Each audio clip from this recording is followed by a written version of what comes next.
Should be coming up.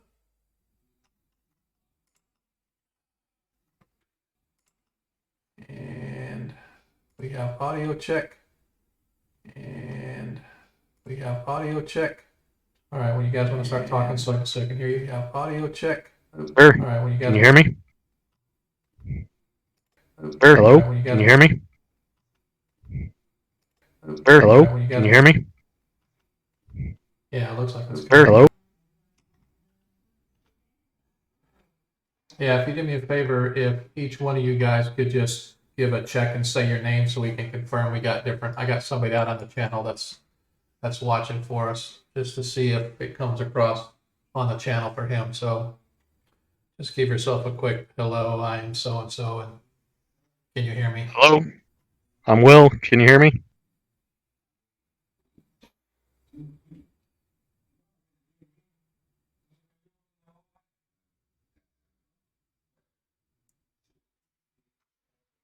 Right. He said he heard Will. Let's I think Lane's gonna be, is he rebooting? Did he say? He said he was going to try to reboot. Yeah, okay.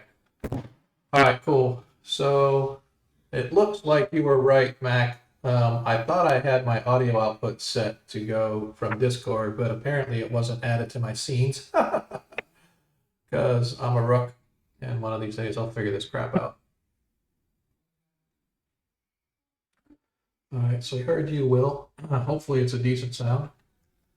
I can't hear you coming across the channel because if I had to turn off or mute the channel because otherwise it comes back through my desktop and it goes back through again and it starts looping. So I'm like, I heard you say, can you hear me now? Can you hear me now? Can you? And it kept looping through. So, all right, so we'll wait for the others to join. I am going to go ahead and switch scenes to our stream starting.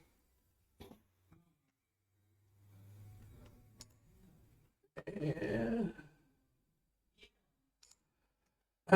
yeah, Mac, we got one of our guys. He had to reboot. He was having an issue, but it also looks like we're having problems with Astral Tabletop, so we may have to go Theater of the Mind, which is fine.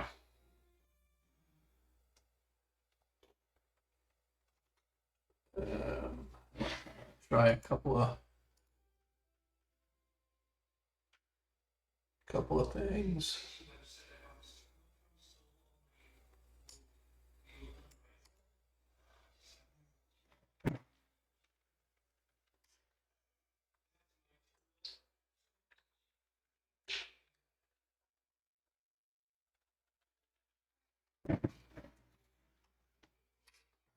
Yeah, it looks like Astral Town hard, so I am gonna try this.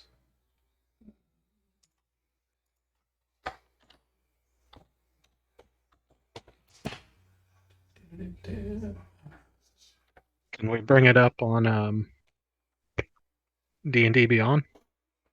Like, I know there's no map, but As far as we mean, bring what up? for character sheets and... Oh yeah. You can do Okay. D&D Beyond. Yeah, absolutely. And so, and I'll just open it, and then whenever we roll the dice, it'll be in the chat log for the campaign, so we'll be able to track who rolled what when there. Okay.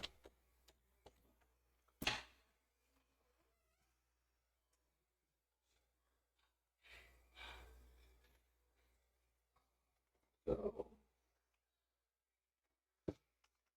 Hello. hey man, what's going on, Jacob? Jacob, give a sound check, just like say hello. I'm Jacob. Can you hear me? So Hey, what's up? How's it going? I'm Jacob. How are y'all doing today? Mac, can you hear that?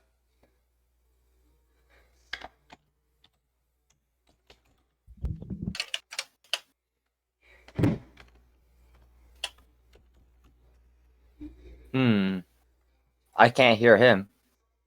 No, Mac is out on the Twitch stream. Oh, he's on the stream. Oh, okay. What's that picture?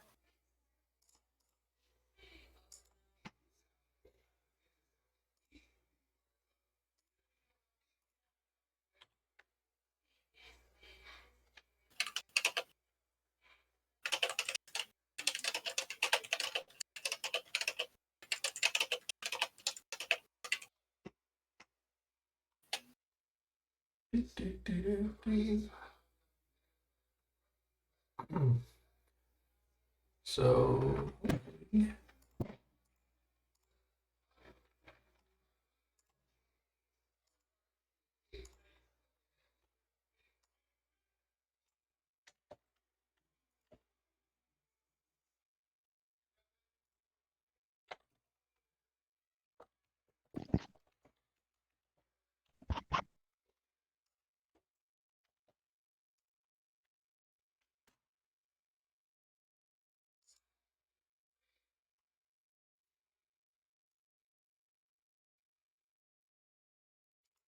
Yep.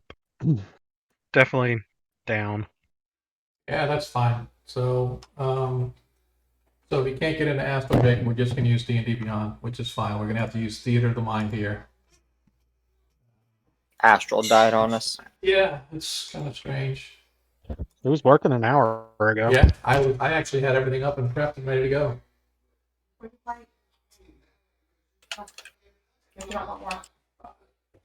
I got like in the middle of this, I didn't get a chance. So, all right, so I'm gonna just head over to D&D Beyond.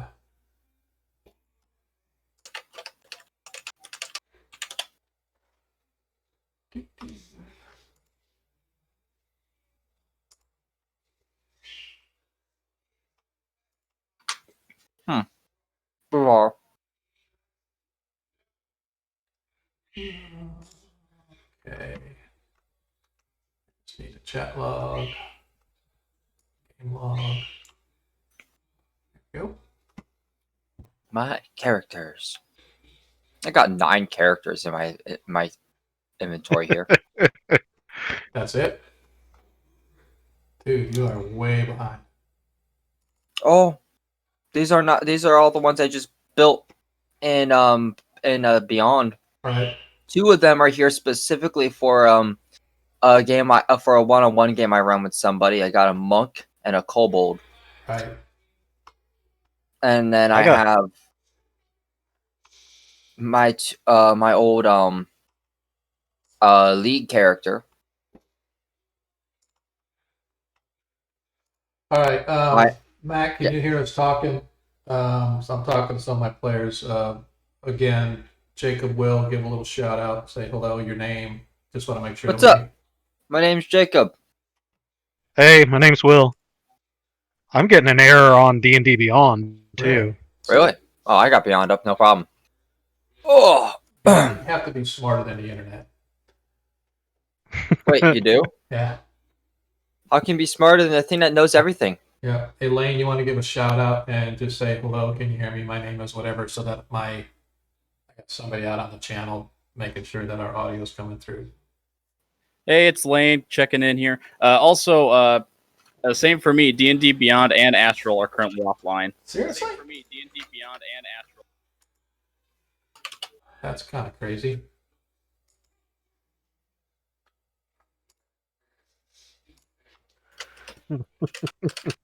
Ain't nothing like technical difficulties that we have no control over. I don't know why, and I don't know if anybody knows what it is. Does anybody know what Homestar Runner is? Anybody knows what it is? No. Does anybody know what Homestar Runner All right. is? Somebody actually has the channel up, and if you're in the channel, you need to mute the channel because otherwise it echoes. So when you talk, it comes through me, it comes through my audio through Discord into the Twitch stream. It was And- echoing back into you guys. Yeah. So you need to just. Oh, So I just muted it. I got annoyed with it a bit too much, but I was trying to do something. I was able to actually mute it at the time. yeah, that's fine. So I'm amazed it rebounded that much, though. well, it does. It'll go like ad infinitum, man. I was having that. Oh problem well, too. I have a whole full-blown headset on. Yeah. That's why I was surprised. No, what happens is it your sound comes to my audio sends it to Oh, the Twitch stream. oh. You pick up the Twitch stream and send it back to me, and it just What? keeps looping. What I'm saying is the cycle should have ended on me. No, it won't, because as long as you can hear it, then you'll send it to me, and then I'll hear it, and then I'll send it to the Twitch stream, and then it'll just go in a big circle. Like I'm whatever. Yeah. So yeah, D&D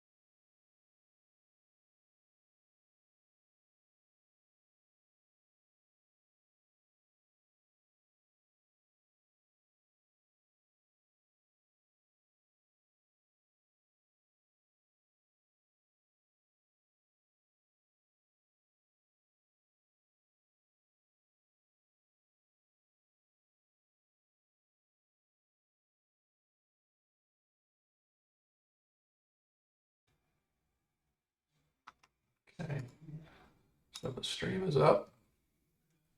Still waiting on players. I'm sorry for anybody that's here waiting to see the stream start.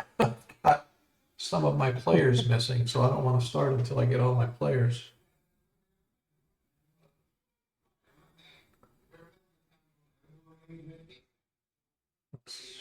I'm gonna send them up.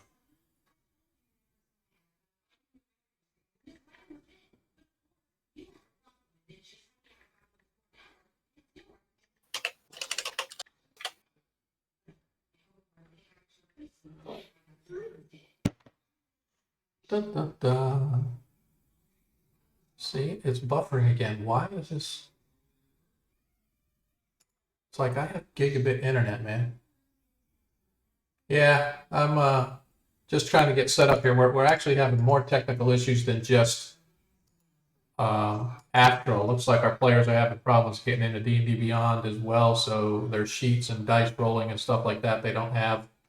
I don't know if there's just like something because we're all connected and I'm dragging everybody down. I don't know, but I got pretty good. I got pretty good internet speed, so I just did a speed test and I'm getting like 400 streaming. So I don't know why all of a sudden I'm buffering, but so yeah. So if you guys are here, welcome to the stream. We're trying to get all of our technical issues sorted out before we actually start the game. Waiting on, got a couple players that are missing in action. Waiting on them to respond to see if they're going to be able to join tonight. If not, we'll just be playing with 3 players. That's fine. We can do that. If you missed us last week, we had serious audio issues. Looks like we got our audio issues fixed for this week, but now we're having interweb issues. So D&D Beyond and our VTT aren't playing nice for us. So we may end up going with Theater of the Mind today, which is fine. I can actually create something where I can add at least a photo of the map for you guys to take a look at into the stream. We'll kind of work on that while we're waiting for our players to arrive. But if you weren't with us last week, hey, speak of the devil, what is up, Hey Lizzle? Sorry about that. My dog, as I was getting ready, my dog whined at me to go out, and I was like, "Oh, that won't take very long." And then he had stomach trouble, so here I am now. Yeah, welcome back. We missed you. All No right. worries. I'll be in Astral soon. Well, My Astral computer appears to be just down. Astral's dead. Astral I'll appears be. to be down. And how about D&D Beyond? Can you get to D&D Beyond? Because apparently we're having some D&D Beyond issues as well. Right now. They finally just Ooh, D&D Beyond did? I will check. All right, cool. All I right. haven't been D&D. Yeah, I hadn't actually set up everything. Let me see. D&D Beyond seems to be working for Good. me anyway. Good. So at least we have everybody but our dwarf.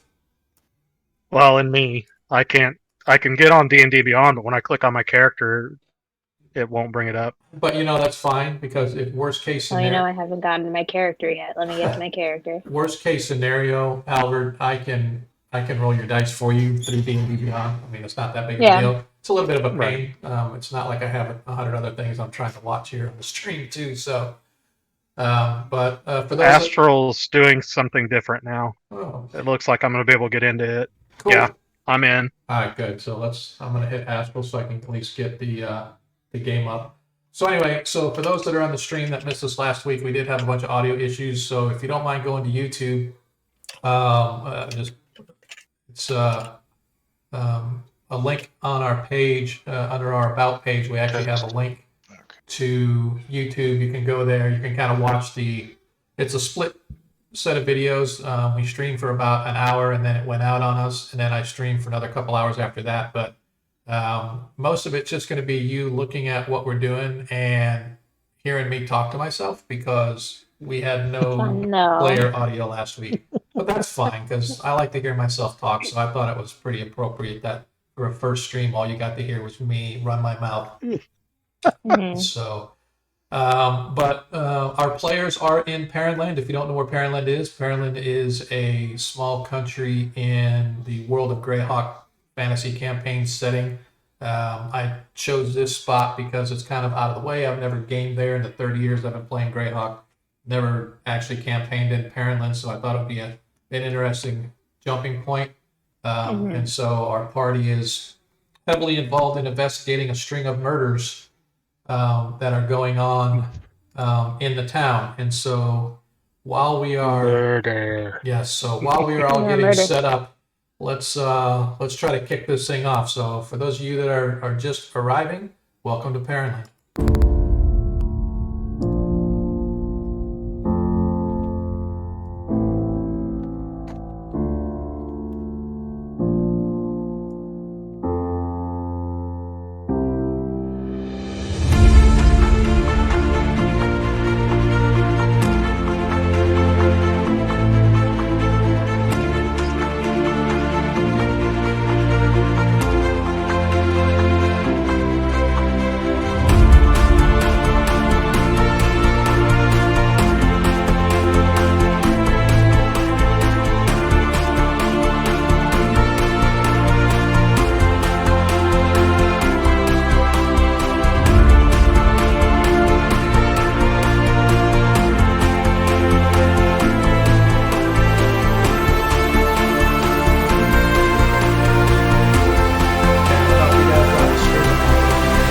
Look, I've got y'all's names underneath.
Stream has audio. I didn't know that. Yes, the stream has audio, and we are But- live. We are live. Yeah. Well, everybody's live except Kaylee. Kaylee has no idea what's going on, but we'll get her fixed. So. I mean, I can't hear the audio in Discord, and I have the stream muted. So excuse me for not knowing there was music.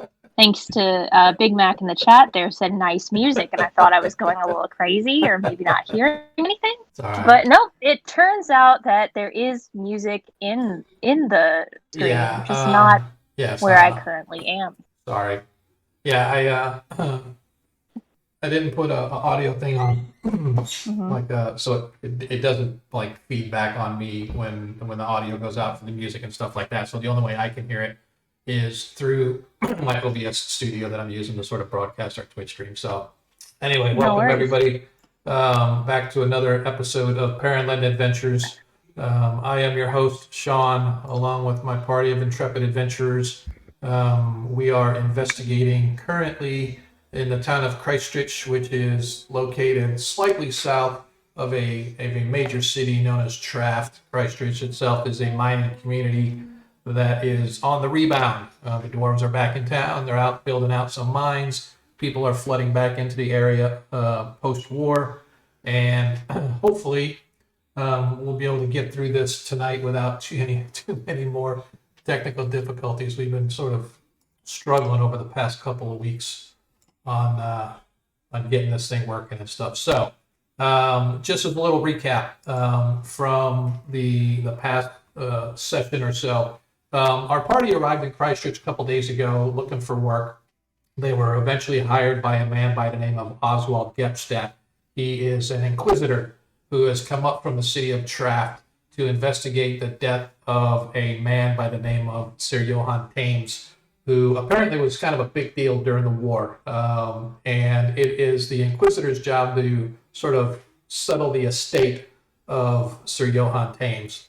And so he needed a little help with investigating and doing what he needed to do. So he hired our party to go along with him. And no sooner were they hired than another body wound up dead in the street. A man by the name of George Gilly, who happened to be a former mayor, but he now has kind of given up that post and has become a farmer outside of town. So during that investigation, it was discovered that George Gilly's wife and daughter had died like the previous year. His daughter had actually died due to a wolf attack, and his elder daughter actually survived. So looking for the elder daughter, they discovered at the farm that she was missing. And so ensuing investigations resulted in a search around town, searching of the Johann Thames's home, where you discovered some letters, one of which was only partially written.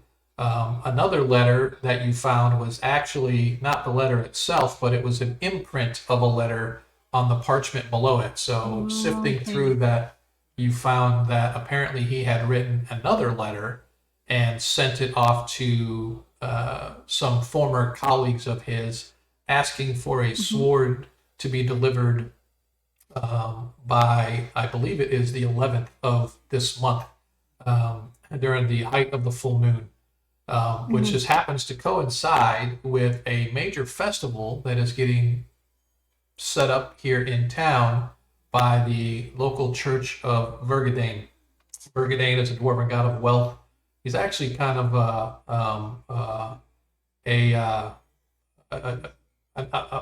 what's what I'm looking for, sort of a roguish type of a fellow who likes his wealth, but he's also a little bit shady and stuff. So, but he has a pretty big following here in town of the dwarves, and so as you've been in town, you've kind of noticed people going in and out and coming to and from the chapel to Vergadane as they're setting up.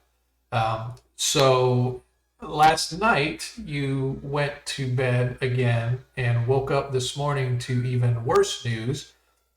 Another body has been found, and in this case, it is the body of Zylet Tats. Now, Zylet, it was an elder woman. She was the town's locksmith, and from all appearances, she was petrified that she was going to be the next one killed, because this slew of murders has been going on apparently since before you all arrived. And so that's where we pick up our story tonight.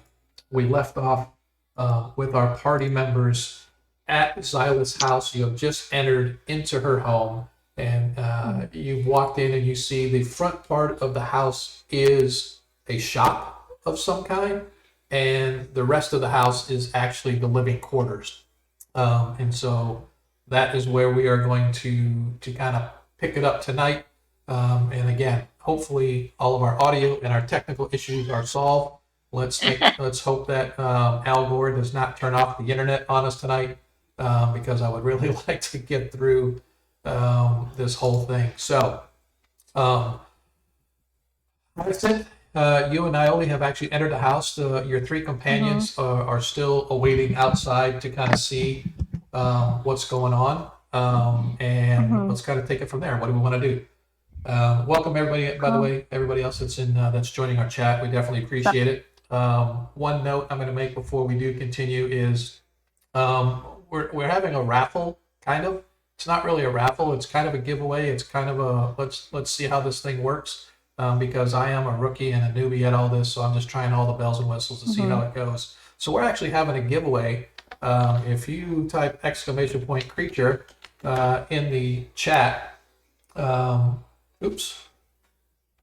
See, of course, it's not going to allow me to do it. So, but if you type !creature in the chat window, then you will be entered for a giveaway. And that giveaway is actually the ability during the intermission to pick a random encounter that the party is going to have to face. So much fun. So hopefully, by the way, players don't get a chance to win. So if a player gets selected, if a player enters and gets selected, too bad, so sad. I'm leaving the chat.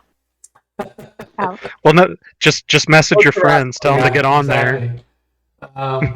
So Anyway, Right. we got Oh, that out of the way. Let's go ahead and get into the next episode 2 of Perrenland Adventures.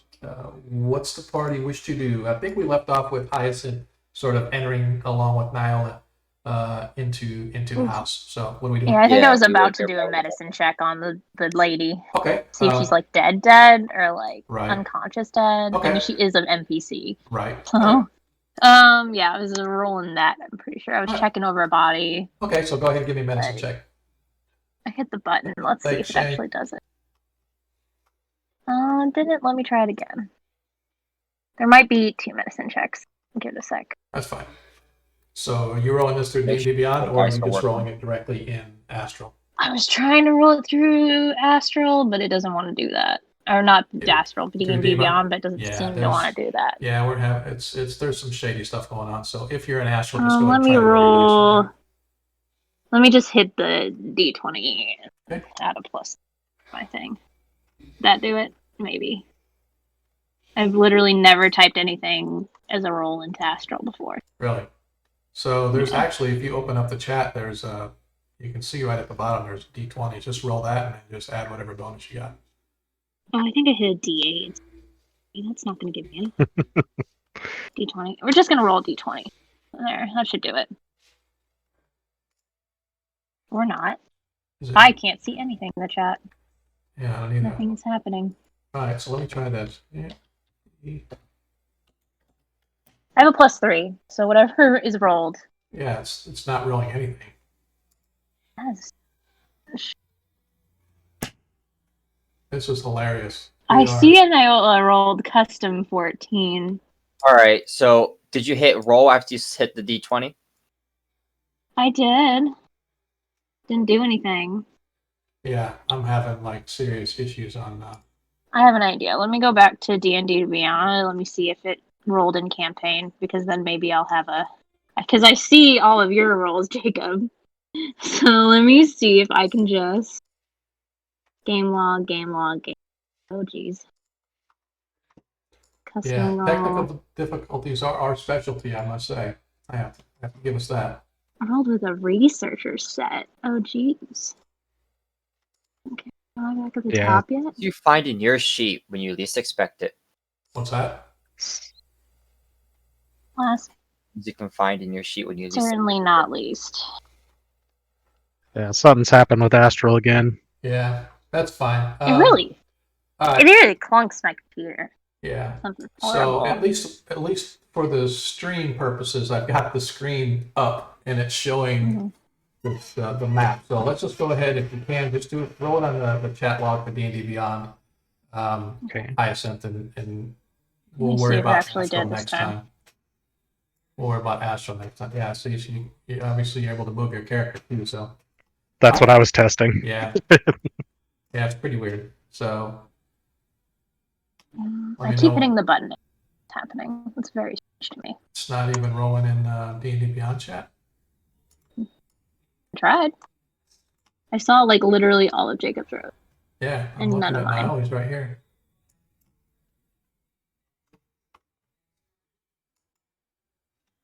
Let me roll.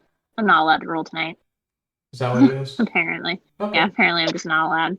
that's cool. No dice for you. Yeah. Literally no dice All for right, me. so you're rolling a medicine check. Let me see if I can roll for you. See if it'll roll when I do it. Maybe. Yep, it rolled for me. And if you want this roll, you got a 5. I mean, I can't make my own roll, apparently. Like, Hey, so just, Kaylee, try rolling in Discord. okay, Well, let me try that's- rolling in do, Discord. Exclamation point Yeah, still heal. Oh, jeez. it's Or funny. medicine. Alright. Interesting. It's exclamation point. Yeah, Roll. medicine. It might just be flat medicine or heal or skill medicine. Not sure which. Yeah, I don't I think use it these. should be just be medicine. But the dice roll that I rolled for her showed up in Nothing happened. no, it's just gonna be No roll, just medicine. I'll just take my 5. Like, sometimes it happens, you know? Sometimes you get a 5, and it's okay. all right. So for expedience sake, we're gonna take the dice roll that the DM rolled for her. So investigating, yeah, it doesn't really take much to determine that she is dead. Right there Okay. behind the counter, with a pool of blood sort of leading from where you're standing into the house proper, off to your left. It looks like her, just like George, he had that huge slash from shoulder to hip. She has something very similar, but for hers, it looks like it's a multi slash, right? It looks like there's more than one. It's like somebody maybe hit her with two blades or something extremely sharp that went down her back and just left like these huge raking marks. And just like George's body, you would swear that if you were to do a full investigation, that you would see that her spine was probably severed and shattered, etc. So yeah, but as far as dead, yeah, she's dead. Dead. Got it. Man, let me see. Where are we at? You say there's a house, like the rest of the house proper, Yeah, so you are. and the blood leads away from this counter into the house? No, well, there's like the blood kind of flowed out, so it looks like she was coming out of her apartment area toward the back of the counter. So she was coming from off to the left, walking toward the counter. I was waiting to speak up, but Yeah. I kind of want to check around outside to see if there's like any signs of breaking and entering, Okay. something like that. All right. Odd tracks. Yeah, okay. Go ahead and give me a check going around the outside. Where are you rolling our dice? I can't get anything to come up on Astral. I tried rolling, and you can count this one or not. I just wanted to see if it would do it. Yeah, it showed up. I rolled it. Did it? Yeah, investigation check. You rolled a 12.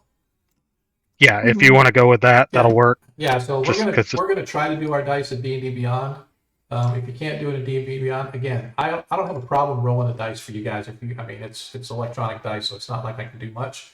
So I can roll in D&D Beyond for you if you guys want me to. If you can't, like I know Hyacinth, you're having an issue, but I think I just fixed it with Jacob's help. I dig it. Sweet, awesome. How'd you guys fix it? Because it's doing the same thing for me. I went Make to sure settings. Make sure your virtual dice rolling is enabled. In mine was a- settings. So if you look Yeah. on In Discord, I D&D posted a Beyond picture. settings, on your character sheet, there's a right above it. There's those tabs, and one of them says Beyond 20. If you click on it, you can set the settings for the Beyond 20 add-on for your browser, and one of those is turning on the virtual dice. So, for those of you in chat that were asking about picks for the party, no. Eventually, someday, maybe if they get enough courage, we may have streams for them, video. But for right now, I just have the little tokens that are on the bottom of the bottom corner of each one of their video windows. I may originally last week I had a large picture of them instead of where the video was, but I didn't like having the big picture there, and then they were also with the little token picture on the left hand or the bottom corner there. So I just removed the picture from the center. I may end up putting that back just so people can kind of see what the characters look like. But definitely a good point there, Crimson Death. Appreciate it. So anyway, as you walk around the outside, Halvard, crunching yourself through the snow, you find what appear to be large dog tracks, similar to the ones that you guys were following when you were out at George Gilly's farm. You don't look to see if there's any signs or I should say you don't find any indication that there was something that may have been ripped apart, broken, and entered or something like that, which leads you to believe that perhaps whoever was in there either was in there sneakily and snuck in without any forced entry, or perhaps you knew the person. Interesting.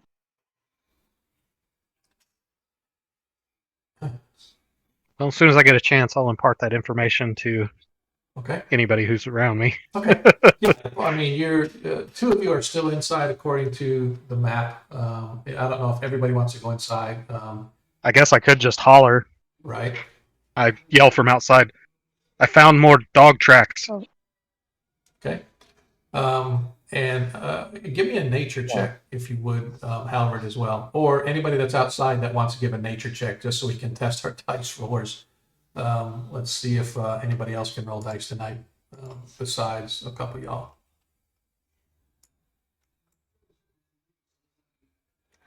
Weird, your nature check came through as like question mark. There it is. So yeah, It's slow. It was like showing this big question mark, and all of a sudden it popped in. So yeah, so Howard, as far as you know, they're dog tracks, right? They look like dog tracks to you, albeit a little bit larger than normal dog, maybe like a, I don't know, mastiff size or something slightly larger. But yeah, you're sure it's not your specialty. Oh, not.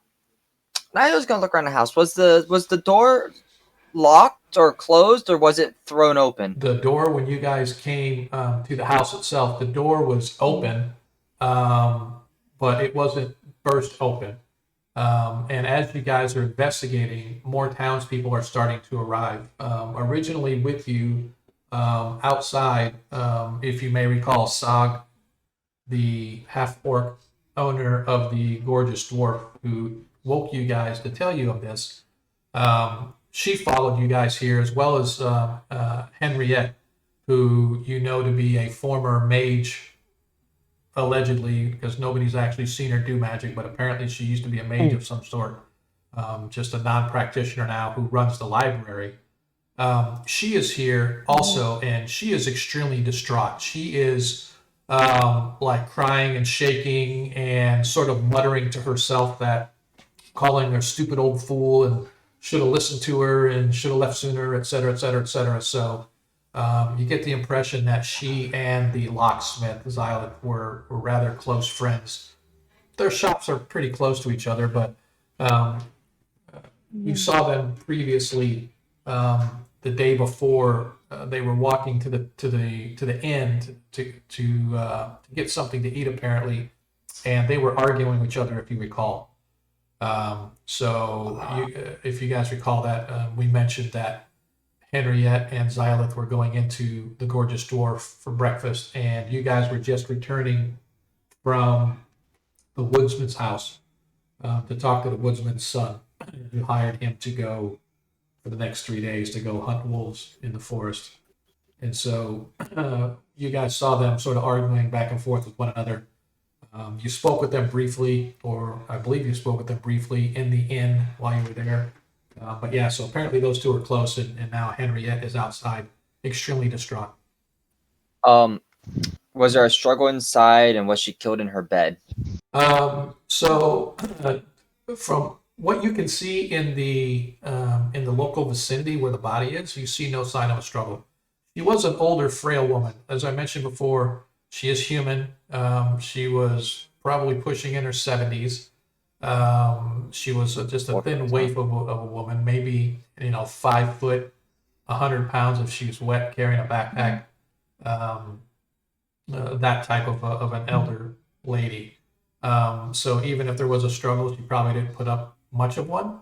But from all appearances, it looks like she was struck from behind.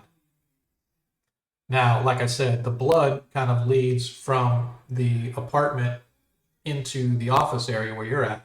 So it's perhaps she was struck from behind and she sort of stumbled and fell through there, and it just sort of left that trail of blood. That's definitely a possibility. But from what you can see, there was no like super struggle, nothing broken or anything. She's got her office paperwork and stuff like that. It's probably about the extent of everything that's there. Like I said, she's a locksmith, so behind the counter you see a little thing of locksmith tools, etc. So some blocks and stuff that she was working on. Kind of typical stuff you'd expect to find. I'm gonna head outside. Okay. Actually, no, I'm going to, on my way outside, I'm gonna look for young human tracks, or humanoid tracks this time. Okay. Go ahead and give me an investigation check. Amic, I saw you roll a 13. What was that roll for? Nilo, you find nothing. No other track. Well, I can't say you don't find nothing. You find similar tracks to what Halvard discussed, but this area is like in town, so you're off right on the main road of town. So there are like footprints everywhere, people that move up and down the road for daily business. There are look like tracks of people that have walked around the house, etc. But nothing like out of the ordinary that you think. All right. I'm gonna try to recall the night's events as I walked around. Maybe perhaps there was something I missed the first time that I missed the first time consciously, but I might have seen and just ignored. Okay, so Mind if I take an intelligence or wisdom to see if I can try to recall something I might have seen and just forgot about? as far as be a little more specific. I went out when we were patrolling the previous night and stuff. Was it might have been something I saw off in the distance or around the corner of a building. I didn't think nothing of it. I kept walking. Okay, But yeah. So give me a wisdom check. Do it. Ooh. Here we go. Yeah. So really, the biggest thing that you can recall was that it was frigid cold walking around last night. And of course, if you guys recall, you heard the wolf howls in the distance a couple of times. But as far as sort of going through the day's events, if you will, to see if there's maybe something you missed, yeah, nothing that you can recall. Hyacinth, what was your custom roll for? Just because you were testing? I was just trying to figure out how to roll, and then I rolled really well, and now I feel bad. Okay. All right. So let's unless you want to call it an investigation roll yes, for like let's do the something house with area. that. So My as I did the same investigation- thing. Yeah. So as you're investigating and you get Yeah, this, we can- there's the gods. Yeah, I like the gods smile looking around the upon you house and- now. Yeah, the gods smile upon you, and the DM allows you to take that custom test roll. It's actually exactly a use it. 19 because I don't Yes. have anything to investigation. Yeah. So kind of looking around, you see that she has her ledgers and stuff of business that she does, and it looks like most recently she was doing business with the church or the Chapel of Vergadane for the upcoming festival. She was building several well-made locks, right? Some quality locks for the chapel, and you see in the scribbling notes of her ledgers, she was definitely paranoid or scared about something with all this that's been going on in town.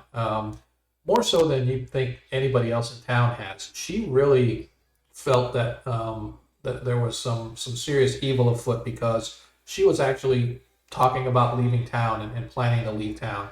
And once she finished this particular job for the church. And you see one of her last entries was that she felt the church would be one of the safest places to gather in the event that something serious went wrong, because the church itself is a dwarven construction, so it's a lot of stone, lower stone work for give support, whereas most of the other buildings in town are all fashioned of wood, right? So, but the dwarven stone of the Chapel of Vergadane is one of the more sturdy buildings in town. So she apparently felt that that was a good place to seek refuge in the event of an emergency. But as I said, one of her last contracts seemed to be from Father Drivador, who is the priest that runs the Chapel of Vergadane.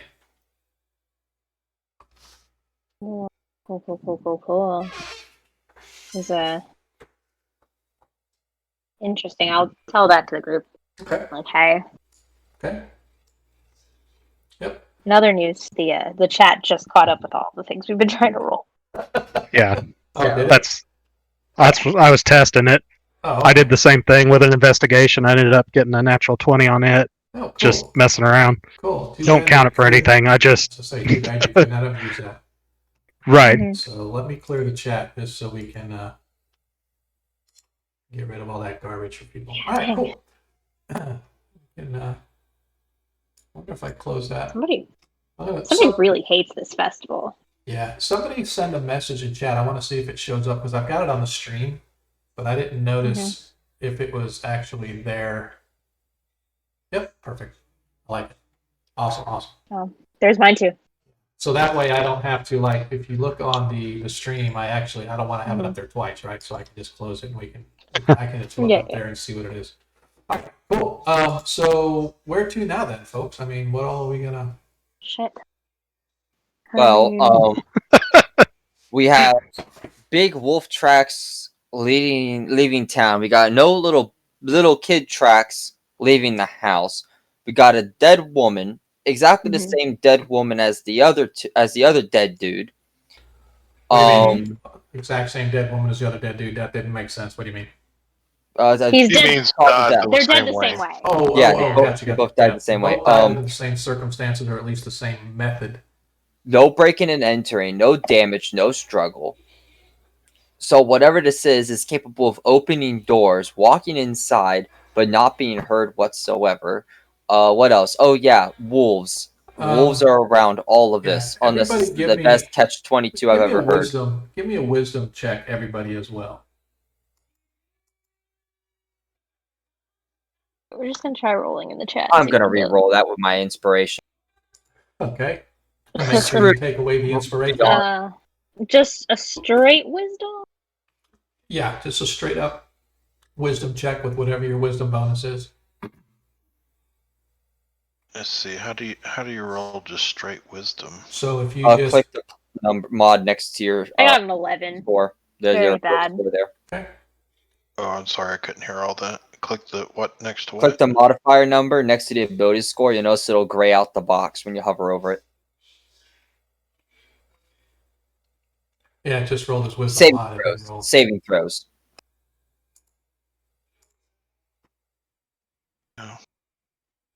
I got an 11. Yeah, if I don't know why I do the mod, but all right. Let's wait for everybody to roll. So it looks like Halvard got a 15. Amic, you might want to re-roll. Constitution saving throw, close enough.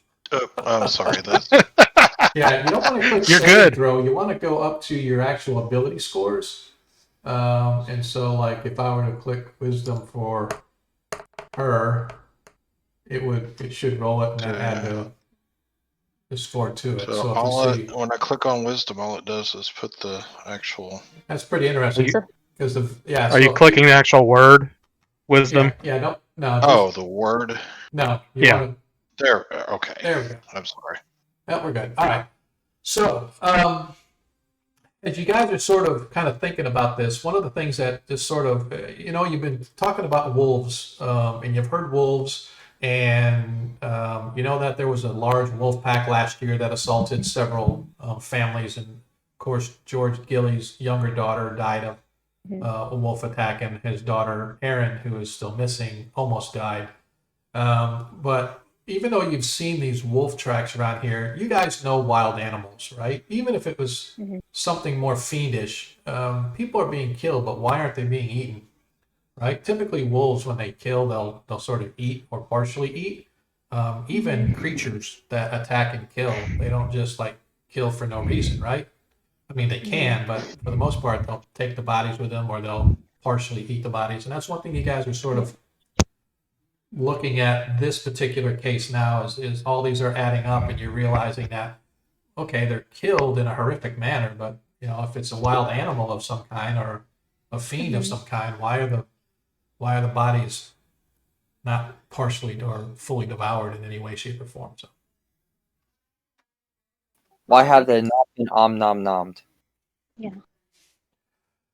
right. It's not completely bestial, whatever the thing is. Right. Question of the ages. Yes.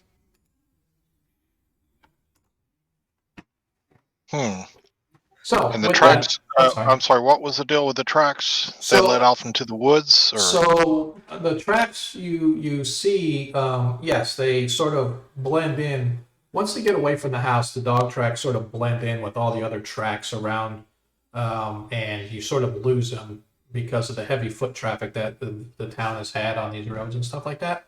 So you lose the tracks wherever you're not sure where they go, but you just know that you did find some rather large prints around the house, similar to those that you found out at George Gilly's house. But in this case, the snow is not pristine enough for you guys to sort of follow very well. Question. Does this town this town completely surrounded by forest? For the most part, yeah. It's Both you these can see that. kills, What's that? both these kills happen at the edge of town, right? Well, no, this one's in the center of town. Oh, this one's in the very George center. Gillies. Okay. George Gillies was not even at the edge of town. He was like outside the gorgeous dwarf. So yeah, so you've got certain happenings have occurred like in the local surrounding community and farms and stuff like that. For example, you guys found out that it's not just people that are dying, but animals as well. The owner of the gorgeous dwarf, Stog, her horse was killed. There was another rancher lady who has a small farm as well as some cattle outside the south end of town, and apparently some of her animals were killed. When you guys went to George Gillies' place, although you didn't find any indication of a slaughtered animal, you did find a pen that was empty, and it potentially could have had a horse or another cow, even though there was some pigs and a cow still there. All right. So my two thought processes either A, this pack has gone rabid, or B, whoever is making these killings is intelligent and is doing so out of fear or revenge. Okay. Did we talk to the hunter about typical wolf behavior? Hunter is currently out Yeah. tracking wolves for us. But to answer your question, no, you guys never really discussed anything about wolf tendencies or anything like that. That would have been good. Yes. Now, that being said, there is a library in town. So if there was ever research and stuff you guys want to, I just want to sort of prompt you on what's available resource-wise in town. Henriette, who is outside sobbing, trying to be consoled by Sog, she does have a library that I'm sure is available should you guys ever need to do research and stuff like that. So that's a potential potential there. A resource. But yes, good answer. Potential resource there if you want. So That sounds like a plan to me. you guys have been there probably 15, 20 minutes, half hour at the most as you're doing your quick investigation. As I said before, townspeople are starting to sort of gather to kind of see what's going on, and the whispers are starting already, and words like another one, or oh my God, it's Xylith.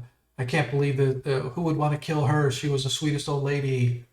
But crunching through the snow comes an individual that you guys know of, but you've never personally talked to, and that is the hetman. The hetman is another term for the mayor, and so he sort of stomps up to you guys in all his sort of pomp and circumstance, and he's followed by a couple others from town that you know to be on the town council.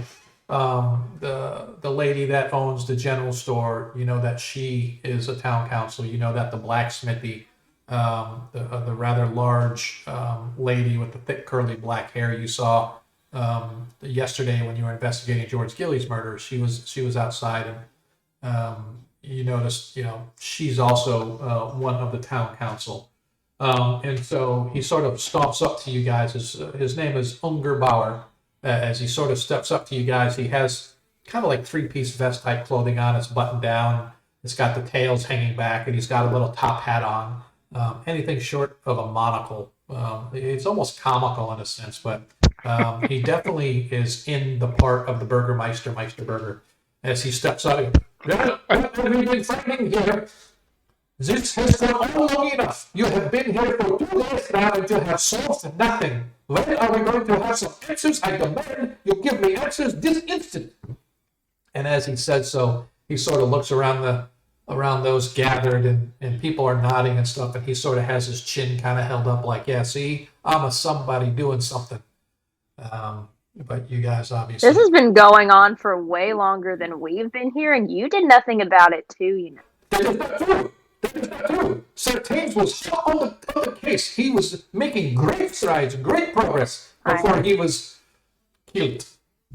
But now that is neither here nor there. You are the ones that are on the case. I demand that you tell me answers and find out who is doing these horrible, terrible things. We have a festival to give on, and we cannot have this cloud of death hanging over our festivities. Well, here's an answer. Some folks are dying, and you're causing a panic. Sort of looks around. I am not causing the panic. I am causing the smoothing of the people's fears. That is what I am doing by hiring you to investigate what is going on here. Oh, so now we're hired to investigate this instead of our own free will. I thought this was understood. That you work for Oswald. Oswald works for the city. Therefore, you work for me. We were supposed to come here to help him collect taxes on. Yes, and then he I put forgot his you. name. And then now you have been assigned to this case. Yes. Far as I know, no word from Oswald about that. He just wants to go back. We are doing this because we believe it's right. This is good. This is good. Therefore, if you feel that you need to be hired, then consider yourself hired. You will fix this problem and you will solve it before the festivities tomorrow. Look, we're doing our best here, but something keeps sneaking into the village Well, and then sneaking tell you back out what. during the night. When the hunter gets back with information on that we've sent him off to gather out in the forest, then we'll convene and we'll talk about what we know. Until then, all we have is what's in front of us, and what's in front of us is not much. He won't be here for 3 days. This is the second day. 2 days, or Yeah, days, it'll sorry, be 2 2 days days. One away. more day. So he'll be actually back the day after the festivities, based on when you guys sent him out yesterday. So as you answer him, he's like, "See what you do," and he turns on his heel and he sort of walks away with his arms behind his back, sort of looking at the ground, all serious and whatnot. As his entourage kind of follows him back toward the town hall, which is down the street slightly. A large sort of low building is where they typically meet with their town halls and stuff, and that's the mayor's office as well. So you see him sort of heading back in that direction, leaving you alone. But on his heels, you see that Schulman Kuhn, who is the head priest of the Old Kirk Church, arrives. Again, he's an older guy, balding, very stern look on his face. You guys sort of interrupted him last night to go look at the body, I believe, of George Gilly, who is still at the Old Kirk Church, getting ready to have his burial. And so he sort of walks up and he's a little more mellow than he was when you guys were like interrupted him in the middle of the night. But he sort of looks, he goes, "Please see to it that this body makes it back to the church. We must Of course. prepare her for her last rites. Is there anything that I can do to assist you in anything that you are doing to bring this heinous evil to an end?"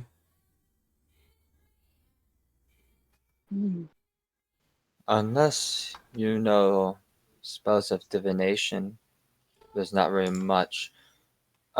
We do have a library we can reference.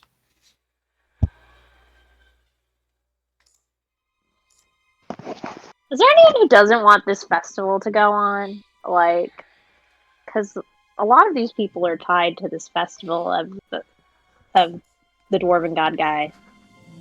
Why would they not want? Why would they not want this? I don't know. understand. They just seem connected, you know.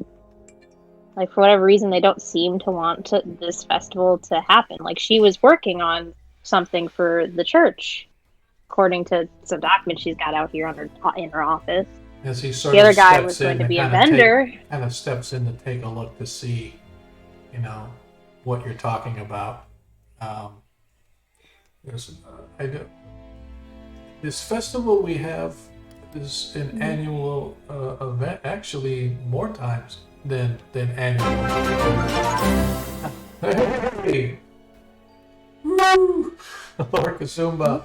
He's not even online, but he's raiding into our channel. Or he's hosting us, I should say. He's hosting us through his channel. So if people go to his channel, they'll see our channel too. Thanks, LG. Nice. Yay. Lurking. Yeah. So, All you want. what's that? What'd you say? Work all you want. Yeah. So we might need a stealth check from you. Yeah. All right, LG, we're gonna need a stealth check or a hide check. What is it in 1E? I forget. When you want to do like a dexterity check or something like that, you're trying. Would to it be a sneak move around. silently? Well, I don't remember what it was in 1E. It's been so long since I played 1E, but he does 1E, 2E. It was a percentage check back then, wasn't it? Yeah, something like that. I don't know. So yeah, we're good, man. We're good. We appreciate you kind of lurking and checking us out. So anyway, he kind of gets back to saying that these festivals are routine, right? That on the cycles of the moon for Vergadane, right? So Vergadane is very big on their festivals because that's where the days, the high holy days, are on the nights of the full moon of Selene. Or Luna, I mean, sorry. Luna is the larger moon, Selene being the handmaiden smaller moon. So whenever Luna's full, that's when the Vergadane has their sort of their festivals, right? So it's on a cycle that happens. And so to date, no one has ever done anything to want to stop the festival or interrupt it, or it's just recently these happenings. So you have no idea, what's going on or why it's happening. What was his title again? His religious title? He is the basically the head of the old Kirk church here. Well, I mean, in is Christ. he a father? Is he a priest? Oh, is yeah, he... father. Yeah, typically they just call Father. him father. Yeah, he's a cleric, Okay. right? But for title purposes, Right. we call him father. Yes, father. I'll prepare the body. Thank you. I shall provide the space for you when you bring the body.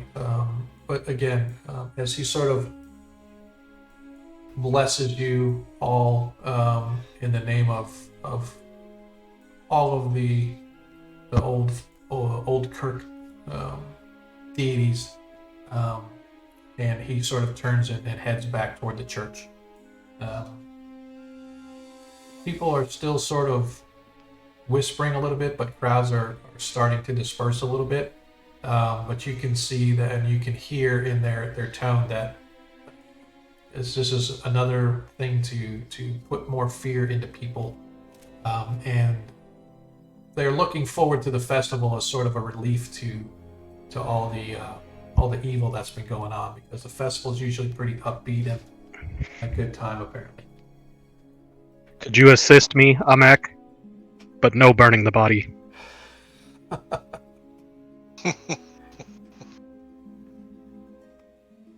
right.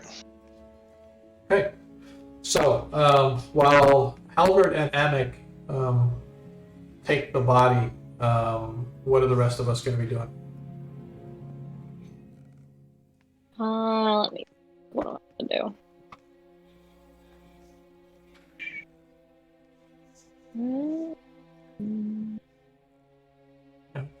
Nothing? You guys got Yeah. nothing? I got nothing. Nothing. Okay. As we Hey. walk away, I say when we get back, we should head to the library, or at least some of us. Oh yeah, we should do that. I mean, we're definitely gonna need a couple people to do an intelligence check there for sure. None of us are smart. Let's go. Okay. All You right. need an intelligence check from me then? I can aid you. I've got a 12, so All right. Let's, So you guys yeah, let's decide try that you're going to, well, Halbert, you and Amek are bringing the,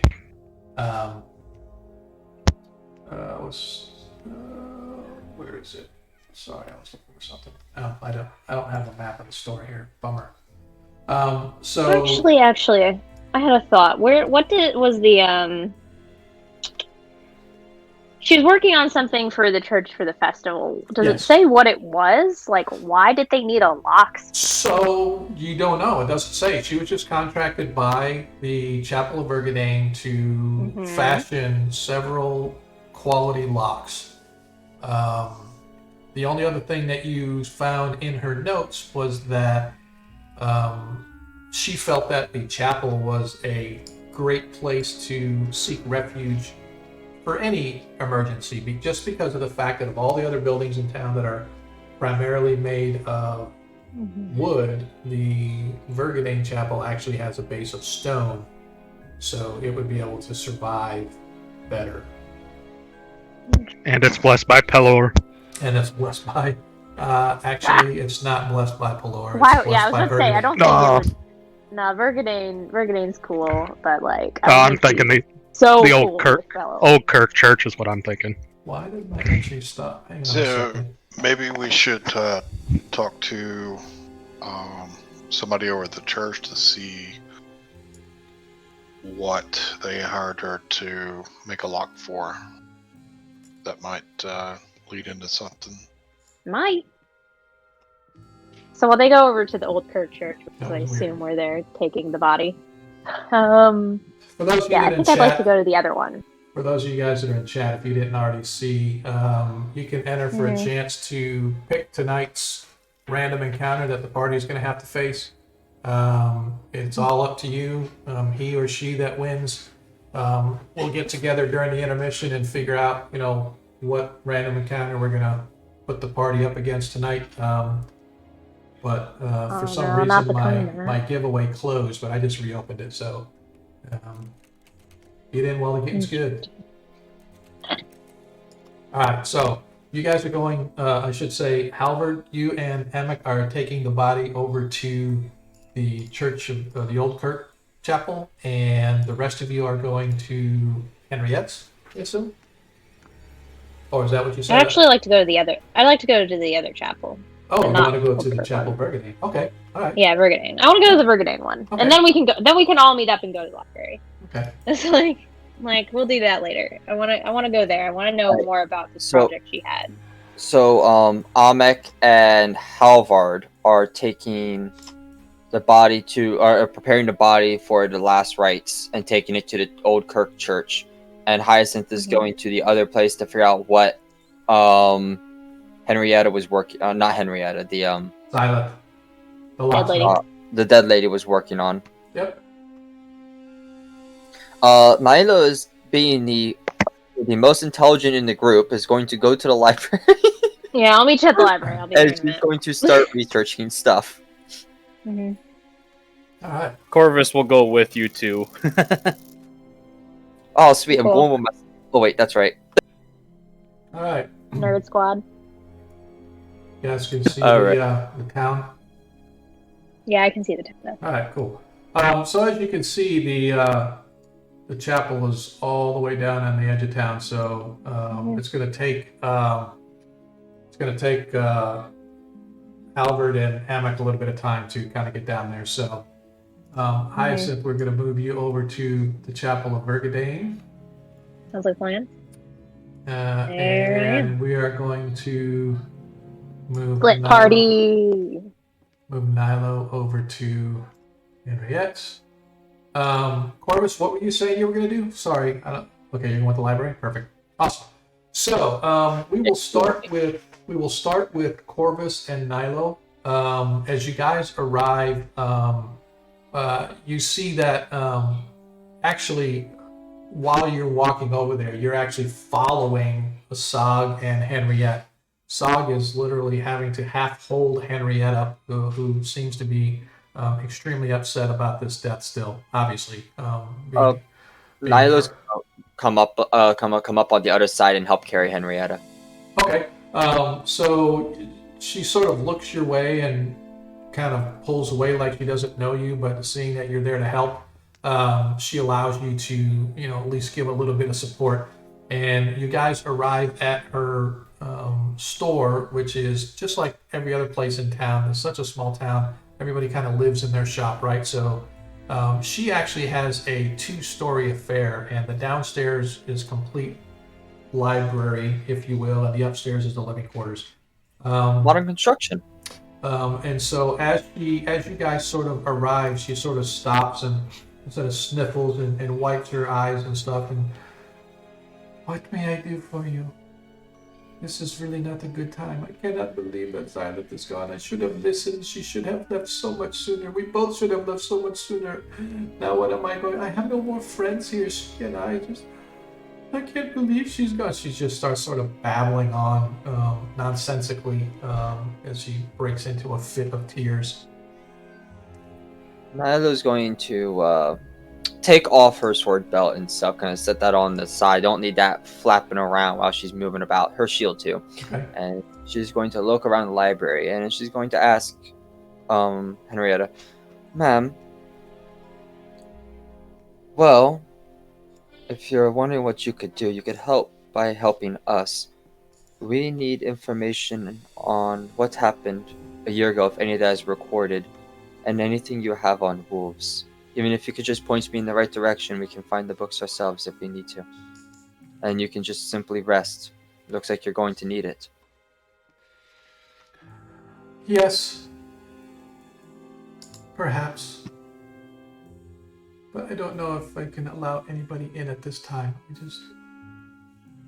And as she sort of starts to sink down, sobs like, "It's okay, I'll watch them." And so she unlocks the door and allows you guys into her lower or her downstairs. And like I said, as you walk in, it's literally a complete library. Several shelves just sort of filled with books that run all the way down to the back. There is a little sort of a sitting area at the back of the first floor, but for the most part, the first floor is just relatively open.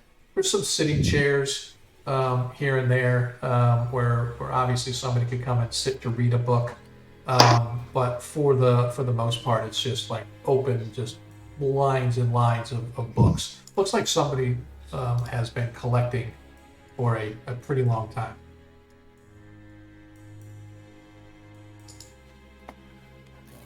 Does the downstairs seem like organized at all, or is it all just mismatched books, just thrown all together? I don't know. It's maybe there's some areas that look like they're a little less well kept than others, but relatively speaking, I would say it's more organized than not. Right. So you're probably going to find, at least in some area, the books are going to be similar in content. And as you move, there's going to be different content that's in groups. But like it's not like alphabetized or no Dewey Decimal System or anything like that.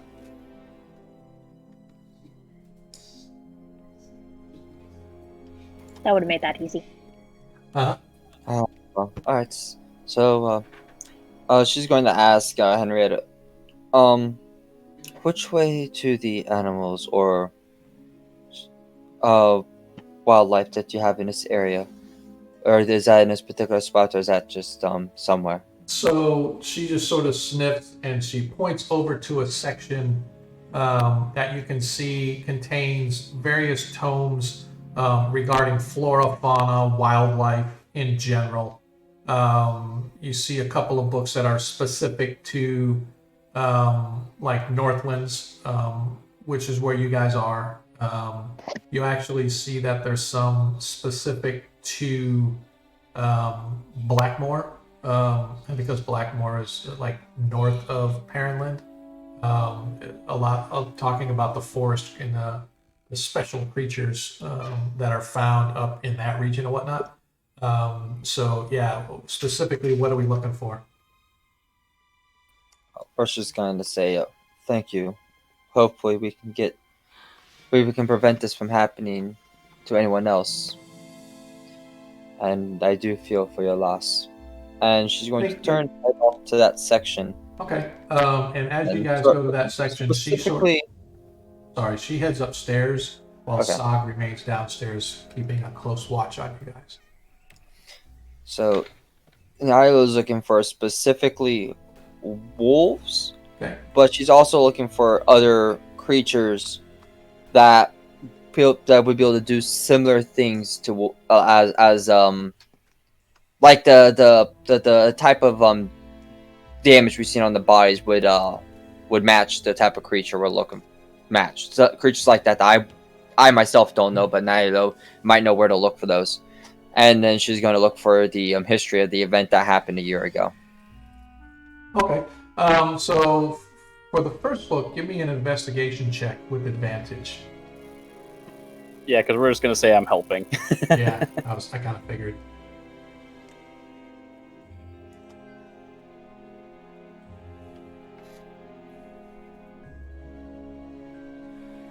Hey! Where did it show up at? I don't see it. I got a 22. You can see it in the Beyond chat. Oh, that's why. For some reason, I accidentally closed my Beyond chat. On my way. All right. So as you are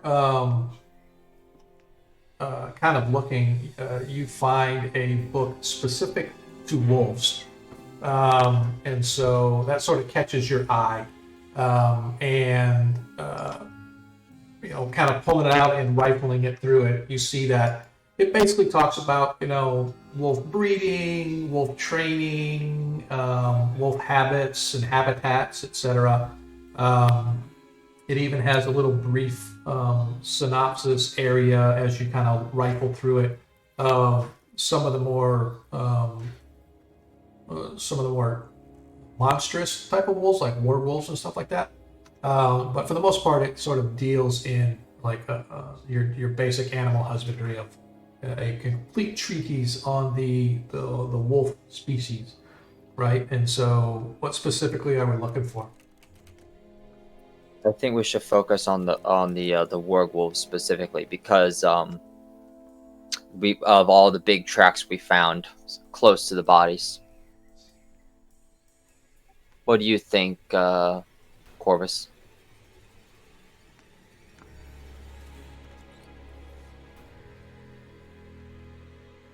Corvus, are you with us? Yeah, sorry, I was thinking. Oh, okay. Thinking. Doing a Winnie the Pooh think.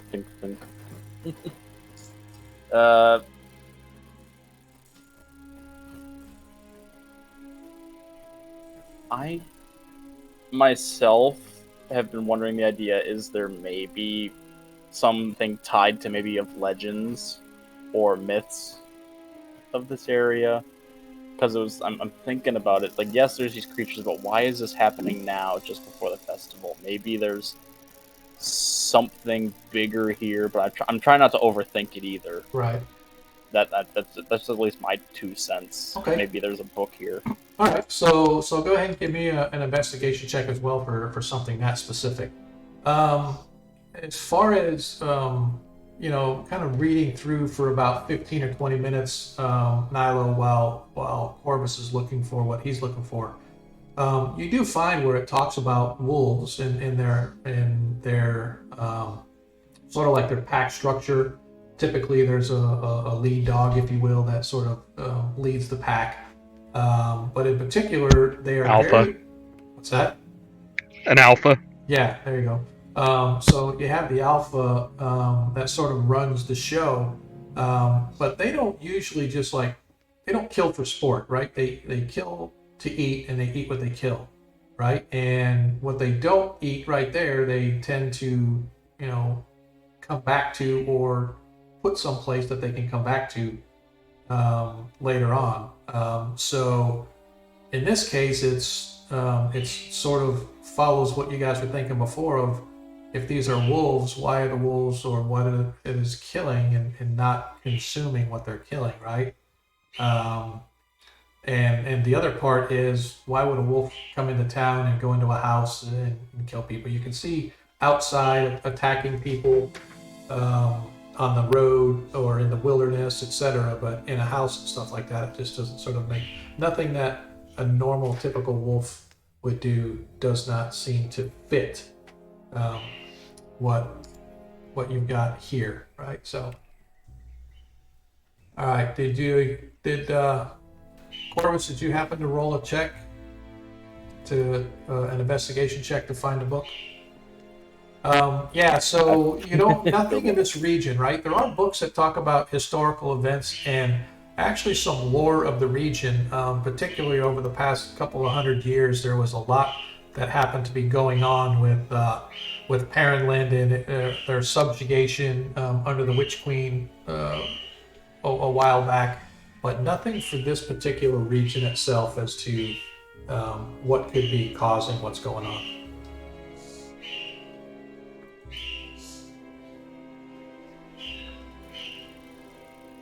What about a book or section on monstrous creatures? Not just like basic wildlife like a wolf or deer or any of that, but what about like monstrous creatures? Okay. So let's go ahead and give me another check for that.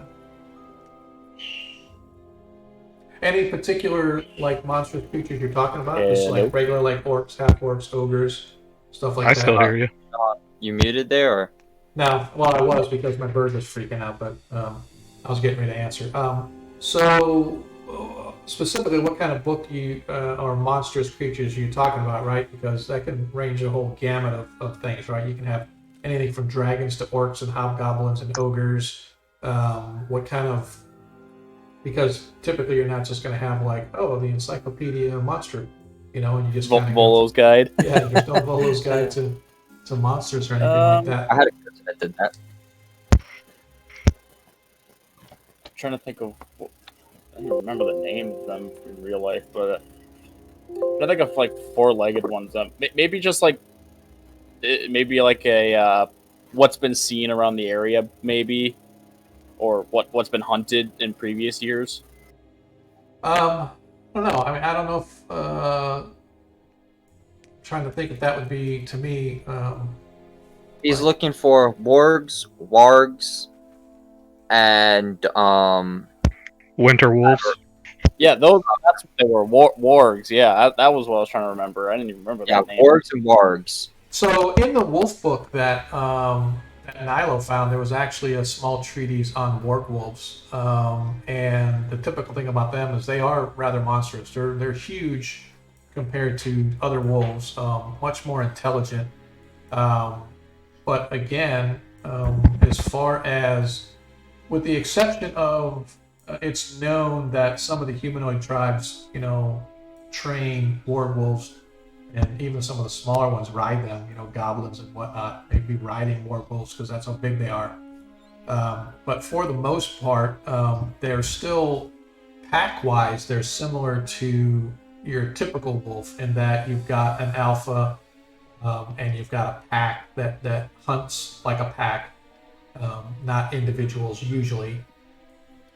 So again, when you're talking about your typical dog creatures, wolf creatures or whatever, there's not really much similarity between what's going on here and what you would think you would find out in the wild with these animals. Yeah. What's the chances that Nilo would be able to take in a check to know what a Barghest is? A what? Barghest, the demon or planar creature that sometimes transforms into a wolf-like creature. So yeah, go ahead and roll a intuition. They take goblin form too. Yeah, the most intuition. You're talking intelligence, investigation, history. Let me think what the best. It's definitely a wisdom type of a check, but let me see which one I would want to. I can never remember all of these at the top of my head. Insight. Give me an insight. I always call it intuit for forever. I've called it intuition, and it's always insight. And I never remember that word. I have no idea why. I struggle with that one too. Yep. So.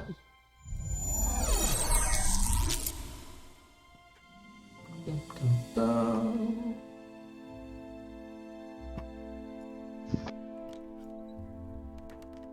What's up, folks?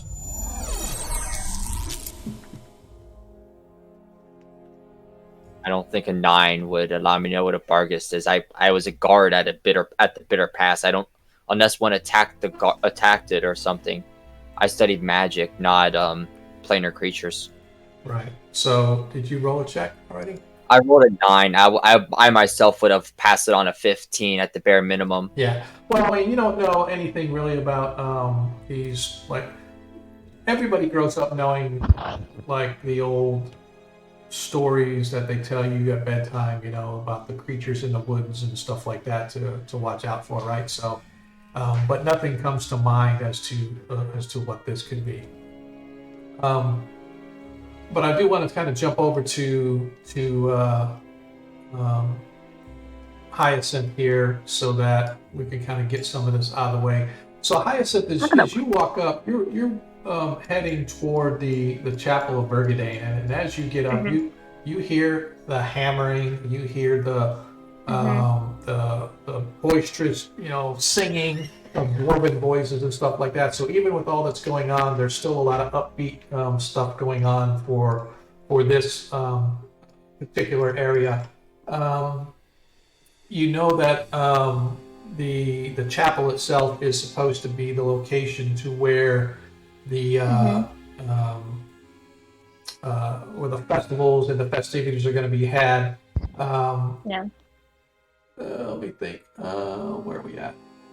And so anyway, so kind of walking up, you see that outside there's sort of tables and stuff that are being set up. There's people walking in and out of the chapel itself. You can see the finery is sort of hung out over the front entrance, all lit up in the silken colors of Vergadane, which are like purples and golds, I believe, etc. So these sort of silk banners and stuff like that. You can see various symbols of Vergadane are sewn into this really nice cloth. And as you're walking up, you see, like I said, as everybody's kind of getting their stuff together, an individual who appears to be in charge. He is a dwarf, but he's kind of tall for a dwarf, as far as you recall. He's probably closer to 5 foot than not.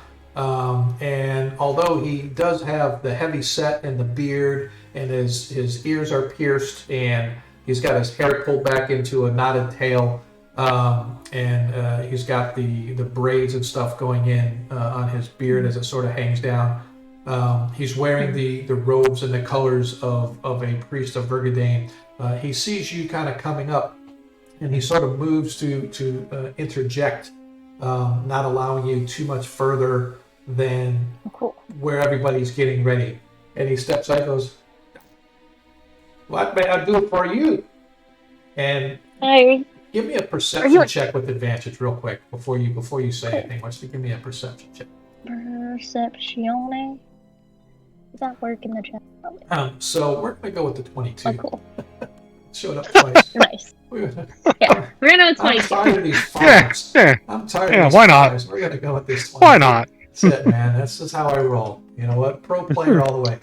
Unlike Lord Kasumba's channel, where he's out to kill everybody, I'm just here to have a good time. I mean, you said I had advantage. Yes, so you did have advantage. So Makes the 22 works. So as you look, and he gives you a half smile, and he kind of walks up to you and stuff and greets you. You notice that his teeth don't look like his teeth, and you realize that he has false teeth, which is something interesting that you've never really seen, particularly in a dwarf. And so he sort of stops and goes, "What may I do for you? Is you here for the festival?"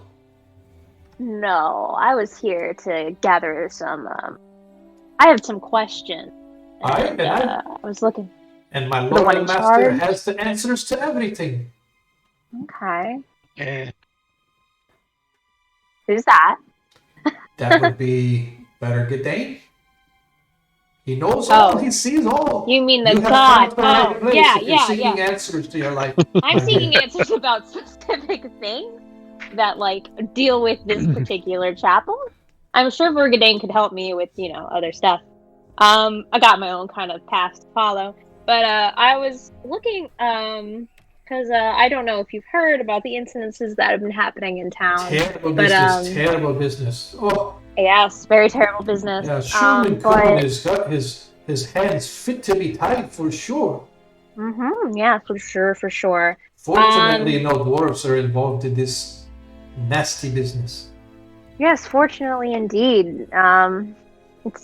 But I came to ask some questions because just to clear up stuff and make sure Aye. all information is good Aye. to have. The locksmith woman. Zayla, aye. She's Yeah, contracted to build my new locks for my building. Yeah. Can't be too safe in these times, you know. Yeah. Why? May I ask why you felt now to? Like, was there any specific things for why you felt you needed new locks, or did you have break-ins? Did you feel targeted specifically, no, or but anything like that? my Lord Vergadang, his festivals deal in coin, don't you know? Much people give They do. many coins, and you can never be too safe. Even out here where we are, we're relatively safe, eh? But you never know who could be coming to take what's yours, eh? So I conscripted her to make me the locks. As a matter of fact, they should be due by tomorrow. I was told yesterday that they was done. They're probably not pick them up. Why would they not be ready if So she said they were ready? Oh, are they ready? Oh, okay. As long as they're ready for sure. Because if they weren't ready by today, if they were to be ready by today, they're probably not going to get done. Why would you say something like that? Do you know that she? Oh dear. So she's passed this morning. Oh, I'm so sorry to hear that. What if she was it was quite tragic. Well, no, she was murdered this morning. No. Yeah. Surely. So, if your locks weren't done, they're probably If there's anything that you need, the church can provide. Know that I am at your service, my lady. Well, I thank you for I appreciate your help in this matter. I just had questions about the locks she'd been commissioned, because that would be the second person. And I mean, I guess everyone's involved in the festival these in this town, since it's a pretty big venue. But everybody from the town is welcome. Most people usually like to come and enjoy themselves at our festivities. As long as you're willing to donate a few coins to the church, of course. Yes, everyone seemed pretty excited about it. Right. That was just because she was passed this morning, and then one of your sad, DM. What was that other guy's name? Such a sad. What's that? Gilly. And then Gilly passed the other day, who was another participant in your another participant in your festival here. So I just wanted to make sure it wasn't anything they would be targeting you guys. Well, now that you mention it, I guess it could. I mean, it's been 3, to be honest with you. With George Gilly, now silent, and of course, one of our Congress folk managed to get himself into a wee bit of a fight over at the inn not too long ago, but... Do you know who you got in a fight with? Nettie, a fellow Nettie, and you did not know. I assumed if you were doing this investigation, you knew that Grim and Daldrin, one of my congregation, got into just a bit of a scuffle with the boy, and apparently the next day the said boy was turned up dead, eh? So that's not great. No. Grim and Daldrin. Interesting. So that's so. Grimmin is a good lad. Part of our church choir, That's a great voice. Would he have been brought to the old Kirk chapel? That other guy who died. Of the old Kirk faith. Nettie. Yeah, the guy who died. Nettie. He's a human lad. He's a passersby. He's more of a tradesman coming to and from trap now and again. Okay. Man, a lot of people turn up dead in this town. It's. I guess you could say things have been a bit under the weather lately, but I would not say that they're like of sorts for this type of a country. Just getting over the wars and the creatures coming out of the hills. You would think they was flowing like the rivers. It's how many come down here sometimes. So I don't know if I would go out and say that things are all crazy or nothing like that. Suppose you're right.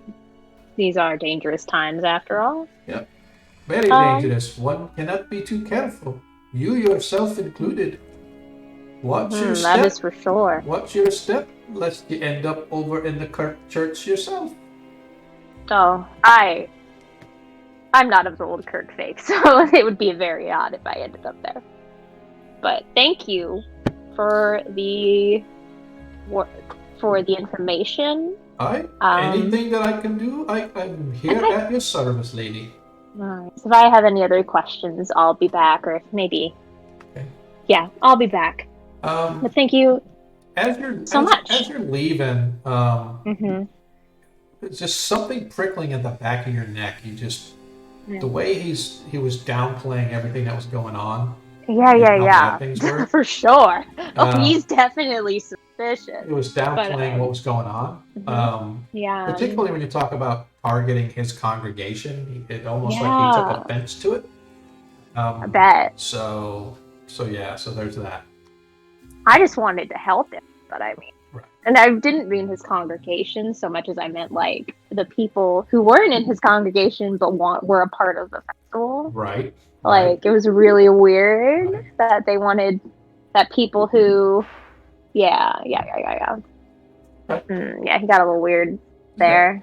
Yeah, so you're not really sure if it's just because he's sort of being protective of his flock, or he's like, look, you just need to be quiet about this, or whatever. But yeah, I'm just because you have a high passive insight, right? So you your spidey sense kind of tingled a little bit there as you were discussing toward the end of the conversation.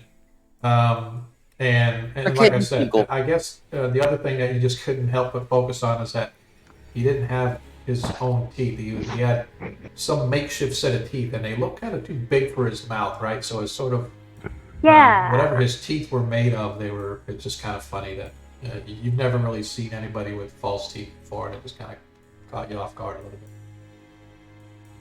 So, where are you heading back to from there? Are you heading over to Henriette's, or? Yeah, I'd probably head back to the library at that point. Okay. Because I knew that my other peoples would be there. All right, so as you move over, in the meantime, so while you're going over there, in the meantime, Halvard, you and Amick managed to deliver the body to the old Kirk Church and Schulman Kuhn. And so you guys sort of put the body, he has a table, you see that George Gilly is still there. But he is completely covered and he is prepared for burial, etc. Once they can get a chance to get him buried, he's still the priest still wants to wait for his daughter Erin or some other family member because he doesn't feel it would be right until it gets like too long. You can't just leave the body there forever, but he's really hoping that you guys are able to find the daughter, or the daughter shows up so they can have burial services. But again, she's still missing. But anyway, so you put her up on the table, and you definitely get a good look at the wounds from her back, and it looks like almost 2 or 3 sharp blades just went right down through her back. Probably killed her where she stood. It was just so quick and violent. And since I'm getting a second looking at it, can I do a medicine check? Sure. I know Hyacinth already had. Yeah, absolutely. Yeah, sure. That's fine. It's actually, as you're looking, it's not as clean as a blade is, right? So it has a little more ragged edge to it, and it looks, if you didn't know any better, you'd swear it was like 3 large claws. So something with a big, huge clawed hand just raked down her back and just in a violent slash attack just dropped her where she stood. Probably didn't even know it hit her, or if she did know it hit her, it hit her so fast that she literally just dropped like a rock. She passed quickly. Yes, there was probably not a lot of suffering after the initial, oh crap, what the hell is this? But yeah, so that's really the only thing else that you guys kind of find regarding I would that particular point that object. out to Amek Okay. and mention it to him that is most definitely claw marks. And you kind of That was no agree, weapon. Amek, you when you're kind of looking at it, you definitely can agree, and you can kind of see where he's pointing out that the wounds are definitely not sharp enough to be a blade. They're very sharp, but it's more jagged. That's indicative of a claw attack of some kind. Can I get an estimate on like the width? Like not the depth. I'm not gonna stick my finger in there, or anything, Right. but just the width. I don't know. Not even a pinky width, right? It's kind of hard to tell with, Okay. without a ruler or anything. But you would say that if it was a larger creature that had a clawed hand of some kind. Well, that's what I was gonna say. I hold my hand up to it and kind of compare the digit spread. Yeah, the digit spread is probably about 1.5 to twice your size. Whew, So it that's looks pretty impressive. Yeah, it looks like a rather sizable creature with a huge Yes. clawed hand. Halvard is not a little man. Say again? What's that? I said Halvard is not a little man. He's 6'4", so Yeah. Okay, that's maybe scary. not quite that much, but yeah, I would say 1.5 times your size at least. Big enough for you to go, holy shit, that's pretty big. yeah. There's kind of a little bit of a La Bête de Gévaudan going on here, Yeah, if you know what that means. is. I don't speak French, but yeah. The Beast of Gévaudan. Oh, gotcha. Okay, yeah. So yeah. Look that up sometime. Shell. So yeah, so really, there's like kind of nothing else. Why is it? Sorry, I'm going back to my Twitch stream, my giveaway thing here. No, it's still going. Yep. So for those of you that have not seen, we do have. It's not really a giveaway. It's more along the lines of you get the opportunity to pick tonight's random encounter. And we're getting close to the point where we're going to be closing this giveaway. So if you guys have not already entered and you want an opportunity to pick what if you guys want an opportunity to pick what the creature is tonight for a random encounter or whatever, go ahead and just do !! creature, get yourself entered, and when we go to intermission, we will try to get together and you can tell me what sort of random encounter you want the party to sort of work on, or at least have happen in the second half of our stream. So yeah. So it's just sort of something that we're trying out here. I'm just trying to learn all the bells and the whistles on how this Twitch stream thing works. We are fairly new. This is only like our second time streaming. So I'm still kind of learning and feeling my way around this. So yeah, we'll see how it goes. So anyway, back to the game. So anything else you guys want to do at the old Kirk Chapel before you head back, or is that? No, I was just being dutiful to the old Kirk Church mostly. Yep.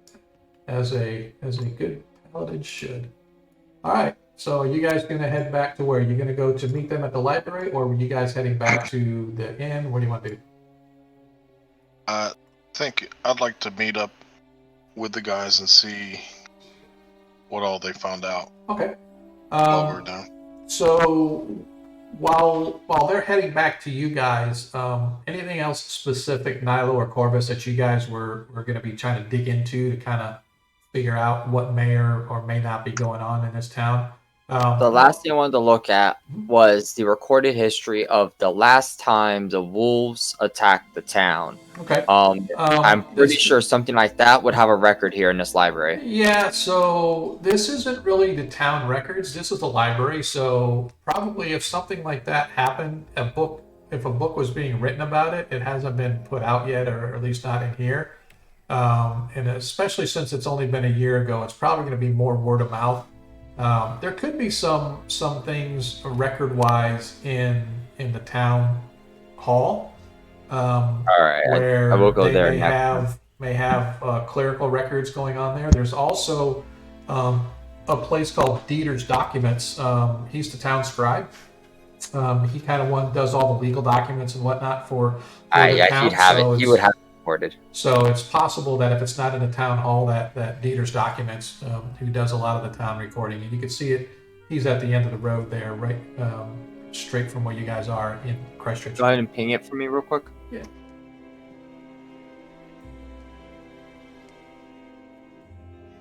See it? It's right, I see your mouse now. Oh, okay, I see it now. right at the end of the road. If you read the map, it actually says Dieter's Documents. It has a line drawn right to the I shape. can't read the map on the tiniest Yep. screen right now. I'm using your stream to look at the map because it wouldn't work for me either. Gotcha. So you Makes guys are sense. trying to cheat by seeing the DM version of the screen. That's fine. I got you. It's all right. So Totally. 100%. Yeah. All we see is Oh man, he caught us. He caught Yeah. us, guys. whatever. I could care less. Doesn't matter to me. All right, we can switch to theater of the mind. I told you, man. It's just a button click away. No big deal.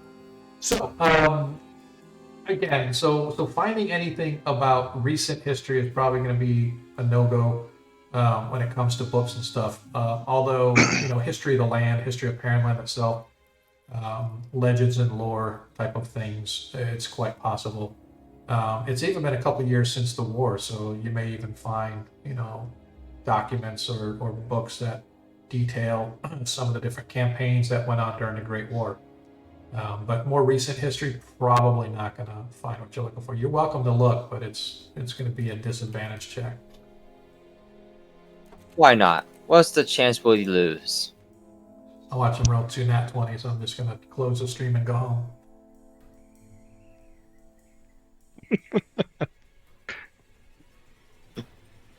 Don't tempt fate. Yeah, I know, right?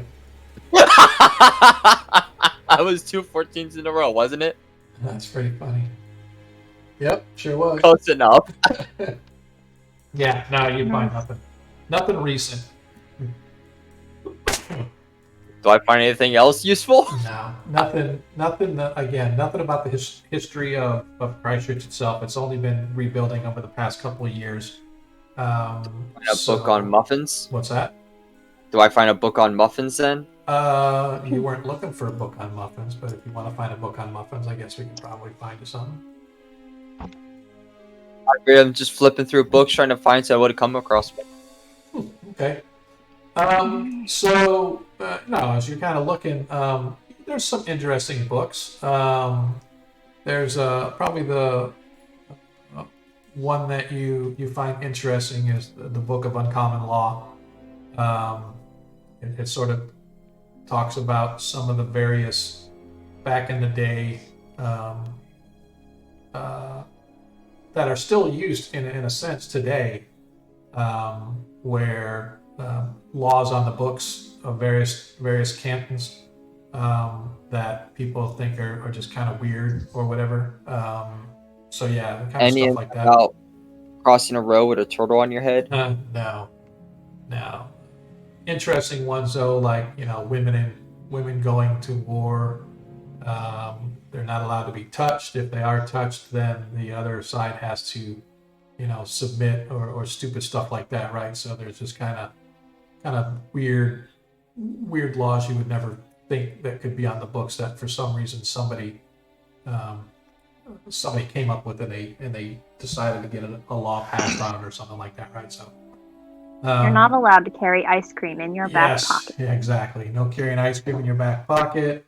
You're not allowed to drink alcohol while socializing with like women in a carnal manner, etc. Stuff like that, right? Just all these weird kind of off the wall. Washing your donkey in a bathtub after midnight. Yeah, exactly. That's there's one in Connecticut that's something like that. Yeah, exactly. Providing your pets with food and water after midnight? Yeah, exactly. Don't do that either. I guess after we get together and Hyacinth tells us about her encounter with the priest, Mm-hmm. I tell the party that that I'd like us all to go back and talk to this guy again. Okay. You want to go back? Can I talk to? Is the bartender lady there? Because she was there before, keeping an eye on all of us. Mm-hmm. Like the half-orc lady. Yes. From, Sog. yeah. Hey, Sog. You're like, Mm-hmm. you know, like everybody, right? Yeah, I do, yeah. Why? Is there anyone who like just doesn't like people like helping the dwarven church at all? Like, is there anyone just particularly racist? Is that too much? Maybe. Is there anyone just particularly racist? Nobody likes orcs. It was hard for me for a while. But dwarves, this is a dwarf town. I know. This is a dwarf town, and everybody I likes know, the dwarf. I know.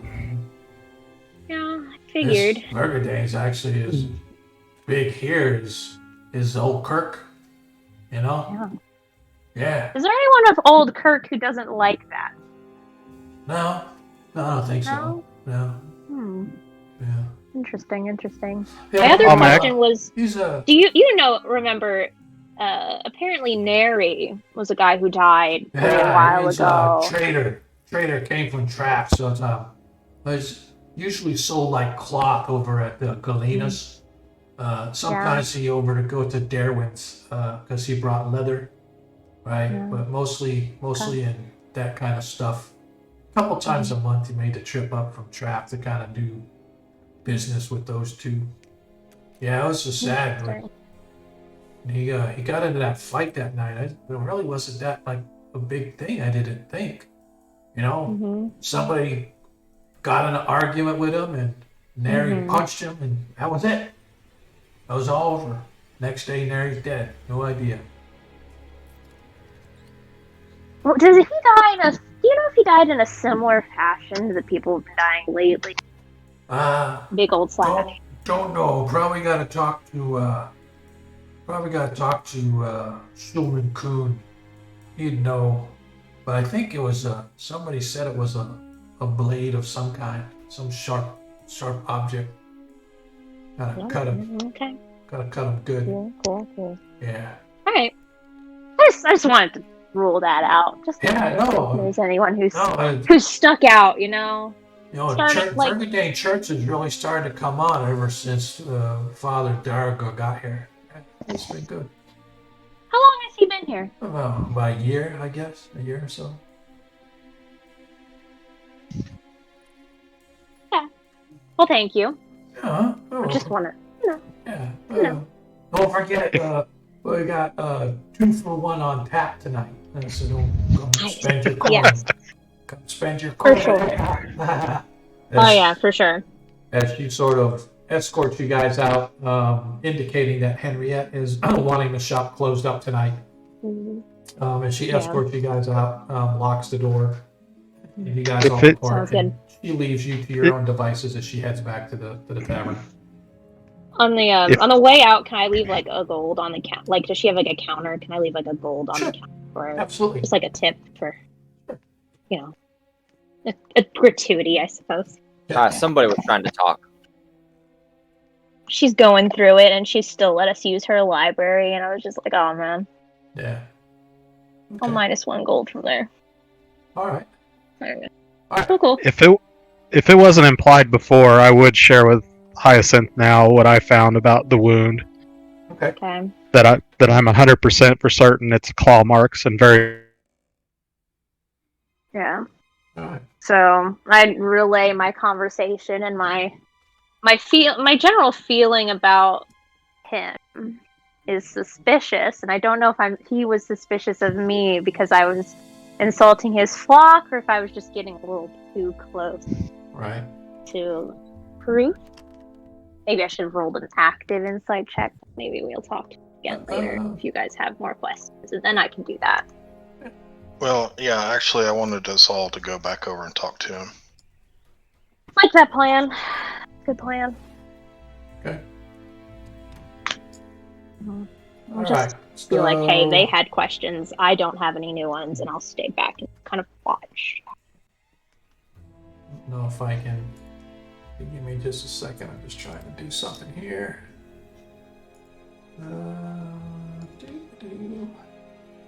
So we're actually getting close to. We're getting close to our stopping point here, so I just want to give folks in the chat a heads up that I'm going to be closing the giveaway. Cool. If you could call it a giveaway. Closing up the I'd call it a opportunity giveaway. to engage in a potential TPK tonight for our party. Tarask. Yeah. Just awakens a Trask. If there's anybody that hasn't been entered yet, go ahead and try to get that. I use is summoned underneath like the fucking Right. old church thing. Like just Um, chaos ensues. Celestial comes down from above. So if you No, guys I'm want to get your relatively last bit holy. of chance to get that going on, I'm going to leave this open for another couple minutes, and then we're going to go into our break. And so, where'd it go? So I guess when we stop here, Oh, we lost Halvard. what's that? We lost Halvard. Did we? He says Sure. his audio is gone. Oh, okay. Hopefully he'll be able to come back on. Well, he's got time to come back. He's got time. So this is usually right about the time when we sort of want to close it up for a few. And in the meantime, we're going to go into our little bit of an intermission. Usually, 15 minutes okay for you guys? So Yeah. That's if we fine. leave at 9:25, that means that's Eastern time. So about 9:40, we'll be coming back. And yeah, so let's kind of get it done. Let me see if I can get Awesome. this thing. Sounds good. See if I can get this thing going here. Let us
And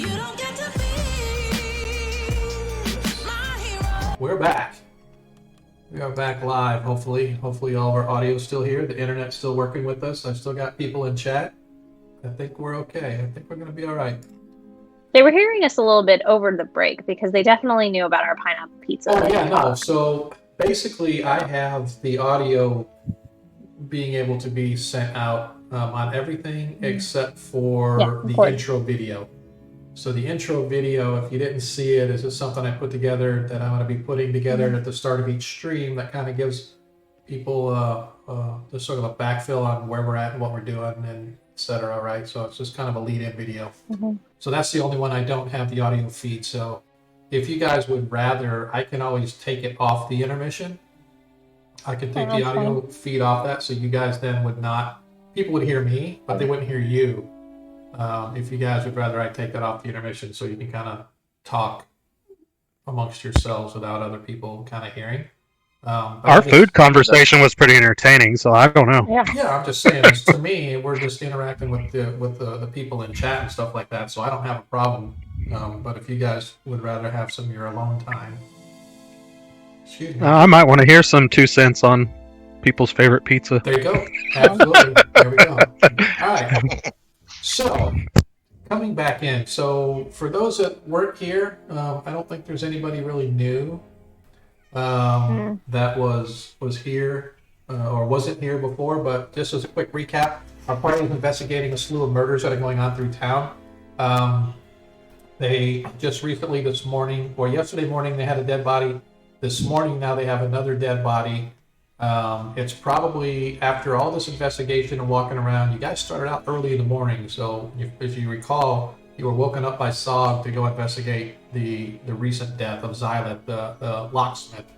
And so you're talking probably 4 hours of game time, maybe between all the walking around, the investigating, the searching, the library, talking to the Church of Vergadane, bringing the body to Old Kirk. So it's probably right around, I would say, 11 o'clock to noon, somewhere in there in the day. That's where we're going to put ourselves on this 10th day of Fireseek Common Year 586. And so let's kind of pick back where we left off. You guys have just all regathered at the at Henriette's. It's not Henrietta, it's Henriette's. Get it right, Corvus.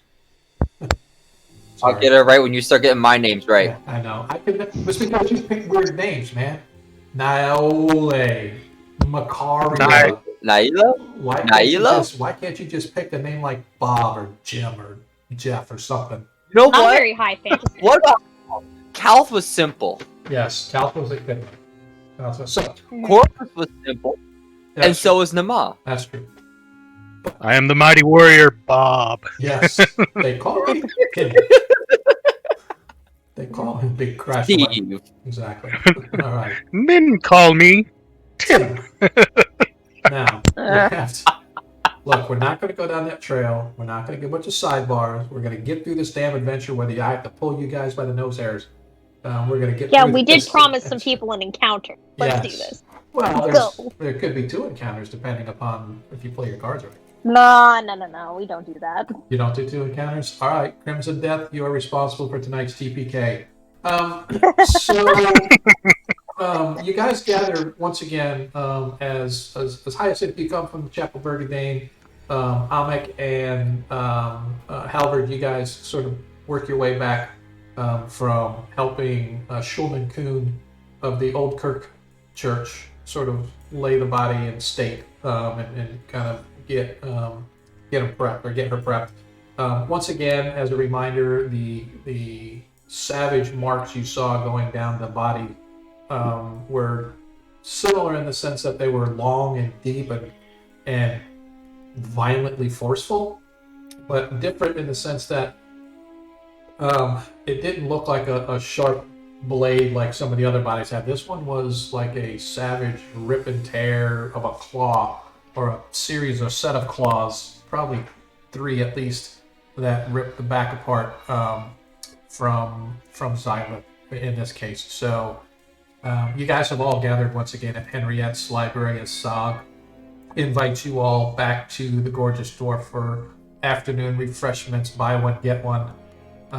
There's actually I forget the name of it, and I feel bad because I was just reading through my notes and I completely forgot, and I don't want to try to dig it up, but there's a local gin that gets made nearby that they have on tap that they like to give specials out to, and it's a well-known gin it's actually considered one of the big exports from the canton of Traft to other countries. It's called aviation.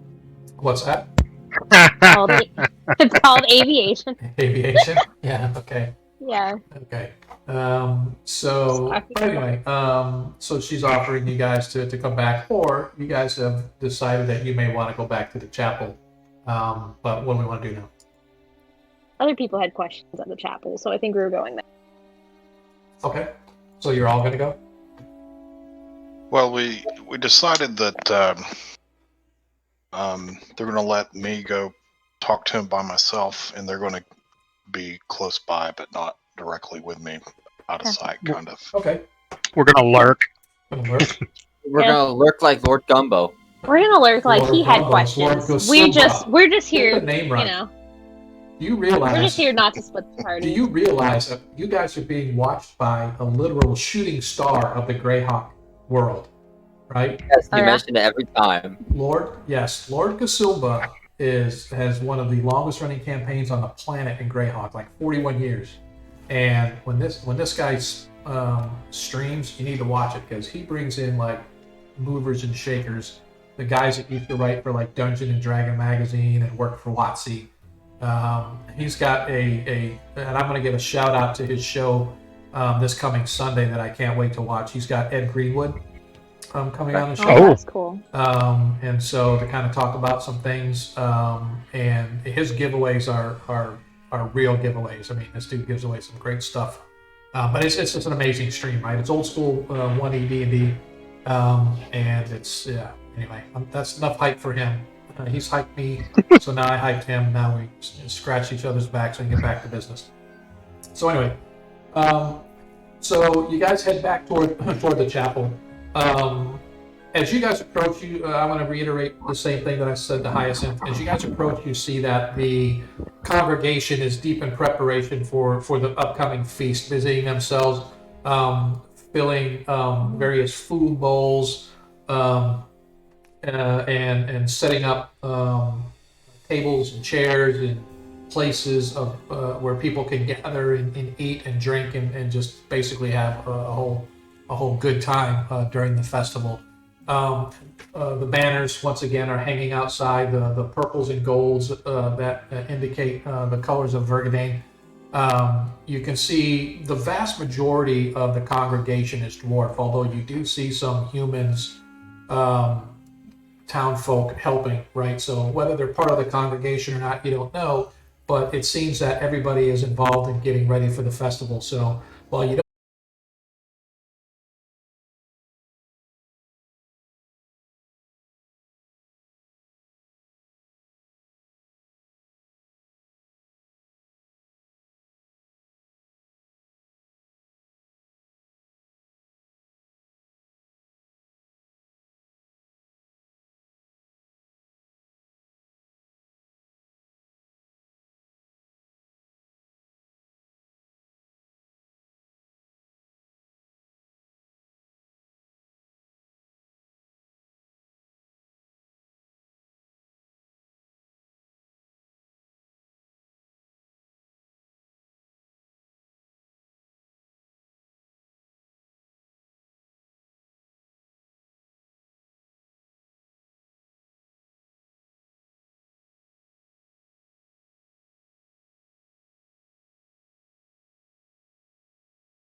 talking, but you guys approach and you can see that the whole town is sort of, well, not the whole town, but all the dwarves, a lot of the dwarves and several of the human townsfolk are preparing for tomorrow night's festival, which kicks off as the full moon rises. Tomorrow night is when the official festivities kick off for the Feast of Vergadane. Once again, as you approach, Amik, you see Father Dargor sort of walk toward you as he sees you coming. You see him dressed in the robes and the colors of Vergadane.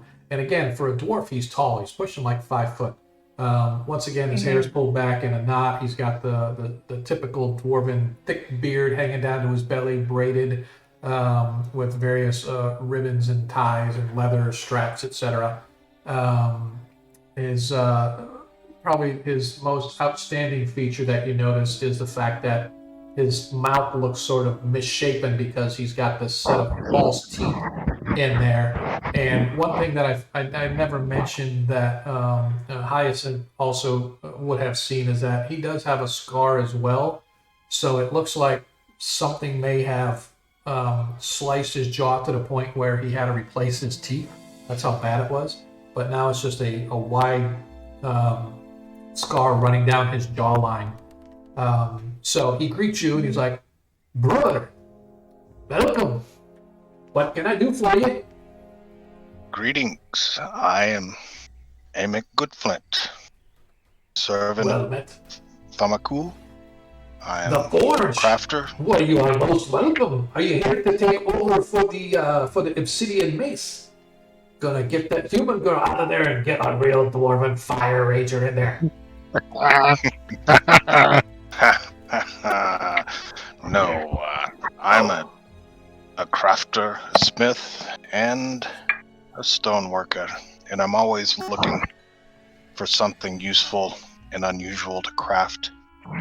And I heard tell from a friend that you had some false teeth. You see, and he sort of spreads his mouth open. He's like, "You see here, it's a confirmed, don't you know? The worst thing I've ever seen." And he takes his teeth out. And you can see that they were fashioned from what you're not sure what material, but looks like to be some sort of a stone or clay type material or something, or maybe wood. That's just the way it looks. But they've got like the teeth are stuck into it, and it looks like it looks like they're old cow's teeth that have been filed and whittled down to make them more human size as opposed to cow size. And he goes like, as he clacks them together, "I can still chew the meat," he says with a half whistle, and he sticks them back in his mouth. Okay, did I notice anything unusual about his mouth when he took his teeth out? Roll a perception check for me.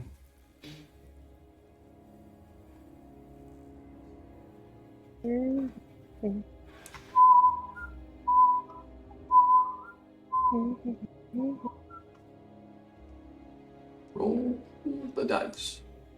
Perception. No, not really. I mean, like I said, it's obvious as he takes them out that whatever blew up his jaw and left that wicked scar down his jaw probably had something to do with why.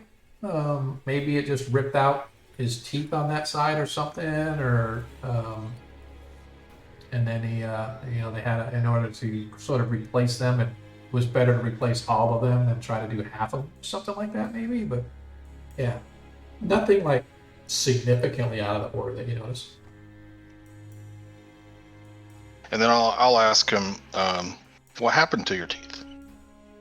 Well, not sure I'm wanting to tell that long of a tale, but the gist of the story is I got myself in a bit of a predicament, got myself out of it, paid the price with my teeth. Okay. Well, that's You're that's all coming I to the needed. I was festival just wondering. tomorrow night, are you? We plan on coming, yes. You and your friends in? Yes, the friends that I heard about your teeth from. Oh, One of the friends. why would you be wanting to know about my teeth? You're gonna just ask me? Why does she go to tell you and have you come ask me? It's a bit odd. I'm a bit on. I didn't want to know about it. I think it was I the just lost told in them translation. about it. And he got carried because of the tea. Well, I just say that she mentioned it in passing, and I was interested in seeing him as being something that I could possibly craft or make myself. Unfortunately, the clergy back at the home office wasn't able to fix it quite the way that they was hoping to. A lot of rip and tear from that little beastie that ripped them out, eh? Until it is done. I could still drink my ale, I could still eat my meat. Vargadane smiles upon those who overcome adversity. Now I'm out here helping to spread his good word amongst these fine folk. I'm hoping you'll be with us this tomorrow night. Yeah, we'll see you tomorrow. I'm sure you will, sir. And he sort of turns and goes back to his business of doing whatever it was he was doing, sort of overseeing the festivities. I need each of the rest of you to give me a perception check, por favor. I was hoping to roll. I just insight, rolled but a I night. guess I'll do perception. Wait, you were gonna roll what? Sorry. Insight, because I wanted to be Okay. watching this whole time. Okay, well, Different. were you close I'm enough? My understanding, you guys were sorry. watching from That's a one thing distance. I was going to do. Were you close enough to Yes. watch what was going on? Yeah, I did want. to I'm hear sorry, I forgot. I did want to roll insight to see if I Okay, could sure. see if he I'll was roll telling perception. the truth. Yeah, that's fine. It's not that big a difference between my insight, I guess. It's all good. Yep. Oh, I got a 17. Yep. Okay, so. Cool. All right. To see if I could tell if he was being truthful about what he was telling me. Okay. Insight. Yeah, Or he see if I could- definitely. It sounds like it's not something he likes to talk about, but you didn't get the indication that he was lying about some beast or something like splashing his jaw to pieces and the church having to rebuild his face basically for him to give him new teeth. But again, while it was truthful, it seemed like he didn't really want to talk about the details or whatever. And as you turn to walk away, the rest of you kind of notice that as Amik turns to come toward you guys and Father Dargor turns to walk back, he sort of looks back over his shoulder, you know what I mean? Just kind of to watch Amik walking away. Now, people do that all the time, but again, that's just something you noticed as if he was sort of looking at what's Amik doing or where's he going, and his eyes kind of raise up and see you guys, and then he turns back. I wave. As you go to wave, he sort of turns his head back away quickly and joins his congregation to continue with the festivities. Suspicious. So, all right. So, we have several things going on here. We have 2 for 1 then? 2 for 1. And just as a reminder, some of the things that you guys, again, this was from the other game night. It's been 2 weeks, and I know a lot of times I like to kind of prompt you guys a little bit, just because I know that Hyacinth takes incredibly detailed notes. She should be I a do. stenographer. But as you guys recall, some of the things that you found the letter and a silvered arrow head out at the Gilly place. At Sertain's place, you found his armor that he and his weapons that he used during the war, but you also found a pair of letters. One was unsent, and the other one was apparently finished, and you can only assume it was sent, asking for a sword to be delivered to his home near a tree that had a owl carved in it, and that is due to be delivered tomorrow. Not sure if that's the case or not, but you guys still have yet to investigate to find the owl tree. And then again, there's 2 for 1. So to me, that's the dwarf's probably the dwarf's main priority. Amik and Shaw be going right for the 2 for 1. So what do we gotta do? I was gonna bring up about the public records with the city and the scribe. So, I was trying to find some information, and I realized that what happened last year never made it into the library, and we might want to get a look at that. We can either hit the town hall or the scribe's office. Either of those may have information revealing that. And it occurred to me it also may have information in regards to what was the guy who was supposed to do the tax collector work for? Not Oswald, the guy that died. James. What? Thames. Johann I Thames. remember. Sir Johann Thames, Thames. yeah. Correct. They might even have a record of Thames and perhaps how he might have died. You could also speak with Father What's his face Shulman at the Kuhn. church? Kuhn. Yeah. He would have maybe not records, but if someone died and was of the old Kirk faith, or even not the old Kirk faith, the body would have gone through the chapel Yeah. before it was interred wherever they do that. Oh, yeah. You guys were there when I was talking to Zog. I was about to say, because Neri apparently died in a very similar fashion. He died from a, quote, blade, end quote. But, like, some of these have also looked like blades. But, no. The latest one definitely was. Well, I know what, I don't know that part. Actually, no, you relate that part. You relate It was what an happened animal. with it. Yeah. It was an It was animal. probably claws. Yeah. I'm convinced it was an animal. Mm. I think He could be Something wrong, but like he's an animal. convinced. Whatever yeah, it but is, also we this know is it a has small town, and claws. some people might not know the difference between a very large animal claw and a blade. And I I've won't been be in able the to get shield. Mary's body. I've been in the Shield land. I've seen many Yeah. strange things. No, I'm saying you know. I'm not saying the other. Does the Other. did the mark on her back, was it like 3 distinct claw strikes, or was it just a wound that looks like it would have been from a claw more so than a blade? It would have It been wasn't from a perfect. claw. Yeah, you were. It looked like 3 marks, Yeah, it was 3. as if it was a one appendage. Because like one of the things that popped in my head was somebody using a blade fashioned from some aberration, but it's 3. But if it's 3 marks made with a single swipe, it wouldn't be like that unless they had a rake. Mm-hmm. Yeah, basically.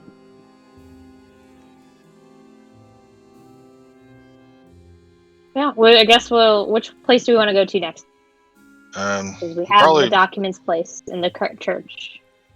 I might go to. we might need to go find that tree, so we'll know where it's at. That is also true. We do also have the tree as well.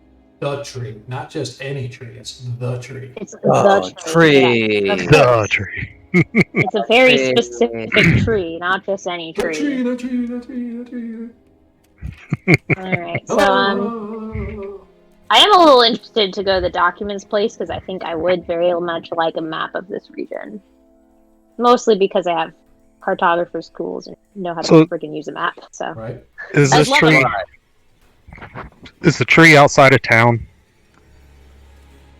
So, according Are we under to- that assumption, anyways? So, if you let me grab the handouts. If you guys didn't already look at the handouts, I saw the Here. netters. yeah. So the It's letter, near Sir the letter James's he place. finished, he says, instead send it by courier to the woods near my house. There's an oak tree with an owl carved into its trunk. So somewhere near Sir Tame's home, there is a tree carved with the likeness of an owl, and whatever he's having delivered should be buried there.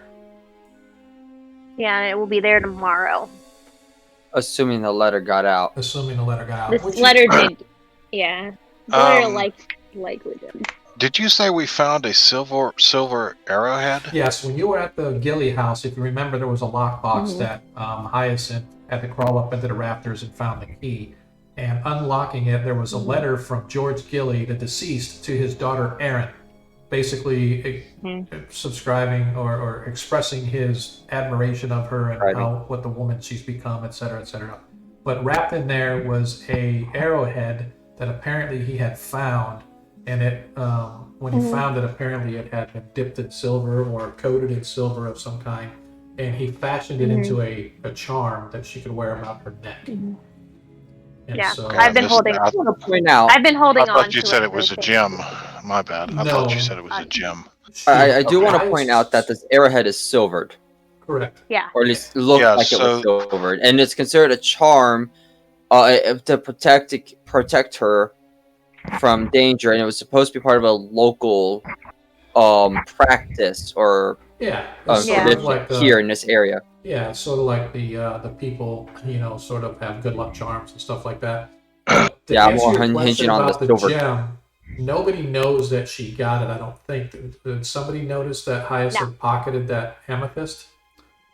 So Oh, okay. Nyla noticed I pocketed something she did not know about the right, so amethyst. but I didn't see nothing. yeah, No, you guys- nobody saw nothing. I haven't mentioned it. Nobody's mentioned it. Nyla knows Okay. I grabbed something. but Naya, I was like later, and we never talked about it later. Yeah, I just have it. Hyacinth said something about grabbing something, and Nilo said it's just all going to get sold anyway, so she took it, Yeah, and no one else was in the room. yeah. No one else was in the room where it So- happened. Question: would it be possible to break an arrow and mend it back with the silver arrowhead? you Oh, have you mean mending? like Do you have a mending spell? Yeah. Yes, Yes. probably? absolutely. All right. It's kind of a Um, charm now. So who's Like, I our don't best know. archer in the group? Ooh. Not me. Do I have? I probably have proficiency in that but I mean, So- I don't have a bow and arrow. My Do we even have a bow and? I have by my ranged attack. Got a +2. I used I have the crossbow, proficiency. It'd be though. a +4. I got a +3 to hit and a +1 to damage. I'd have a +4 to hit then. Is that the best skill we have with archery?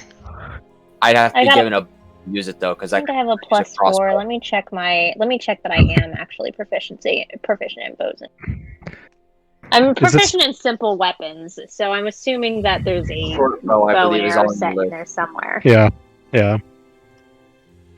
So So is I it still would- just afternoon? Yeah, it's not been Yeah. much later. It's right around noon. I would make the suggestion while it's still daylight, we try to find this tree, spend a little time doing that, and then when we can come back to town and split up on our individual missions that we talked about. That you were, I like that I'll go spend time with Father Kuhn. Mhm. I'll volunteer some of my time and try to speak with him about the previous deaths and get information there. And I know you guys had plans to find information from City Hall or Town Hall. And then we could meet back up. We could meet back up for the twofer and have a conversation. Like the plan. Solid plan. Let's go look for a tree. Okay. Because honestly, we're well, searching a forest for a single tree. So the more people we have on that, the more eyes we got on it, the better our chances of finding a tree. There's going to be 5 people staring around. I found a tree. I found a tree. Does it have an owl in it? No. Okay, Okay, keep moving. Just Is to it- make oh, clear, though, no. so I did make the arrow. Assuming someone has an arrow, does anyone have an arrow? I don't have. Do you have an arrow? We bolt. could get an arrow later. If would that head be able to fit onto a bolt and be fired from a crossbow? I don't know. TM, is this arrow too big for a crossbow? What would you say? No, it's just an arrowhead. It's not an arrow. It's an arrowhead. Yeah. So you can. Right. Well, arrowhead. I would say If he was to mend it, could he mend it as a bolt, not an arrow? Yeah, because to me, I would just say that's just the tip, right? It's bolts coming. Size-wise, it's about the size, I mean, right? But it's just. It's I was the way- holding the on way to it's it if we ever fashioned found is- her again, but It'd be a little bit smaller on a crossbow, Right. but that's nitpicky. sure. I mean, I can fire a crossbow, and I've probably got the highest plus for that. Okay, so I make the bolt and give it to Mhm. you, and then I guess you'll Cool. borrow. Hold on to it further. Yeah. I'll borrow her. I'll just add silvered bolt to my inventory. I guess you can hold on to it, actually. Yeah, you don't, it's not that big a difference. I think you should hold on to it, because honestly, I'm more of a close-ranged combat. I am a monk. I do the punches. That's my job. So maybe you should hold on to it. And also, I'd be encumbered, and I don't like that. So, go ahead. All right. I'll go add a silvered bolt.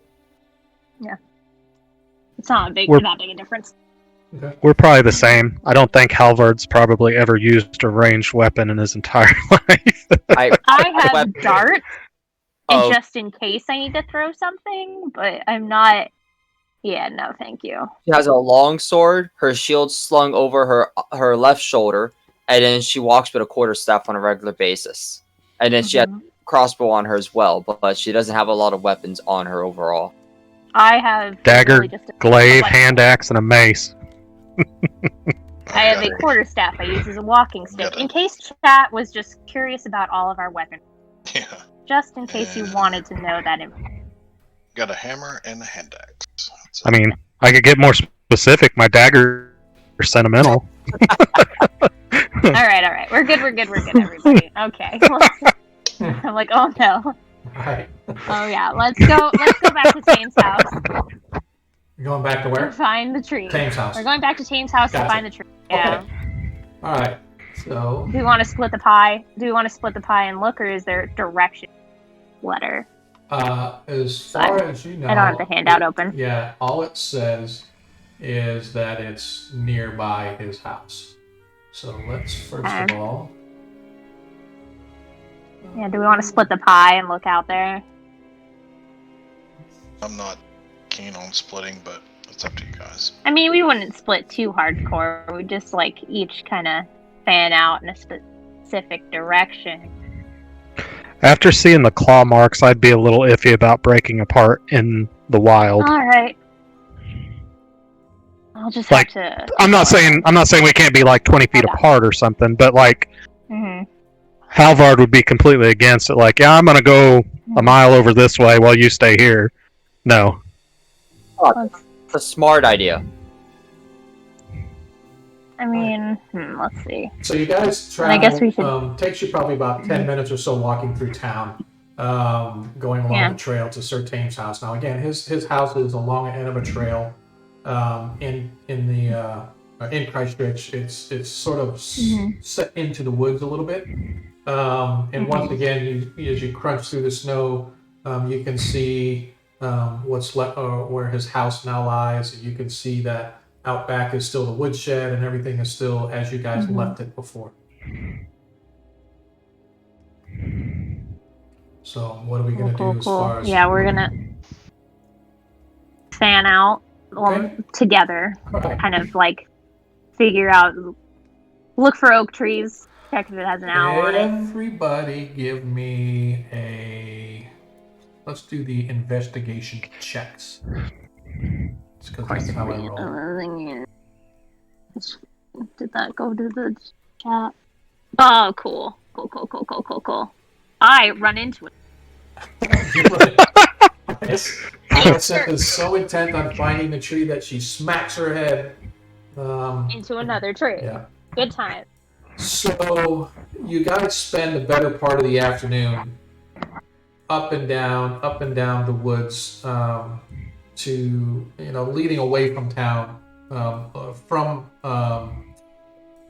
Sir Tame's house, into the woods, further away from town. Again, it takes you the better part of an hour, but suddenly Corvus sort of yells, and you hear his voice echoing through the woods, that he has found something. Yas, go. Find him. Hang on just a second. I want to. I don't know if I have a decent enough map to do, so I may just have to take a map that I've already got. You know what? Don't just have a map full of trees. No, I don't. I'm actually just going to use. We're going to use this map right here, but just pretend that his house isn't there. so you can like move anywhere Okay. through the walls of the house, right? Because I don't want to try to find the other map. A small opening in the wood. Yes. Yeah, it's a clearing. Ignore the structure. It's Yeah. not there. The wheelbarrow is not there. It actually isn't. We took the wheelbarrow. So Yeah. it's definitely not there. Yep. 100%. Wheelbarrow, you're right. No wheelbarrow. Give me We just- took it and put all the. Isn't there a wheelbarrow? Yeah, there's a wheelbarrow on the map. I guess there's a wheelbarrow there.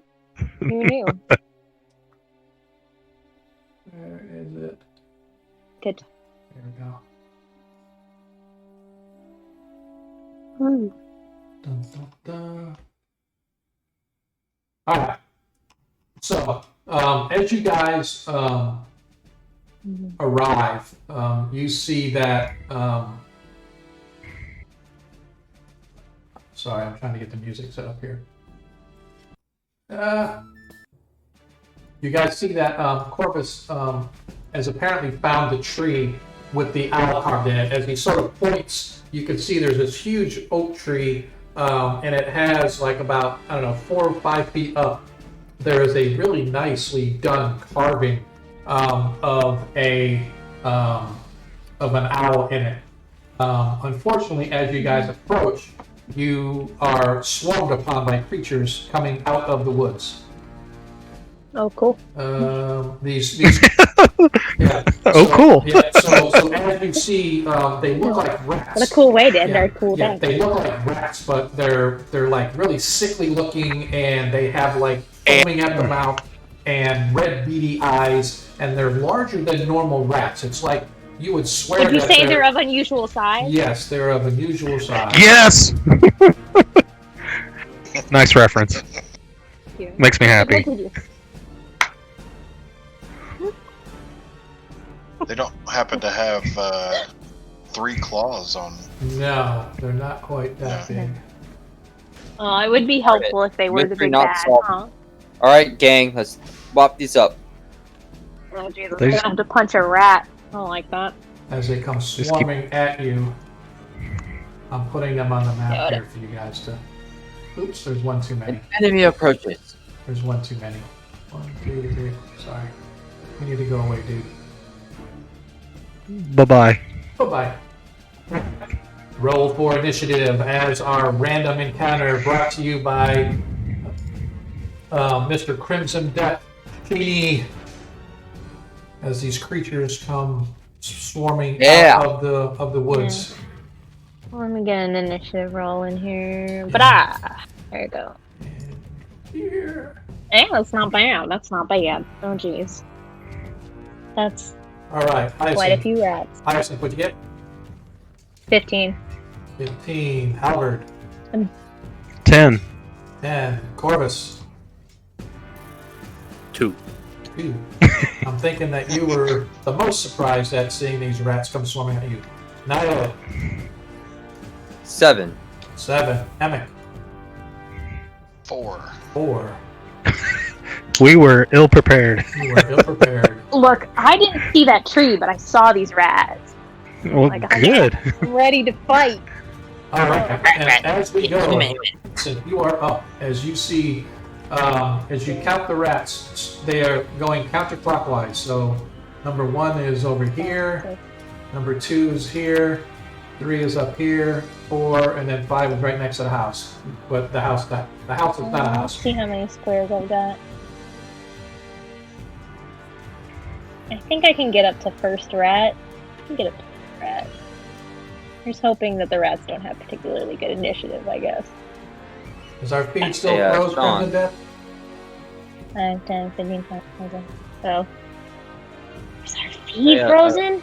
I don't know. I'll be mad if it is because we're just getting into this. Was your stream's fine on my end. Okay. I see froze. Um, And I see you too on my side. Okay. I'm also in, but I am also in. I can enlarge the map some for you. Let me. hey, Sean, Yes, sir. is there a way you can adjust the thing on the side here? Is that in alphabetical order only? On what? The D&D Beyond plugin here on the it's side. automatic. That's a shame because you could have put an initiative order over there. Yeah. See if I can. Let's. Is that good for you, You Shane? know what? see it. Crimson Death, is that good for you, man?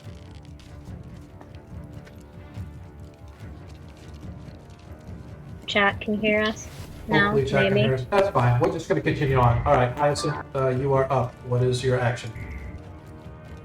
I guess I'm gonna run up to the friendo in front, the rat friendo in front, and Okay. I'm gonna try and boop him with my staff real quick. You're the one on your right or the one on your left? Oh, geez. It looks different on my There's what you call it? Yeah, there's actually two there. I didn't even realize I was there because now I'm looking at the stream and everything looks different on yours than on mine. Okay. So They can still hear us, by the way. All right, good. Thanks. Well, that's good. I am going to just bop the one on my right with Okay. the staff, All right. with whatever.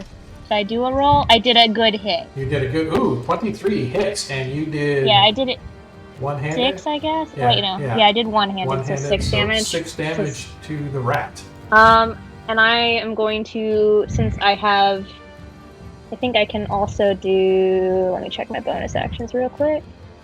Yeah, I think since I did it with the one hand, I can bonus action unarmed strike Okay. again. Yep.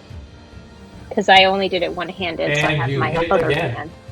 Sweet. And I do whatever damage that is for the All one right. hand. So as Hyacinth runs up, Yeah. she grabbed her blade and she what'd you hit him with the first time? I grabbed my quarterstaff. As your quarterstaff. My staff. And you smash. I've been using it as a walking stick. Yes, It's as you really just a smash on walking top of this huge rat, and you watch his spittle goes flying out, and you see that it's not just spittle; it's a thick foam coming out of its mouth. So this rat is infected with some kind of a disease, and you smash it on the head, and you turn around and you punch it in the face, causing it to squeal and slam into the wall as it scrambles to regain its footing. You have not taken it down, but you have dealt it a serious blow. Man, I did hurt it pretty badly. Yes, you did. And then I'm just gonna sit here and chill All because I right. don't have anything else, and I think I've used up all of my movement to get there. So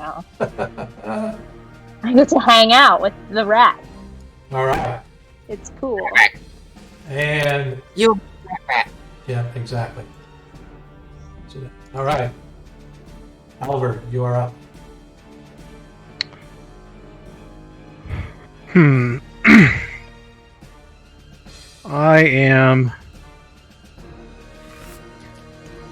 I'm gonna trust Hyacinth and Amek. I'm just gonna kind of spread my feet apart, stand strong, and take the dodge action, trying to cover for Corvus.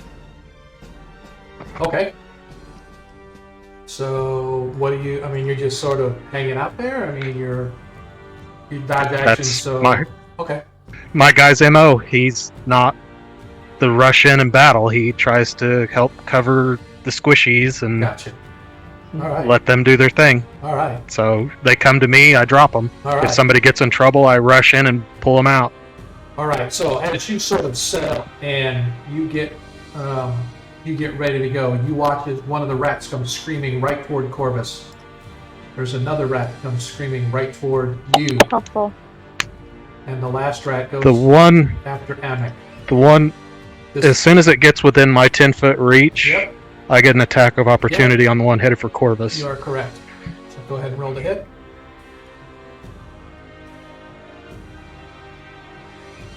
$15 hits, 6 flashes. That name is still screwing me over. That's fine. All right. You need to change your character's name because that's his actual handle. Can't have two Corvuses.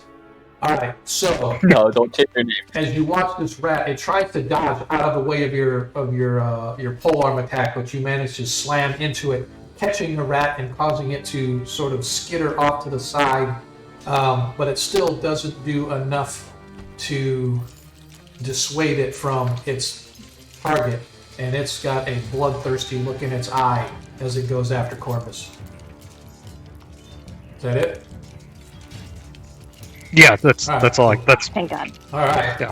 So let's see if I can. I wonder if it'll let me do it from here. I've never actually. I'm just gonna do. All right. I am going to do. Yeah, I can't do those. My off center. I'm using tokens for were-rats, but they're not really were-rats, so I'm just gonna have to. I was hoping they weren't actually were-rats. Yeah, no, were-rats would have been. You just Were-rats. described Yeah. regular rat, Five- but you know 5 were-rats would have been bad enough. All right. that would. Yeah, that would have been pretty bad. TBA. Mhm. All right, I don't know if this is going to go to the chat, but if it doesn't, the rat, as it leaps at Corvus, due to the fact that it was interrupted by Halberd, that is funny. It came that me? It came across Yeah. as you, but it wasn't you. That's I definitely I know. didn't bite that's Corvus. hilarious. So I'm gonna That is not highest. hold on. This is literally I clicked on the rat to bite him, and it rolled a 1. With 4 plus 4 gives it a 5, so it misses him, but it came across as you. That is pretty So, funny. can you change the Apparently, we have the active same characters at the bottom of the screen there? Because I see Hyacinth's token next to your chat I know. at the bottom of Yeah, Astral. I think that's why. Yeah. I had to reload Astral because it did not show the correct placement of these rats. So when Yeah. I moved to that spot, I did not see those rats Yeah. in that formation. That's so I'm like, fine. oh shit, I am flanked by rats. Yep. But I you're was fine. like, well, I'm not taking it back now. Yep, So here I am, So the rat. flanked by rats. So the first. So rat number 1 goes again as he rushes across the grass to attack Corvus. Unfortunately, Howard interjects and does just enough to cause the rat to completely whiff as Corvus is missed. The second rat, however, now comes up and acts our paladin. Ooh, as he hits with a 20. What's your armor class? 18, right? 18. Right. So Did you roll disadvantage for dodge? oh, I did not. Thank you. Let's roll again for disadvantage.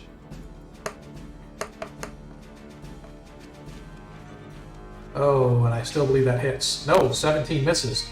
So, fortunately, due to the taking that dodge action, the rat itself, or the second rat, actually misses. Fortunate for you because you feel as its claws or its bite sort of bites down onto your leg, and you can see the foaming at the mouth that it's this I can feel it disease-carrying happening, yeah. creature is trying to bite his way through your armor, but to no avail. As the next rat comes up, and assaults Amek.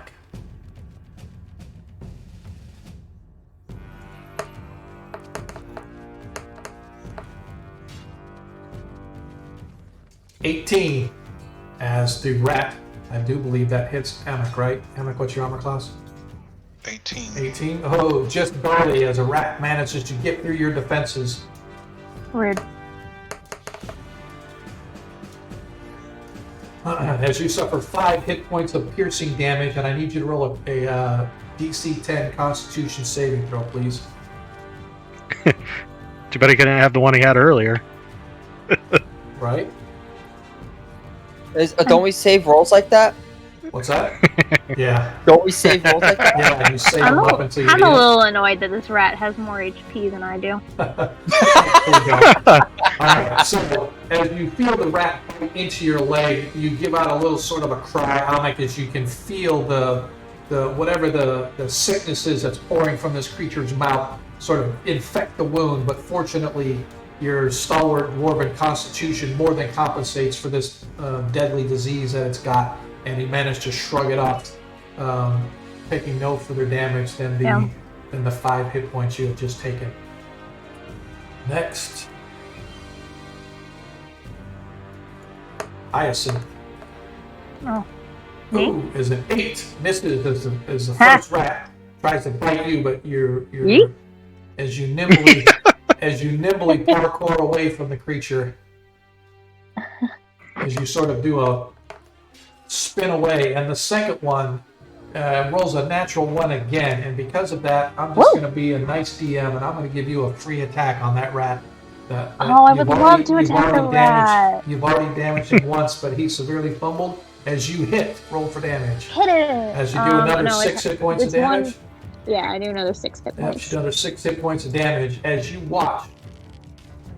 As the creature attacks you and completely whiffs, you spin around and bring your quarterstaff down upon its head, cracking its skull open and leaving it unmoving on the ground.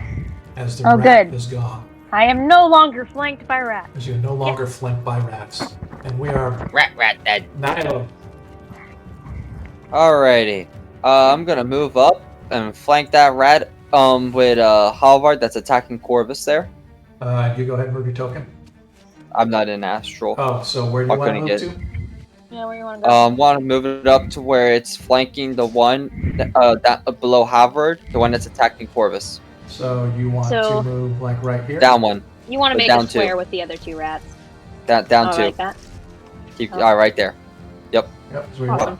Yeah, that works. Sure. So as she comes up, she kind of tosses the quarterstaff to the side and she draws her sword. Mechanically, it's still a sword and a shield, but she has the sword slung over her shoulder, and it looks like she's using it in 2 hands. The sword. No. I'm confused. Well, no, it's still Yeah. sword and shield. No, I'm not changing. I'm not doing a So you two-handed have a attack. sword. Yeah. And a Just shield. need to say you got a sword and That's shield. You're what- attacking one-handed with your That's sword. what it looks like. Yeah. Yep, totally fine. Gotcha. Yep. Okay. I don't think innate hits it. No, it does not. As you sort of swing the rat, Wouldn't he have advantage for flanking though? No. No? No, I'm not doing the advantage. No, he only provides flanking like that in specific situations. Yeah, I don't even know. Okay. If I don't even know if I'm going to do it this campaign. I'm still thinking about it. I'm trying to make things a little more Sure. old school type stuff, but we'll see. If you guys all die from this particular event, then I'll revisit it next time you have a new character. All right. Look, if he had flanking, I would have been flanked by rats. Yes. Now. Yes, I wouldn't could have do. liked True it. enough. I believe the rats have pack tactics, which automatically gives them flanking. Yeah. So. All right. But yeah, I haven't got that far yet. So now that everybody's moved in place, but we are now. All right, Hammock, you are up, sir. You have 2 rats, Okay. one to either side of you that you have. I'm gonna smack the one that's on Halbert Okay. with my warhammer. Great. Oh, does that hit? No, it does not. As you swing down on the warhammer, the rat is it's just wily enough where it sort of twists out of the way, and your warhammer slams into the earth right next to where it was. And fortunately, it is a miss. Okay. And for my bonus action, I'm gonna cast Shield of Faith. Okay. Gonna bump my armor class by 2. Okay. So your armor class is now 20. Is that Love what? to hear it.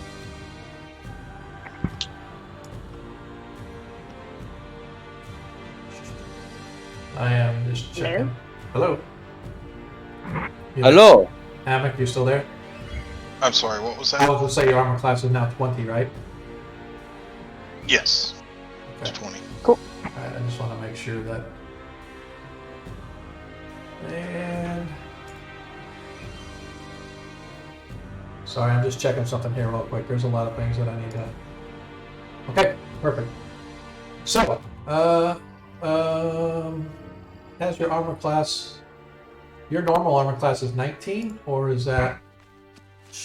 It was 19, but I moved the blessing from my armor to my hammer, so it's actually down to 18. Okay, I just gotcha. hadn't Okay. changed it back. Yep, we're fine. I just want to make sure what we're doing. Cool. So, is that it for you?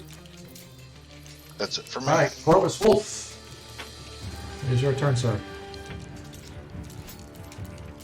This rat.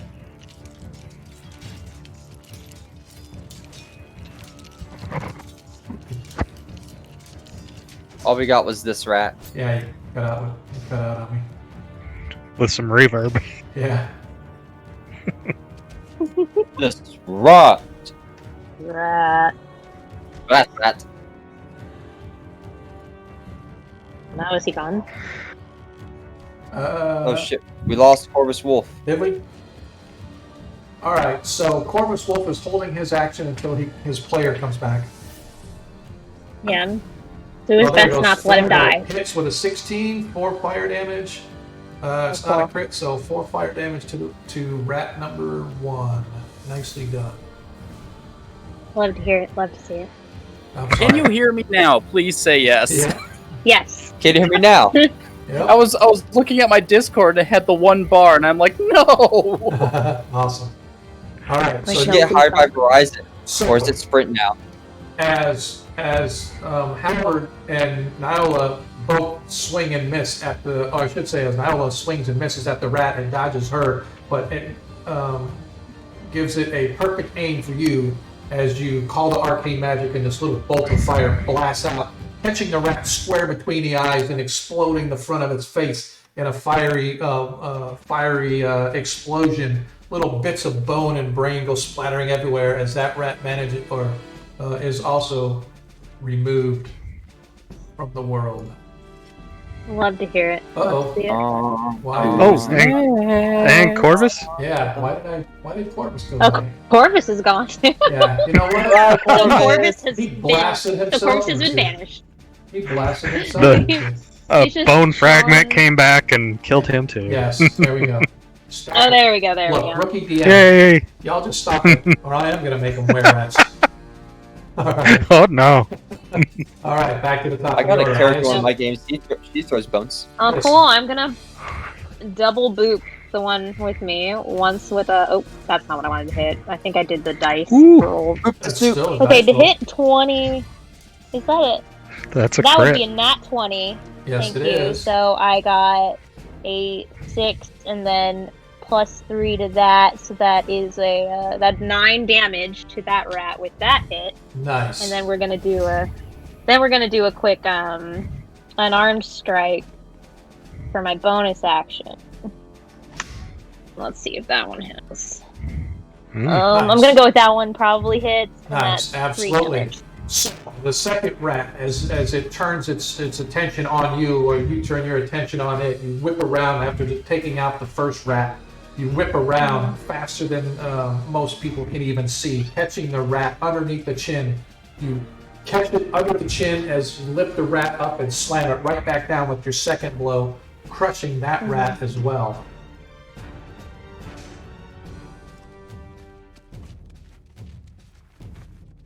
Awesome. I mean that's. Yeah, you can move. You My can- turn. Yeah, you can move. You I can can. do whatever. Or, all right, if you're not. I guess doing I'll move up to hang out with my bros over here. Okay. There's more rats to be had. Yes, exactly. Halvard, you are up, sir. Strike at the one in front of me with the glaive. Okay. As your attack hits, as you do 10 hit points of slashing damage, and immediately take that rat to the woodshed. Nice. That was actually really good. That was really good. And then- you can boosted their hit points so they can make them a little tougher, and you still take them out. That's it. I'm gonna slide. I'm to there. gonna go with Crimson Death's original thing. I'm gonna go ahead and throw some proper creature, not escape. Excuse me. This was And the then I'm agreed good. upon. I'm good. Okay. I'm good once I move forward a little bit. All right. So our rat seeks to attack the incoming Hyacinth as she So- has taken a I've 17. taken out 2 whole a rats. 17 Yeah, that will hit me. hits. Ooh. What's up? And you suffer 6 hit points of piercing damage. Love to hear it. I'm sorry, 4 hit points of piercing damage. I was thinking it was plus 4. 4 hit points of piercing damage, and I need a DC 10 Constitution saving throw. As the rat launches itself onto you and bites down deeply into your thigh I'm cool. as you let I'm out a fine. screech. You can feel and you can see the oozing foam of the mouth coming out of this creature, but fortunately, it doesn't seem to infect the wound, and you are no worse for wear. I mean, I'm a Nyla? smidge worse for wear, but I'm fine. Nyla? Alright, she's gonna move up to confront the next one. Halvard can attack through me, right? Yeah, he's got a 10. He's got to reach a 10, so he would be able to get past. Yeah, I just wanted to double check. Yes, I'm gonna move up on it. I'm gonna swing out with my long sword. 19. 19 hits. Nicely done. Ooh. 12 damage with this Hey! long sword. Oh, and Nice. not to be outdone by Hyacinth the Rat Killer, as Nyla Yeah. was up there with her blade, confronting the last rat.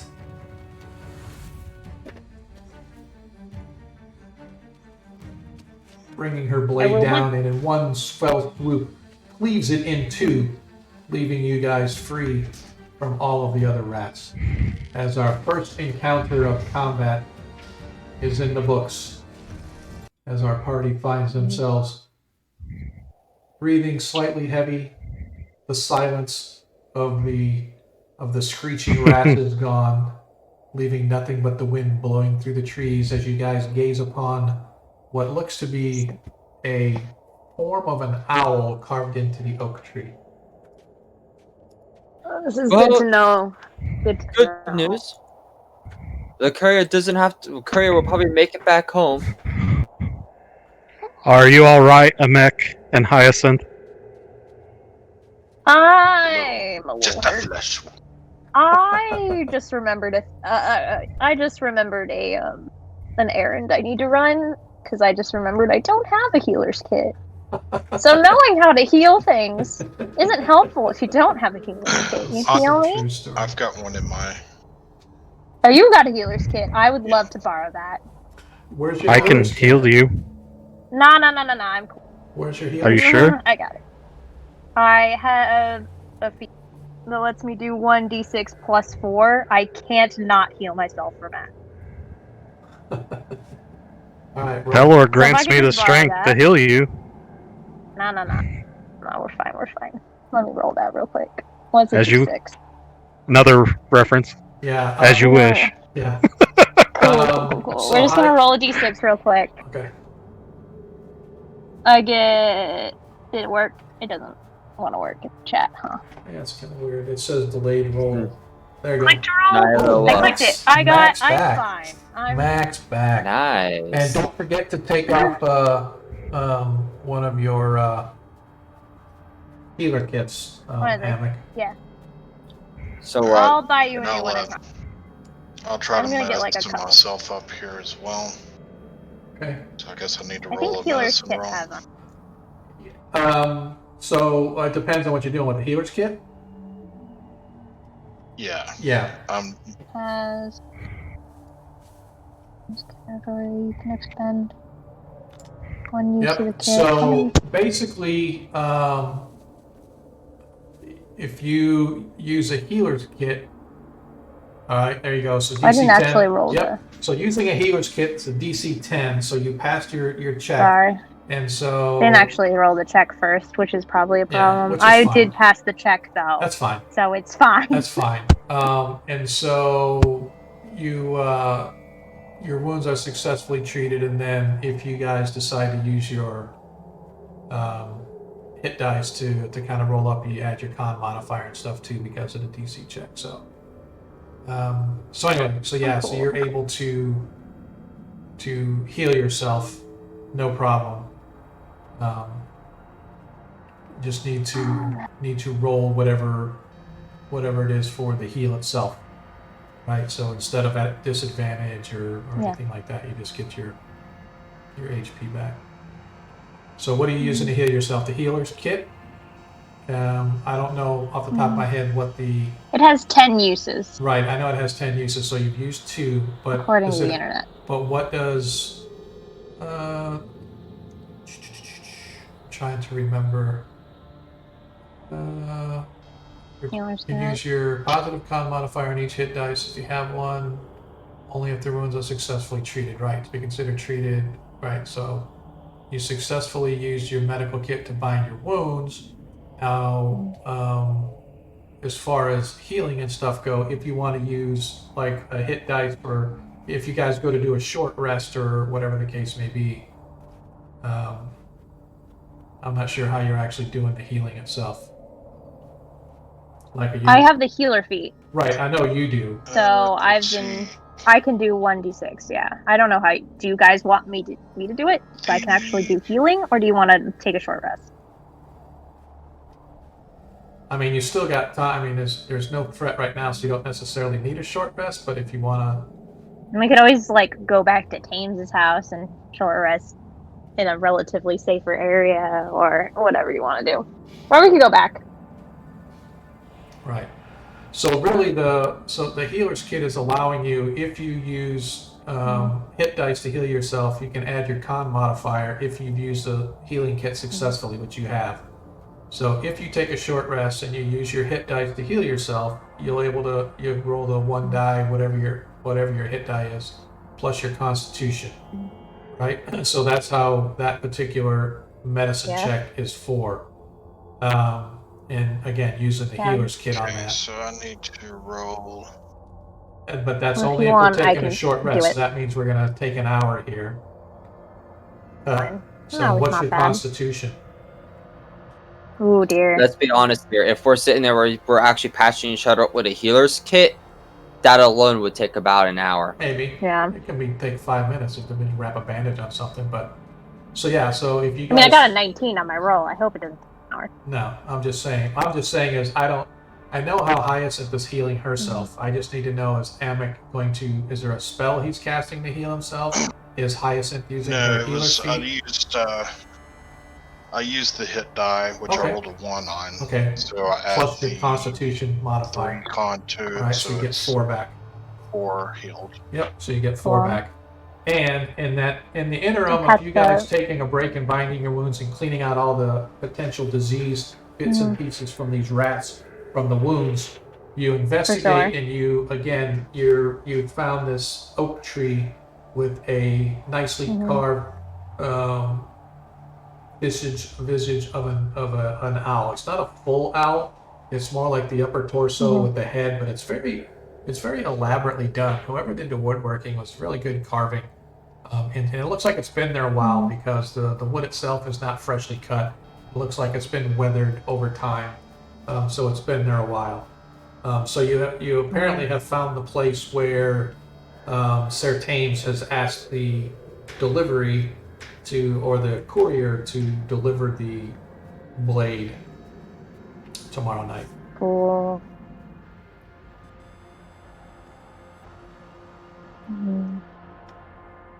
Yeah, that's good. We found it.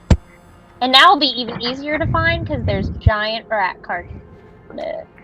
Heck yeah. Did you say tomorrow night? Is that what I heard? Yes. Well, it's tomorrow. Yeah, well, tomorrow, but I mean, it said that we want it delivered tomorrow, but tomorrow night is when the festival begins, so I say tomorrow night just because that's when the festival is, but... I'd love to hear it. Yep. I'll be back for that. And for those that haven't seen, I definitely appreciate the follows. We've had a few extra follows tonight, so hopefully we're going to get ourselves up over time, get up enough to we can actually start getting people to subscribe to our stream. maybe someday I'll have enough to get real equipment so my shit won't keep crashing every time we try to have a game. So, while the two of them are patching each other up, Hey, thanks, Phoenix. she's going to I was gonna wipe her blade down and put it away and retrieve her quarterstaff before looking at the bodies. Okay. So give me a investigation.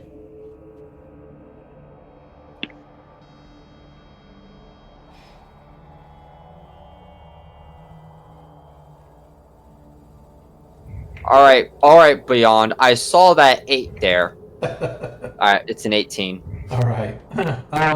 So It did that fumble on an 8, and then it rolled to 18 on 16. I am going to look in our game log here. Why does it say 16? Oh, you got the +2. I got a 16 plus 2, yeah. So you're looking at these and you realize that these rats have been misshapen more so than than you had originally thought, because they're a lot larger. They're a lot fiercer. Their claws are thicker or bigger. The rats themselves are obviously like New York City sewer rats, right? They're huge, like small dogs. But they even look more misshapen than that. It's almost as if they've been, I don't know, modified by some other disease or whatever it was that they were foaming at the mouth, right? So you've seen diseased rats before, rats with rabies Yeah, or something like that, right? all the time. You may have Hammock. seen those, but these look even worse than that. They look like they've been twisted in somehow. And then as you look, you yeah, see sorry. that, Burn these bodies. and as you look, on one of them, you actually find what looks like some kind of a bite on it. You know what I mean? Like some creature bit it, but didn't like take the flesh away. It's like bit into it and then said, "Ew, you suck. I'm not going to eat you," and then let it go. All right, Ahmed, can we get a detect magic on these? Do you have that by any chance? I do. Love to hear it. She's gonna, by the way, she's gonna grab all four rats and lay them out in a row. Amick, before you do, make sure that you claim a short rest, so that if you recharge any spell slots or however any of your stuff works before you cast, right? So at D&D Beyond, you can claim a Short rest doesn't Yeah, I was for sure. doesn't. Yeah, okay. Yeah, it's only the warlock that gets that. Yeah, I know there's some, but I Yeah. just want to make sure that as we go along, that we make sure that, especially if you're casting spells, then resting Detect's a and casting ritual. again. So, what's that? Detect was a magic is a ritual. Yep. Okay. Yeah. Okay. So. That'll take 10 minutes then. Yeah. Yeah, that's fine. That's fine. Yeah, you got time. I'm gonna German Shepherd around, keep an eye out. Okay. I need you to roll perception checks for me, Watchdog. And Yes, sir. Arfa, Parka. That's what I do. as you investigate the rats and stuff, you find no indication of where's magic at all, Emic. Okay. Ugh, This is my D&D disturbing. Beyond is reloading. Give me a I don't second. like this. Let's Welcome roll to my world. skills. So I'm buying us all brand new internets. We get new internets is what we're gonna do. We just had. I have pretty. Oh, I got a nat one. I run into. Wait, no, I got. No, I didn't. I got a 7. Oh, I was gonna The say. D on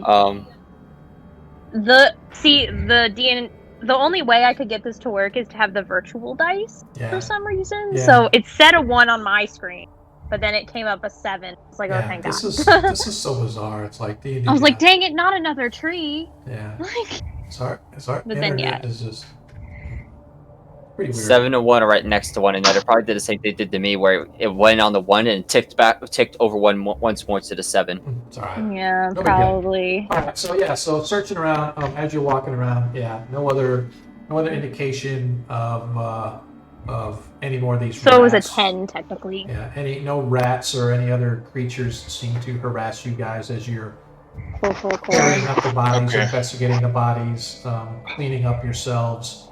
But you managed Burn to 'em. rest for an hour. Yeah. As I'm the gonna sun, start. the sun is starting to make its trek down again, because it took you a few hours to find this tree, and now you've rested for an hour Yeah. post combat, so it's closer to Makes sense. 5 o'clock now, so the sun is beginning its western trek, casting long shadows into the forest. Cool. I'll I should begin probably head to pile up these corpses. Oh, yeah. To burn them. And there's they don't have any armor or anything on them, do they? No, That'd be they're weird. not. No, they're just large rats, large dog-sized rats. Okay. Yeah, I'll start to pile them up to begin a burning ritual. Okay, perfect. So you guys managed Don't to need something trying to eat them and then getting the disease, and then we have like weird rabid like. So are you guys going to be I don't good know. scouts and create a big fire pit so you don't like set the whole forest on fire? I just want to make sure. I ran a scout troop for a while. I just want to make sure that you guys are being good stewards of the environment. I have a relatively good survival. I wouldn't just randomly set the woods on fire. Fine. We're in a like clearing, technically, right? Yeah, I it's had sort a of party clearing. cast It's sort of bonfire a and clearing. burn down the forest. Yeah. Mhm. So, all right. So you guys execute that maneuver to perfection, as you manage to burn the rats, or what's Yeah. left of the rats. A stinking black, Yeah. thick, heavy smoke sort of covers the area where you guys are, forcing you to sort of Gross. step back as the bodies are consumed by the flame. You found the location of the owl tree. What to next?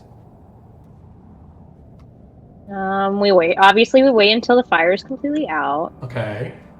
and then we Takes a stomp it little out. while. So, All and right. then we go home.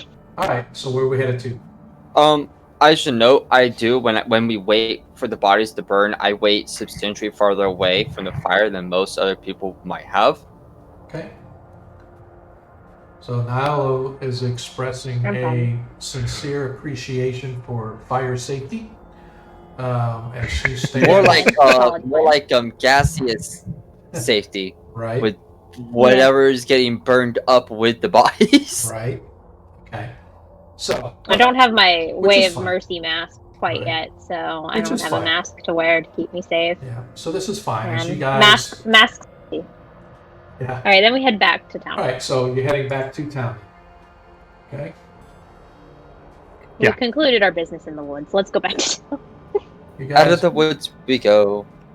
You guys return just as the sun is getting its last rays across the treetops and the mountains.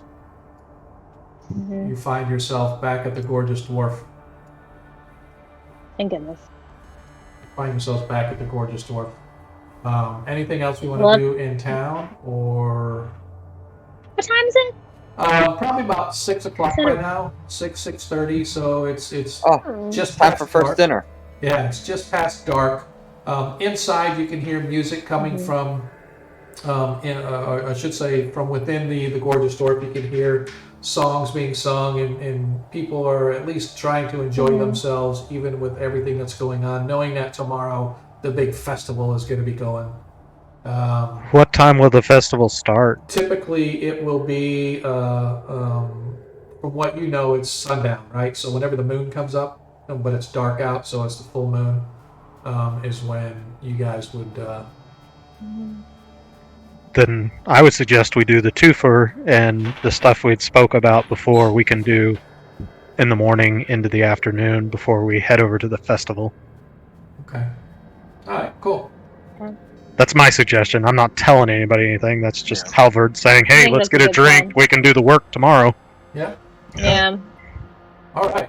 I mean, I'm down for that. So you guys go inside. You enjoy yourself a nice 2 silver piece meal with double the drinks. Buy one, get one. Buy one, get one. Yeah, Make buy sure one, you get make sure you track one. your coinage. 2 silver pieces off from everybody for tonight's meal. I'm doing it.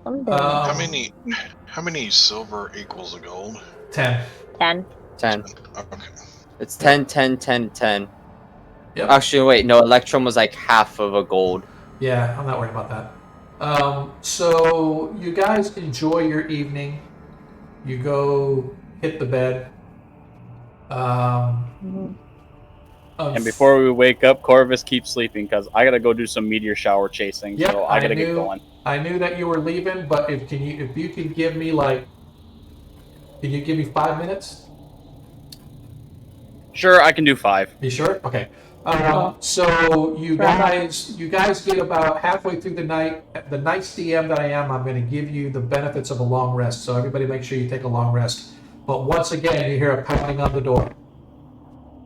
Love to hear it.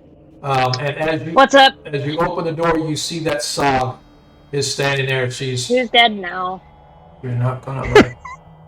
There's Really getting tired. There's a body was found in the abandoned barn just on the edge of town. You're not gonna like it. Come with me.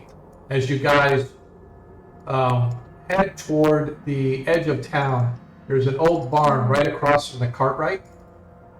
Yeah. So if you can see where I'm clicking down here, See it? right by Chrysler's Me Market. As you guys go in, the dark creeps around into the barn. As you can see that it was old and abandoned.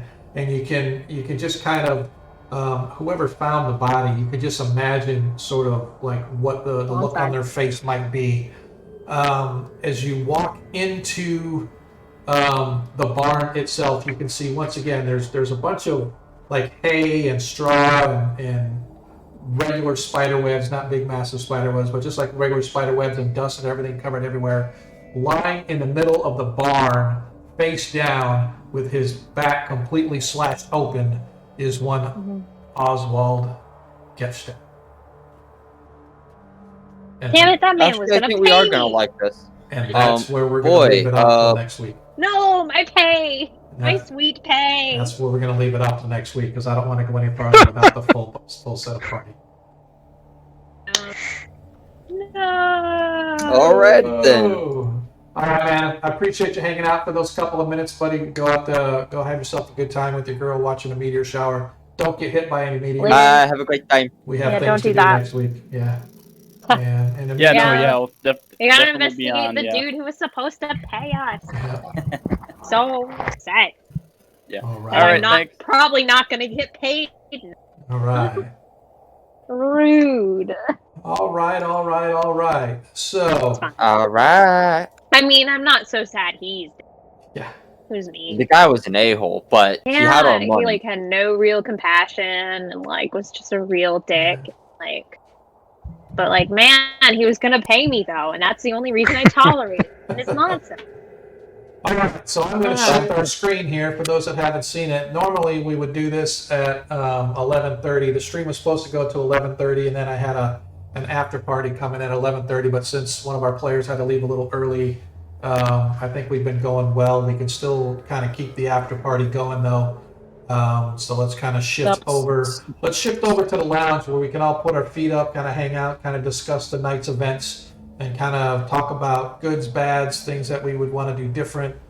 Maybe engage a little bit socially with the with those that have I've been talking to the chat like the whole They have time. been kind of nice enough for us to kind of hang out over there. So let's kind of move over to the after party chat. There's an after party chat. Yes. Or no? Do you... Yes, I just shifted our scene. You mean the screen? Yeah, I just shifted our screen out there. So let me go ahead and close all this down here. Very Get out cool. of there, Very so- cool. Kind of get out. So welcome to the after party. We appreciate those of you that are Yeah. still kind of hanging out. It was definitely an interesting night tonight. Fortunately, all of the garbage that we had going on at first seemed to go away. Not sure what was going on with the internet there between Astral and D&D Beyond, but once again, I'm glad we got that worked out. Astral always. I'm closing Astral. Astral makes my computer like clunk Yeah, along. that's what some Like people the been telling machine. me. So, Like the regular like machine that it is. yeah. So we're gonna have to. I might have to look at. There's a couple other ones that I've looked at that are not Roll20. I mean, I know we have experience with Yeah. Roll20, but I actually really like. I like Astral. Yeah, I It's love just- the interface, but boy, it sometimes Cool. can become a hog. So, Mhm. so I Have you definitely- tried Fantasy Grounds before? Yeah, but again, it's just a learning curve, right? So it's just one of those things that I have to get used to. All right. Anyone in the chat's got a cool place, just drop it in the chat. Yeah, you know? there's a couple That's what of they say, ones right? that people have talked about that I've seen on Discord that they Mhm. use that are pretty free and stuff. So, so again, for those of you that hung out for the whole stream, we definitely appreciate it. Appreciate Lord Gazumba is hosting us on his channel, so people go on his channel Very will cool. actually see us. Crimson Death, he doesn't like Fantasy Ground, so he was Okay. our winner tonight, so I have to go by what he said. So so let's kind of talk about some of the things that went on tonight. So first of all, I always like to get the bad crap out of the way so we can always finish on a high note. So talk to me a little bit about, and we can kind of go in turn. Start with you, Halvard. What was something that you did not like that we did tonight that you would probably either change or do differently, or what's something that you would want to change about the game so far? In game, I don't have any issues. It's Right. that darn interwebs. Yeah. So, Non-Ethernet cables. yep. So what we need to do then is just get rid of COVID so we can all do face-to-face gaming again. That's what we need to do. So that's your And just All have a right, big Kaylee. screen with my face on it.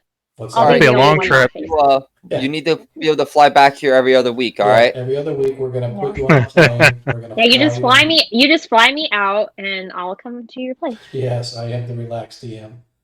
So yeah, so and I kind of agree. I hate dead time. You know what I mean? I hate dead time Yeah. going on, and so I find myself a lot of times if I don't know, sometimes I feel like I'm not prepared enough for if you guys make a left turn that I'm not expecting, right? So there's a couple things That's that I just need. being a DM. Yeah, I know. That's just sort of one of those things I need to kind of clean up, I think, a little bit. Make sure that I'm a little My more party- prepared. My party does that BS to me. I'm like, okay, well, what y'all doing? Talk to one another. Figure it out. You took the left turn. Yeah. Everyone said take a right. You took a left. Now you Yeah. guys have to role play while I figure something out, and I leave them to go like start BSing one another shenanigans. It leads to even worse fiascos. It's great. Yeah. Yeah. Yep. That's just part of the fun. So Shane, kind of to your point, we kind of discussed this when I told the players that what I wanted to try to stream. I've never done it before. I thought it's kind of cool, but it's kind of nice to have other people. It's kind of like being in a game store and having people walk around your table and check you out to kind of watch. I do miss the game store. Yep. But, One of the people in chat is one of my players, actually. okay, that's pretty awesome. Cool. But the thing is that we talked about streaming and on cam and stuff like that. And my players agreed that they didn't want to put their faces up on cam. So I don't even know if we'll even have real life pictures of our players there to put in place. Previously, if you see last week's or the last stream we did, I had a different layout, and in place of the webcam, I just had a static picture of the character, right? So you had the character there, and you also had the little round badge on the edge of the cam window. So that looked kind of cool, but I just decided this time I actually went out and bought a theme that had all the different setups and stuff like that, and so I elected to just leave the camera once blank. But I think I may go back to putting a picture of the character there, unless my players want to give me a picture to put in the webcam slot, so you guys can kind That's of what I was see. gonna do.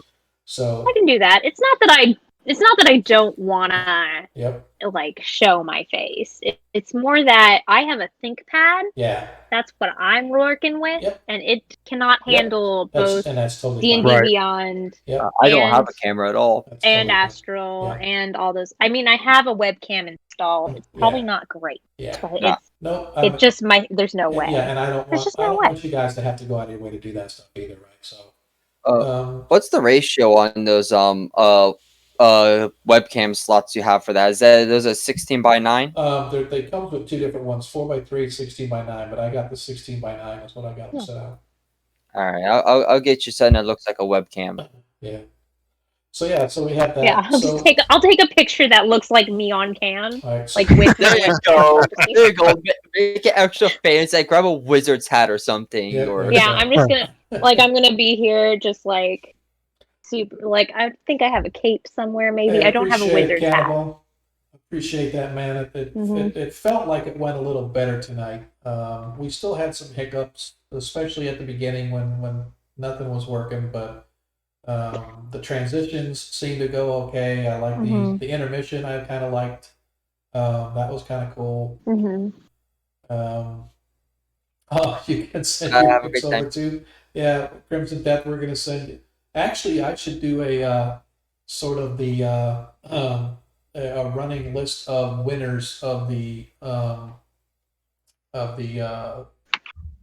picking the random encounter. So Oh yeah, so it's kind of I think yeah, I like made- last week's winner. Yeah, so last week's winner got to and to be And honest, if they're not comfortable with their face, you can always just do whatever their icon is or something. yeah, Like that. exactly. And Crimson Death actually originally picked were rats. Because they thought it went along with the theme of things.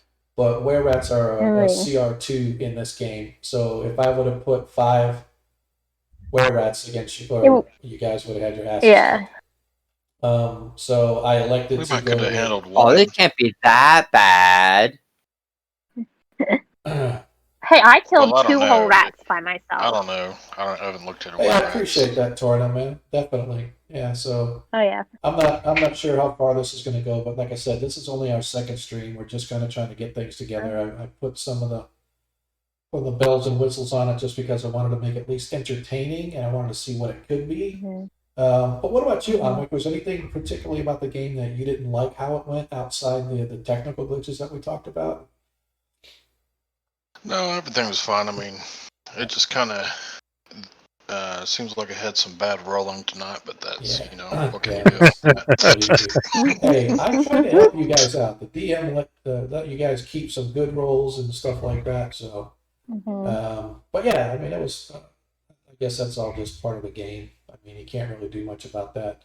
You can ask Hyacinth and Naola.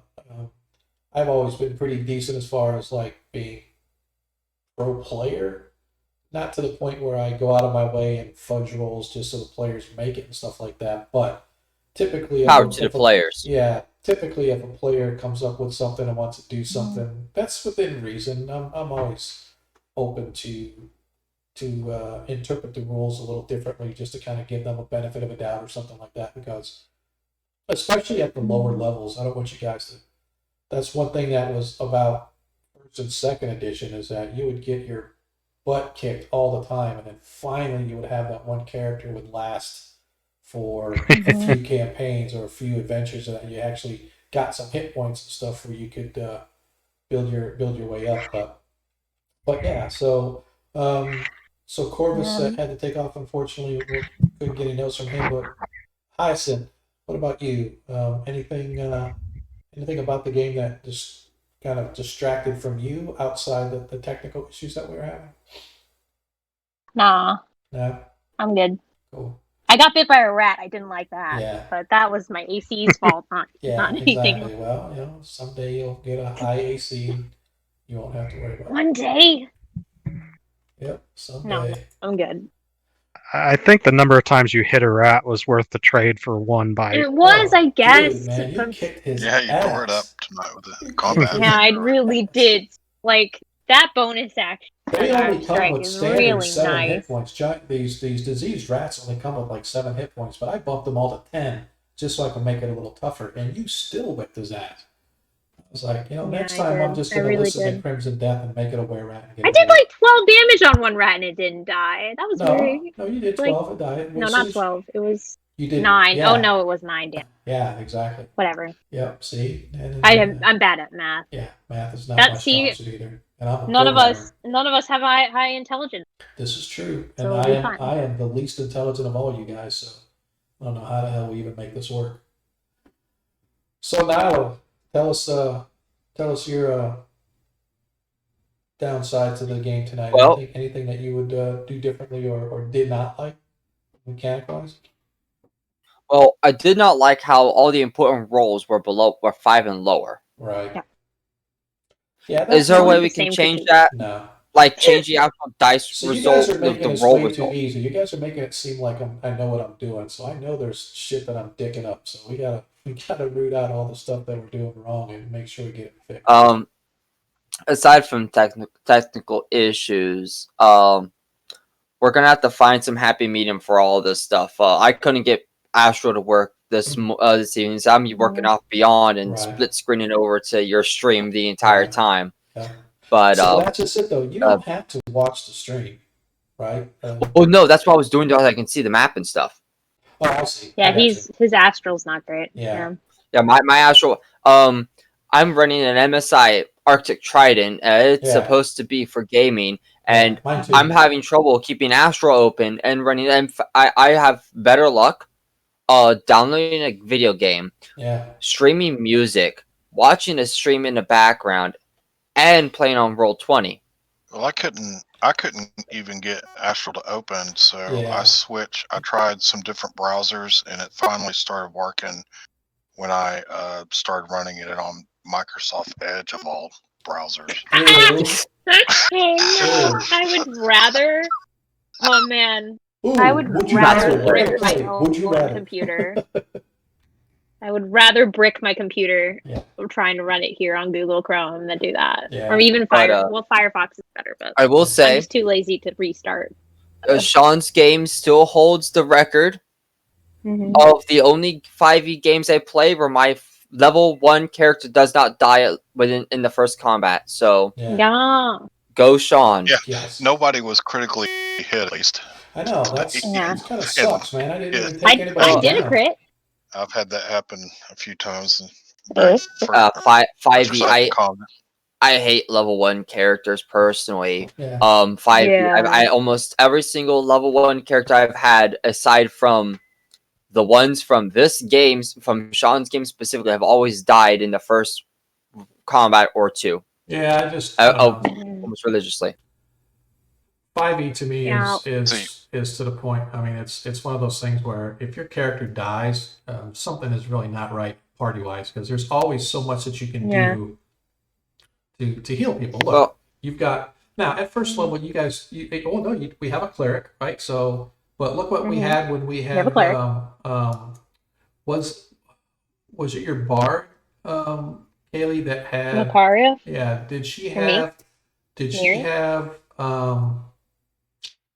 I'm trying to think. Healing word. So it was like, boom, bonus action heal, bonus Yeah. action heal, bonus action Yeah. heal. yeah, we both had healing word. Yeah, If you guys have I that, mean, my cleric only ever really bonus action healed, and then every once in a while did a cure wounds. right? Like Yeah. healing my word's great issue because it's a bonus was action. most time when it comes, I play mostly martial characters across Nah. role play in general. Right. Unless it's fantasy flights and I'm playing a psyker. But Mhm. when I'm playing, I was at one point where I was playing an Asmar, and this is probably the same game. I actually lost 2 level 1 characters in the same session. Oh no. My first guy was a big heavy armor fighter, had a shield and a flail, and he got critted by one of the guards and killed instantly. Oh man, he got killed by an D&D guard. And then the other one, what I brought in the Asmar, they're going through the tunnels, and a shadow demon comes out of nowhere, crits through her 18 AC, and kills her instantly. Rude. So And I'd be like, I'm not having fun anymore. So no, I'm not. I need to go. So let me ask. We're going to go back around the horn. Let me ask, starting with you, Jacob. Talk to me a little bit about, and just so that the people in chat and the people that kind of watch our stream later on YouTube, which by the way, if you haven't clicked the YouTube subscription, hit us on YouTube too. So we get high enough where we can do things. We can like multi-stream at the same time. If I ever decide to buy and pay into it, it really depends on how our stream takes off. If it does, but. So tell me a little bit about your character. You know, where she's from, kind of what her background is a little bit, and for you personally, what are you looking for character wise that you're going to be trying to get out of this game? Like where does Nyla see herself going, or what's driving her through the campaign, and why she's even here in the first place? First off, let me get this push to talk off. There we go. Much better. Suggestion for streamers: if you don't know, push to talk is great. That way, everyone else doesn't have to deal with your background noise. So Nilo is a half orc. I know her picture makes her look like a drow. But I wanted to play with this picture. I was allowed to play a half elf, so half orc. Here I am. Half orc? You mean you weren't allowed to play a drow? You can be a half elf. I was going to know. No, I wanted to be a drow half elf, but he wouldn't let me. Yeah. So you know that's a no go. She is she's still the same character though, just different race. She is trying to become a spell sword of sorts. So I'm not going down Eldritch Knight. I'm actually going to go down the battle master, and going into wizard with her, evocation and stuff. But she started off. She is where is my Beyond page? Bring her back up to get the names out of here. Loading. You don't have it There memorized? it is. You don't have it memorized? No, I do not have it memorized. I cannot believe that. Especially these names. So Tisk, tisk, tisk, tisk, tisk. Something is very, very wrong with my Google Doc. she's a member of the Versward clans. Mhm. All you lore fanatics gonna hate me for my horrible pronunciation of it. But her the Versward clans, from what I read, is very well known for not being super loyal. It's more so who has the better pay when they act as mercenaries and stuff. So during the during the war with Ayus, many of the mercs went off to go fight for whoever they wanted. The clan Hundar, which was started by an elven family specifically, which is why this half-orc speaks Elvish to begin with. They decided to expose their name and expand the family influence by proving that they are a very reliable clan that you can go to, and they offer a very efficient service for their cost. Nice. So she did some work, traveled with her family for the first bit of her childhood, and then when she became an adult, she joined the Pax Makari, where she served at the Bitter Pass. And I want to interject there really quick. I don't know if any of you guys noticed when you subscribe, like, let me, I'm going to send a test subscription out so you guys can kind of see if you never watch, or not subscribe, follow. If you watch, see if it comes across the board for you guys. You can kind of see what it looks like. So if you can see, it says they've been enlisted in the Pax Mercury. And so that is what it is when they follow us. If they subscribe, they actually, Which we don't have yet. yeah, if you subscribe, wait for this one, I got a lag going between my home computer and what shows up on the stream. There's always a lag, don't worry, that's I know, normal. they've been promoted to Auswigan, right? So the Auswigan is the sort of the next level soldiers, mercenaries, if you will. Mhm. And then for people that donate, I've decided to do something that everybody loves to do this time of year, and it Pay says their taxes. so-and-so has paid their taxes. And then, of course, bits. Of course, when the bits come across is a little bit different for cheering and stuff like that. And then lastly, this is what it shows if somebody is hosting our stream, like the Indomitable Lord Gazumba's channel. It says hosting my stream with how many viewers. And Jay, who is Lord Gazumba, was actually hosting our channel. I don't know if he still is, but he was hosting our channel with one whole viewer. So apparently he was watching us through his stream. So I just thought that was kind of funny. But anyway, when Jacob was talking about his character being in the Pax Mercury, that means that he was in the foot soldiers of the Perrenland army. So, are we holding you up, Will? Specifically, she was a member No. of Okay. the. I was just gonna say I was Pax Mercury too, Yeah. so She was a member. She was trained specifically in the Fussvok Pax, which is Very foot cool. soldier. That's it. Now, That's all. where was she during the wars? Like, so for those that don't know, She was in the Bitter Pass. Yeah, so our campaign is 2 years post Greyhawk Wars. So the Greyhawk Wars ended circa 584. We're in 586. So it's basically like 18 months, really, because I don't remember the exact date, but it was like the middle of the year sometime that Greyhawk Pact was signed, and then all hell went to hell in a handbasket when Rary attacked the council and blew everybody up, and started all this crap. So, but anyway, we're actually 2 years past that. Her magic, or at least the little bit of magic that she knows, none of it is capable of actual use. It's just like little sparkles from her fingertips as she practices. There's a Bako priest in the Bitter Past, and they became good friends or such. Bokob? Yeah, Bokob. Bokob. So the Bokob priest taught her speak English, like some basics of magic. Yeah. and post service and all that, she still wears her colors of her unit on her armor and stuff. Yep. And she fights. Yep, and that's why I want to bring What? in Halvard. Halvard kind of piggyback on that. You talked about being in the Pax Mercury a Yeah. little bit. Let's talk about your character then, Halvard, and kind of where he comes from, where his story started, and kind of what do you foresee for him down the road in the future? He really is kind of a basic story. He's kind of a rebellious youth, comes from a family with a lot of kids, and he kind of took advantage of that and would go out and drink and gallivant and just be a problem. Whereabouts did you come from? Do you remember out of your story? I don't remember off the top of my head. It was in the mountains.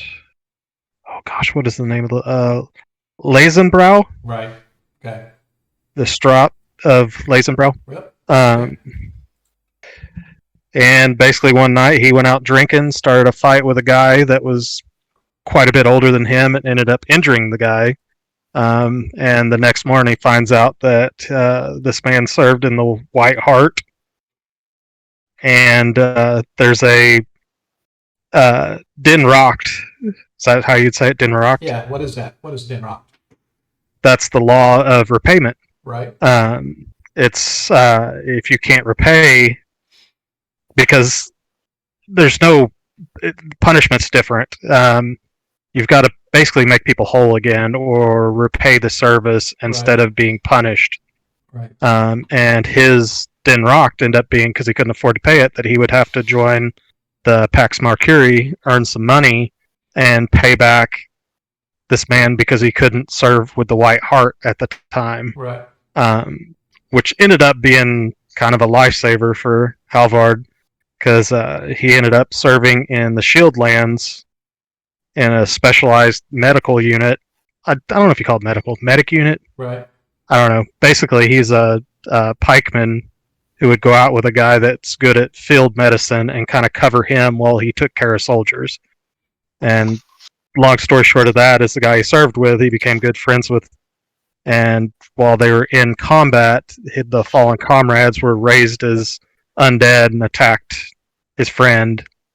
And he was dying. Halvard got down with him and basically reached out and said, please don't let him die. And Pelor listened and let him lay on hands and save his friend. Yeah, now when we originally talked about your character, we were discussing Maya, who is sort of the Shield Maiden, is what her nickname is. She's a recently raised deity god, or a hero god, if you will.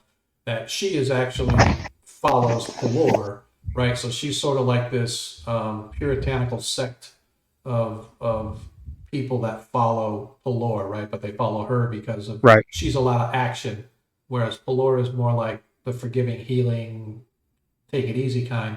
She's sort of like the go get them, beat sense into people type of thing. So, so what made you get away? Because when you talk paladin, I'm thinking, strict protocols, a shining armor, sitting on a massive steed at the top of a hill with a lance ready to charge into battle. So what made you go Pelor and not Maiheim? Well, in thinking of the character, he's really a country kid from the mountains. Right. I mean, and it just didn't seem to work for the character. I didn't want him to be that guy. I want him to honestly be a little confused about the fact that he's been chosen, per se. Doesn't quite really have a full grasp of what he's capable of, because what he found in himself when he worked in Pax Mercury is that he likes to help people. Right. He likes to take care of people. Right. And that just doesn't fit well with a full-on paladin charging into battle, take them all out. I want to make people better and make sure they make it through the day, not stack accolades on my own name. Right. And I felt like she was more that. Gotcha. And with Pelor, he could just be a defender. Nice. But that's what I was talking about, where the dagger is sentimental. He got it from his buddy. Right. Got it. So Amek, yours is kind of one of the interesting backstories when we were first talking about putting your characters together and stuff like that. So talk to us a little bit about what brought him around here, what's his driving motivation, and where does he see himself as the campaign progresses. So we haven't got it fully fleshed out, but so he's basically one of the Coon, Yes, the or Coon. a member of the Coon Yep. or clan. But And by the way, I'll put this in he- chat, so if you ever want to Google it for those, that was a big thing during the Living Greyhawk campaign time period back in the 90s, 2000s, when they had the Living Greyhawk thing going on, and the Perrenland triad had this whole thread of the dwarven kingdom of Kund and how they used to live in the mountains around Perrenland, in this case, the western mountains of the Yaddles. And so we kind of picked up and keyed on that when we started talking about that. And we were going back and forth, kind of feeding into that. So anyway, go ahead. Sorry. So basically, he's kind of which if you I'm sure everybody's seen Braveheart. He's personality wise, he's kind of supposed to be like the Irish guy Okay. in a Steven. Braveheart. Gotcha. Yeah. Why Steven. how did I know that you would know that, dude? I don't know. It's just like every time I was like, you just come up with the, yeah, I know that. Yeah, I know that. Why do we even need Google? We just, hey, somebody ask Will. Will knows. I, You're like a movie and fanatic. I swear I'm not bragging, but I have a high level IQ, and it's got nothing to do with intelligence. It's just about my memory. Yeah. I remember the most if I went to trivia night, I'd kill it. I'm not gonna cure cancer, but I can tell you the real names of superheroes and Star Wars characters and stuff forever. Just, yeah. So That's this is one of those. So you're like, He's got approximate knowledge of a lot of things. We have our Yes. own little Sheldon. Yay. Oh god! Oh god! We Okay. could make a whole new series. Young Will. That's awesome. That's I awesome. also just have very varied interests. Yeah. So, like, I coach baseball and play Dungeons and Dragons in the same day. Yeah. So, Exactly. Yeah, we definitely appreciate it. So anyway, go ahead. But yeah, Amic apprenticed for basically the first 40-something years of his life, and when he came of age, he became religious and kind of started devoting himself to Thaumacool, and he was having conversations with Thaumacool. Why he got religion, or what happened to kind of get him to, or did it just sort of happen? Just started kind of hearing voices, speaking to him, and then he come to the realization that it was Thaumacool speaking to him, like he'd had some kind of relation with him because he was such a skilled crafter. Right. And but when he moved out, basically became a hermit, and he was sent a vision or a dream telling him that Thaumacool telling him that he would be the vessel to retrieve a relic of Thaumacool's, the Thaumacool's hammer. Right. And he would join up with a party. And I can't even remember the name of the town we're in here. It's okay. It's totally okay. Yeah. Yeah, we don't expect you to remember details, man. Little things like the name of the town you're in, what spells you got, But, what the party numbers are. We don't care about that crap. Just roll the dice, dude. Roll the dice and let's get on with it. But he so he was told to travel to the town and wait for a party that would consist of human and half orc And so I was thinking that, he probably arrived before you guys, and you guys probably heard that there was a dwarf in town looking for a party that had a half orc in it, Right. and Yeah, that's something we eventually, didn't play out. We never really played out, how the party met per se. I just kind of threw you guys together. I've done things differently over the years on how, like on my online game, I do a play by post game. And I started every character out on their own thread. It probably took a month and a half of actual play time to get everybody into the same town.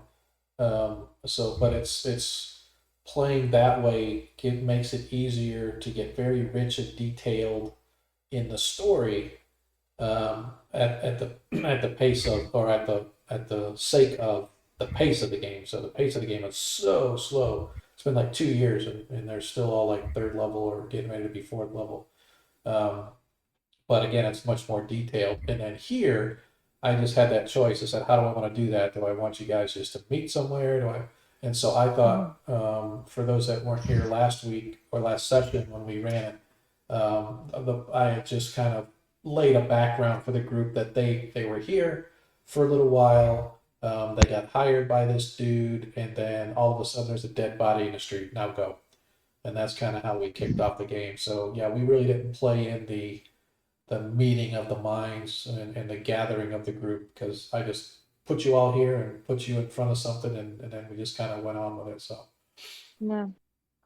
yeah, There's nothing wrong with that at all. I mean, No. it works Yeah. just No, fine we're good. as long as the group you're doing it with are willing to take the time and effort to add to the story afterward. Yeah, no, absolutely. Yeah. And there's a lot of times where the people aren't really willing to do that, but Yeah, they take a little bit of time and effort. I It's no figured- issue whatsoever. To be honest, when you streaming this kind of had a little bit to do with that for me too, because I wanted to be able to get right into something, so that people could get engaged by it, rather than having this really, really slow sort of, like in the face-to-face campaigns. So sometimes there might be a little slow build up and stuff, but I like just starting off right away. But now, so you kind of foresee yourself somewhere in this game, Amic, of taking that mantle of, I need to find Thamakul's symbol, and I need to bring it back to bring my people back, So that's kind of what you're looking. It'd be And- cool.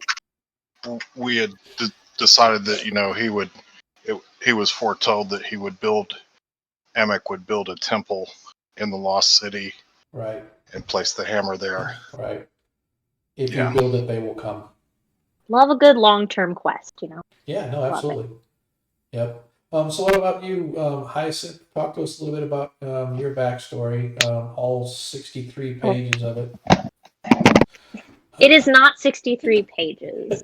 She only has one persona. In fact, I think this is the shortest bio I've ever given. I've gamed with Kaylee a couple campaigns now, and she's always good for getting the backstory and giving me plenty of DM fodder to Yeah, build a story around. I I really, really love to do it. I really, really That's the best way to be.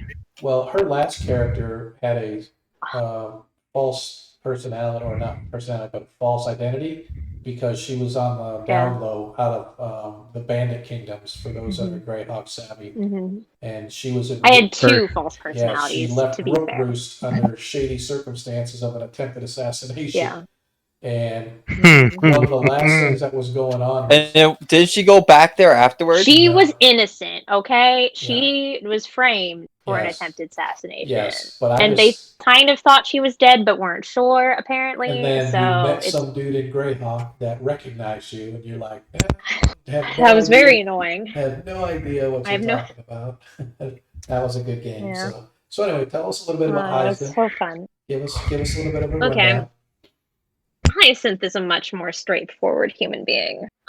She was dropped off at a monastery that is devoted to both Farlingen and Celestian at a very young age by her mother for reasons she doesn't know. And she wasn't like dropped off at like front gate. She kind of was handed her baby brother and pushed in that direction and said, "Don't look back." And she was a good daughter and didn't look back. Key number So one. she was raised. Where did Mama go? Yeah. That's the DM. That's Don't the DM know. talking.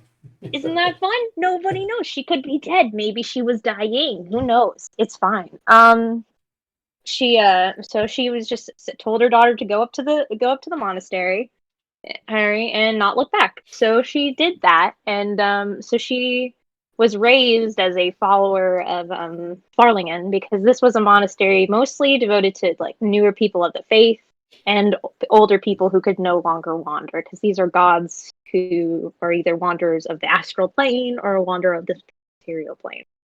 So she was raised more in the Farlingen sect because that's more what spoke to her. But she and her brother were both raised in this monastery, learning the ways of Farlingen. He was more so into it than she was, which is probably why he has actual like more divine power, I'd say, since he's more of the cleric side. And she just kind of raised him as she was learning about Farlingen. So one day when her brother finally was like 16, 17, he leaves in the middle of the night. And he's just like, "Don't come after me. You're done raising me. Like, you need to find your own way in life. Like, you can't live around centering your life around me." So then the war breaks out and the monastery gets attacked and eventually burned down. And all of the wanderers are now up and wandering together, the old and the younger ones taking care of the old ones. And she's just kind of lost finding her way, and eventually they're like, the war ends and everyone says, "Hey, we're going back and we're going to rebuild because we're old and we're really, really tired now. We were tired before. Now we're really tired." And she's like, "Okay, I think I'm just going to keep going. Like, I'm going to start my eternal pilgrimage for real." So, because that's Farlingen's whole thing is about wandering and experiencing new things and like being out in the world, helping other So travelers. getting bit by a rat was actually one of those new experiences that he expects you to undergo. Yes. Got it. I mean, So I should do that more yeah, often. whatever. She is still figuring her shit out I'm because making a she's note. spent a lot of her life Bite Tyson more doing often. like she spent a lot of her life revolving around like raising her younger brother, which he realized she shouldn't have had to do. Yeah. So she's very much an eldest daughter. It's a little sad, but she's very much just coming into her own and being like, I don't like, how, I don't know. Bleh. Yeah. She's like, I don't like how I've been like. Yeah. She's like, he's right. I need to go out and be my own person and figure my own shit out. Does she intend on like building her own temple in the future, or is this something where you're just gonna? Probably not. No. Farlingen's very much a god of keep going, Right. going until So you're just you gonna like. So do you see you're wanting to stay in Perrenland, or do you want to do the full Farlingen experience and hey, let's travel the whole Flannis? He doesn't like the thing. It's like I'm not she about doesn't him. know. Yeah, honestly. okay. But yeah, say, what but about you? she personally, she would like. She doesn't even. She's studied maps. Like she's studied the map of the world and Right. sees them all like in 2D. Yeah. Like she doesn't even know. Like she can't even comprehend somewhere like, I don't know, Sasserine. Yeah. Or Free City of Greyhawk. She can't even. Yeah, she can't even comprehend. So there's this little those town different in places. the middle So she really likes Perrenland. Yeah. But she could like if she saw something like so different from Perrenland, she might go farther than that. Yeah. It's really, but so like getting on. She doesn't have that goal. She wants island. to. What was that? Getting on a ship and heading to a mysterious island way down south in the jungles. Yeah, so she's Picking up little and boys it's gonna out have of the spiders in the dinosaurs, trees. and she's gonna save a boy from spiders, and Never know. Except, Maybe she'll meet a rogue that became a barbarian. Yes. Yeah, who knows? I'm just kind of curious and because then- that's kind of I got a couple other questions I want to ask, kind of get you guys' thoughts on, Mhm. or at least a little bit Yeah. of background on you guys personally. Jacob, Mhm. what's Yeah. you play 5e obviously, but what other games like pen and paper games do you play? Like, I play Pathfinder.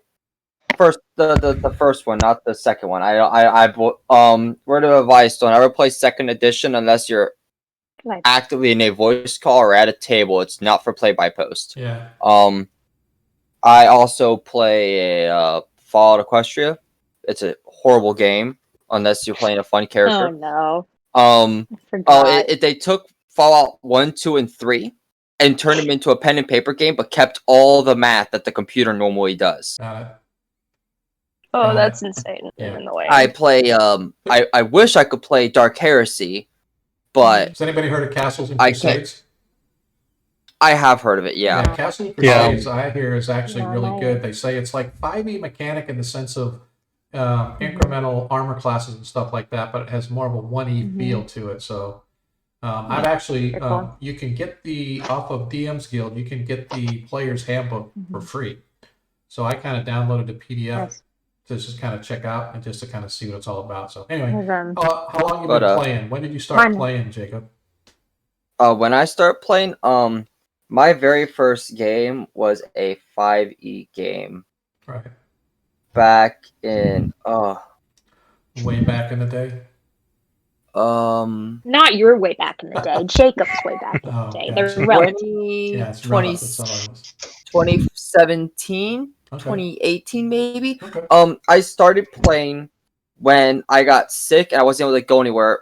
So I was at home almost every day, and I was the game would start around 6 o'clock and we'd end at 6 o'clock. Okay. It was called the Fluffy Quest for Pants was the name was our game name. Okay, that's Fun. I think that's a little too much information. Let's move on from there. What about you, Will? How long you been playing, and what kind of systems have you played in? Oh gosh. Well, I started playing probably when I was 15, and I'm 42 now.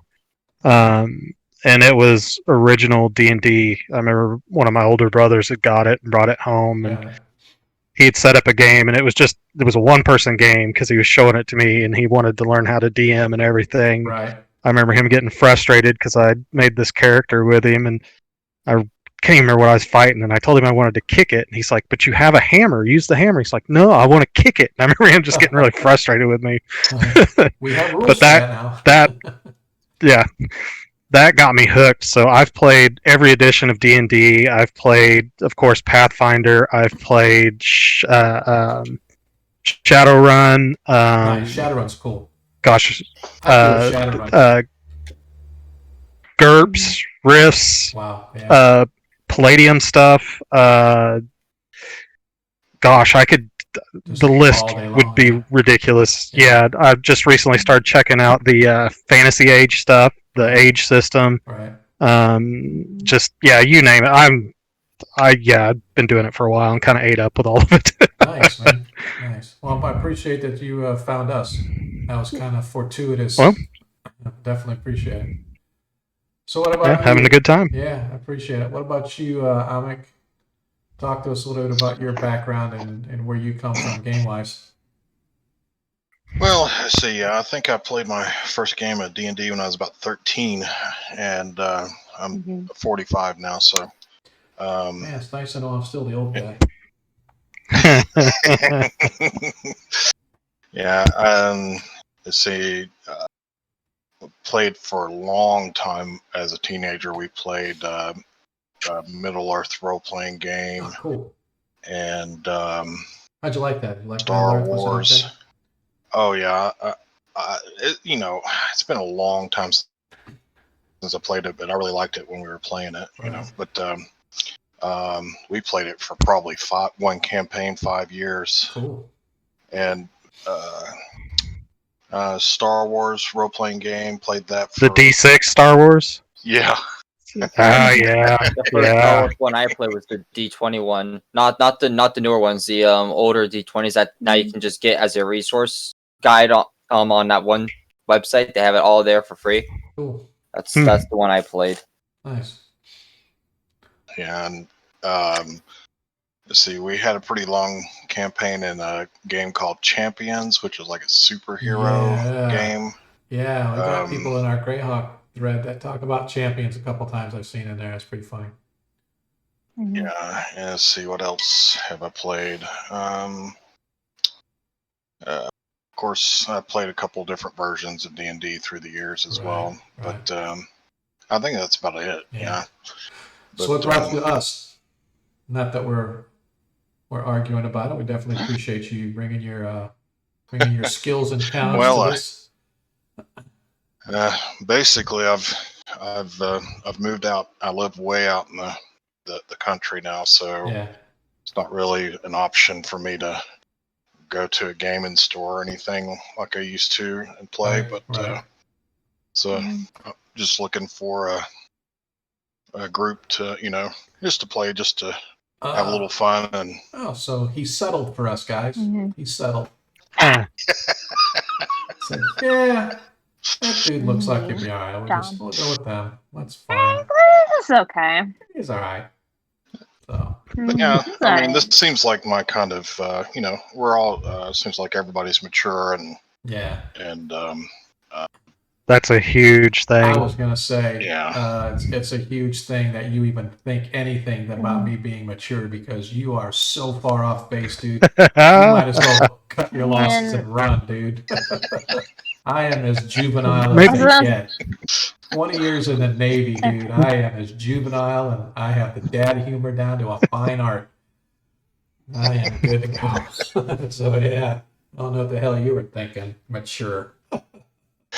Well, maybe that's why he settled. Right? It's like, this is the most mature group I could find. The most. That is it. He's like, the players are all mature, the DM. Like, they're all relatively older. It's fine. Yeah. So what you, Kelly, how long you been playing? I mean, I know we've gamed together for a few years now, but when did you start? And has it mostly been 5e? I started not long before I met you guys. Right. I started because I consumed a lot of other D&D content, like a bunch of the like live people, like especially Critical Role. Yeah. Like, and I was running out of that content, and I also was like, at this point in my life where I'm like, I'm in my mid-20s. How do you make friends? Yeah. So I was like, how do I play D&D in real life? And I got the Meetup app, and through the Meetup app, I found our local Adventures League. Yeah. So I started in Adventures League. My first character was a bard, and I was like, I didn't know what I was doing, and a lot of fine young gentlemen in my first campaign let me like cobble together a set of dice that I'm pretty sure I still have. None of it matches, awesome. But it's my favorite. It's my favorite set because it's just like a bunch of dudes were like, I have spares, and I was like, cool, thank you. Yeah. And guys just don't give up their dice, Kaylee. They just do not give up their dice. So the batting of the eyelashes, I'm sure, had a lot to do with it. I was just like, I was new, and so I was like, I was new and a girl, and they were the only girl at the table. Exactly. The only girl, maybe even in the store that night. It was, it might have, it's fine. It's like, funny. I eventually met other girl players later, but like, I had with never the Meetup gamed app, with I a did. girl. Well, I can't say that. I've done like one shots. Like when I was in the Navy, sometimes when we were on deployment, the last day of deployment, nobody can sleep. So I actually ran Tomb of Horrors for a group. And I had, there was two girls and like 5 guys or something like that in a group. But other than that, That's been about the ratio. Yeah, I had never gamed with girls until you, and then Jenna joined our group as well.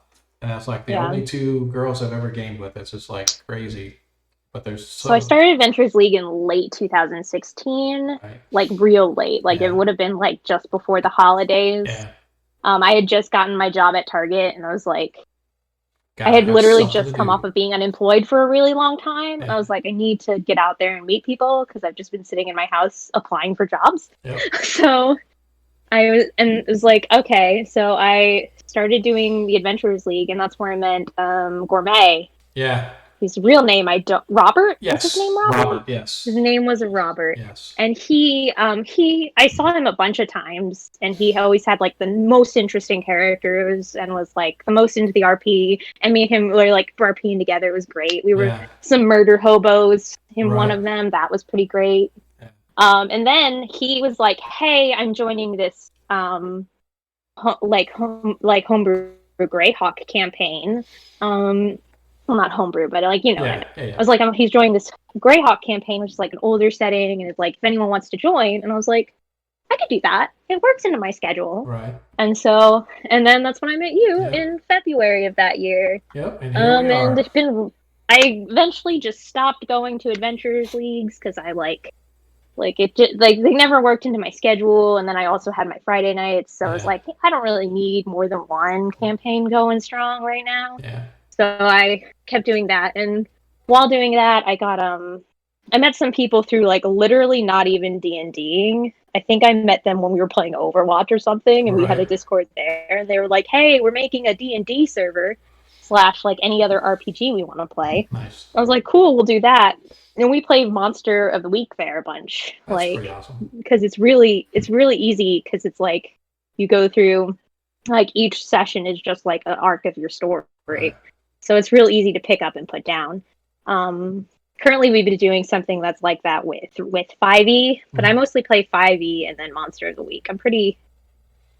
How many Monster of the Week? I have like 4 or 5 Monster of the Week campaigns I've gone through. That's funny. Like, I really like the system. It's a little bare bones, but that's nice. Absolutely. It's nice to not have an action and a bonus action, and you can kind of like be like, well, let me roll and see what happens. Like, I think at one point I was like, hey, I want to blow up this science facility. Can I do that? Awesome. And he was like, well, you're gonna have to roll. And I rolled, and he's just like, you just pull out a full flaming Molotov out of your bag and chuck it. That's awesome. Because I rolled like a perfect. I rolled 2 6s, so it was a perfect score. Awesome. Nice. And I really like that one. It's pretty laid back and loosey goosey. Right. So like, very cool. Which is fun. Yeah. That's very cool. But yeah, that's me. Yeah. I haven't been playing nearly as long as me and Jacob have been playing about the same amount of time. Yeah. Yeah, I started nearly as long as you. You've been playing since longer than I've been born. A friend of mine told me about the game when I was in. It was like the mid 70s. Maybe it was like 77 or 78, but I never really thought anything about it. He just kind of told me about it. But then in 80, some friends of ours in high school started playing. It was obviously 1E, and so we were playing, and it was all D&D, and it was the original Against the Giants series. So G1, G2, G3, D1, D2, D3, all those published adventures where you went to the Underdark. And then Queen of the Demon Web Pits was the kicker of it. And so we spent all these days adventuring with these high-level characters. We didn't start at first level. We started at like 15th level or whatever the hell it was back then. Oh. Because we didn't know. We had no idea about the game. We just learning. I was playing. I wasn't DMing. And we got all the way to the end and met Lolth, and we killed her in the first round because our wizard cast time stop. And he says, I cast time stop, and then I go slit her throat. And the DM let it happen. And I'm like, that can't be right. She's a goddess. We're on her plane of existence. Why are we able to do... And so then I just picked up DMing, and I've really never looked back. Very rarely have I ever played. There's been a few times, but very, very rarely do I ever play.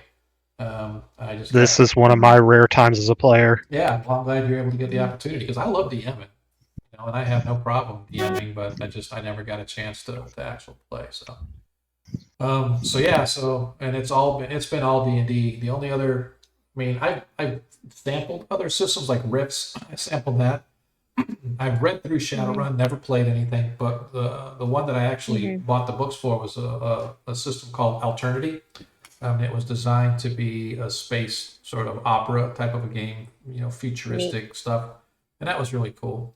But I got into Greyhawk, and then I got into the Greyhawk community, and then in the 2000s, they had the late 90s and early 2000s, they had like Greyhawk on IRC. And now we've got a Discord going, and there's a fanzine out called the Oerth Journal that's been out since like the 90s, and I've published a couple of adventures in those, and so it's just kind of neat to see a lot of the guys that I talk to now are the guys that wrote for WotC, and like I said, Jay Lord Wazumba, his channel, he brings in people from all over that have been all over the industry and stuff, and he gets them on the talk shows and stuff, or his stream, I should say. And of course, he has a 1E stream for his game that's been going for 41 years. So it's always cool. So if you get an opportunity to see Lord Zumba's channel, I would definitely recommend that. There's a few others that I recommend here. Patriots Redirect, Patreon, Praytons. I keep saying, every time I see the name, I want to say Patreon. It's Praytons Rejects. That's actually a pretty cool stream. So if you guys haven't seen those, I recommend going to check them out. But our time's pretty much up.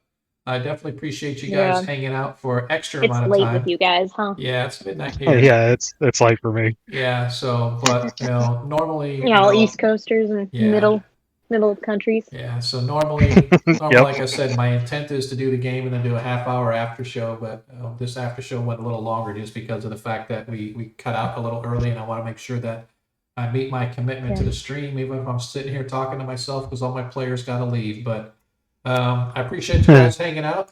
For those of you that stayed with the stream the whole night, I definitely appreciate it. We're going to be getting out of here pretty soon.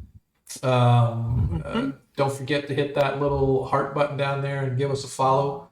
And if you haven't already, hit our YouTube, give us a follow there too, because we would like to bolster up the stream a little bit. Hopefully someday we can actually get subscribers and start doing some cool shit. So I appreciate it. Y'all have a good night, and we'll see you at our next stream, which is every other Friday. Right now we're doing every other Friday until further notice, but who knows? It may change in the future, maybe a little more, or other streams that doesn't include just this group, but others as well. So I appreciate it. We'll talk to you guys next time. Have a good night. All right, see y'all. Have a good one, guys. Yep. Bye. Bye.